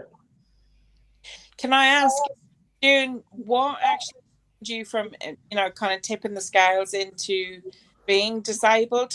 Am I allowed to ask that? Sorry if it's quite intrusive, but I'm like what conditions I have. Do you mean? Well, what are you prepared to share? I know some people. No, I'm. Oh. Oh, she's throwing the phone on the deck again. Oh, no, I'm very open about what I have and that. Like I would say, it started off when I was 26. I was diagnosed with cancer. Wow. And from there, I slowly got one diagnosis after another. Firstly, fibromyalgia in 2008. And then I was diagnosed with, at the time, joint hypermobility syndrome. I basically am bendy, I dislocate most of my joints. but it's now classed as hypermobile Ehlers-Danlos syndrome that I've got. I also have POTS, which is the dizziness, fainting, blackouts, sleep apnea. I've got one lung that's half a lung, and I have a couple other things, plus mental health issues as well. So, yeah, that's me. Well, I thought collecting Minnie Mouses was bad. It's quite hard when you've got chronic illness and you've got multiple diagnoses within kind of health issues as well. Yeah. I think the hardest for me is being accepting of needing help, being one. Yeah. Asking for help, being two. And three, having to use aids to help my mobility. Yeah. Those three things have been really hard. I still have days where I'm like, nah, not doing that, or I'm not going to use that. But most of the time now is like, I've now got an electric wheelchair. Didn't get it off the NHS because they were going to give me a manual one, which I can't do because I dislocate my shoulders near enough every day. So I had to get funding to get an electric wheelchair, which took 3 years. Yeah. In that 3 years, I wasn't able to get out. I was bedridden. Yeah. So yeah, a lot of changes, but I'm very I try and be positive about it and raise awareness about it, rather than go, oh God, I've got this and all this, and because I've been to support groups and I find a lot of people are wanting to win the race of who's got the worst pain or who's had the worst week or whatever, and to me that doesn't help. Proactiveness and and going out there and doing stuff and making other people aware is more important. Yeah. And I'll get off my soapbox now. Why is it as women or as people with chronic illness we feel like we need to justify our existence in this world? It's all right. It stops Andrew talking about his chopper. And Diane, come on, chime in here. Experience within the mental health or whatever. Come on.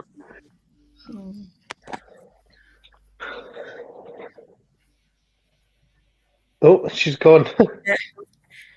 We've lost the phone again.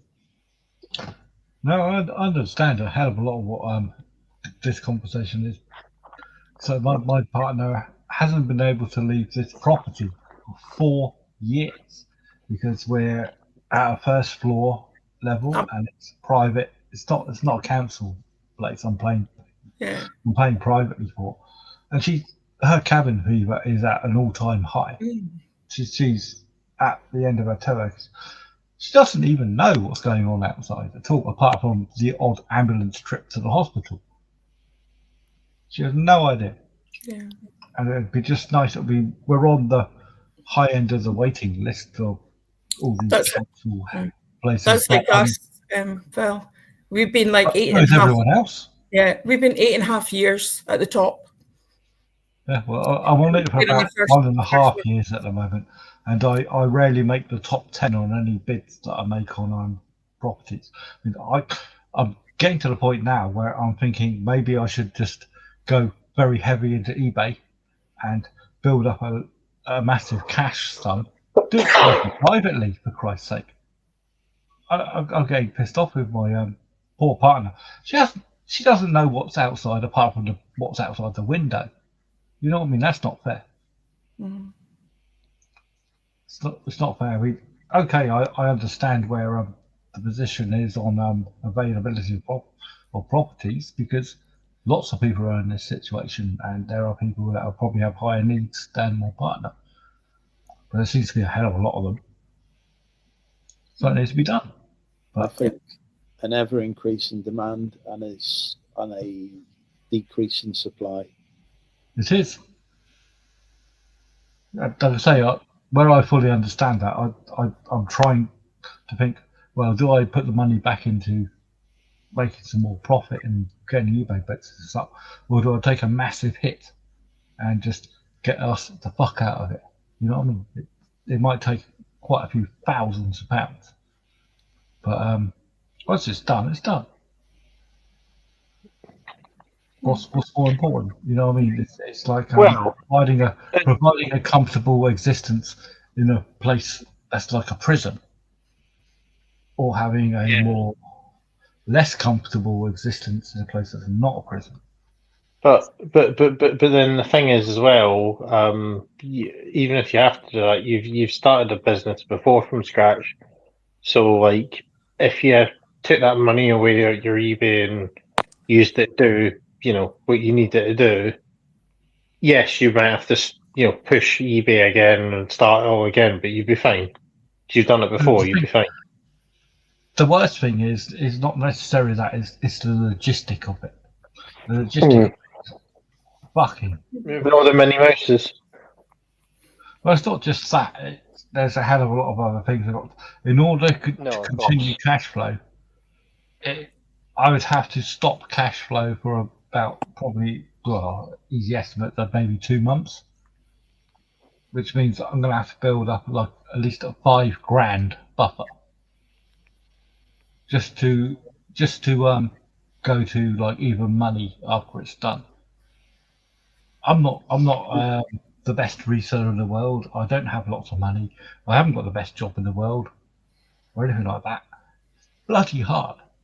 It's doable, and I know there are avenues, but even if the avenues are available, are the avenues a dead end? You know what I mean? It's like even if I have the facility to do that, is the facility actually there?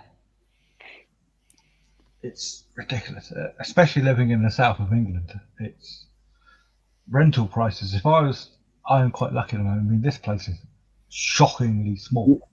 I've got a solution. You need to move to Scotland, get a cudgy.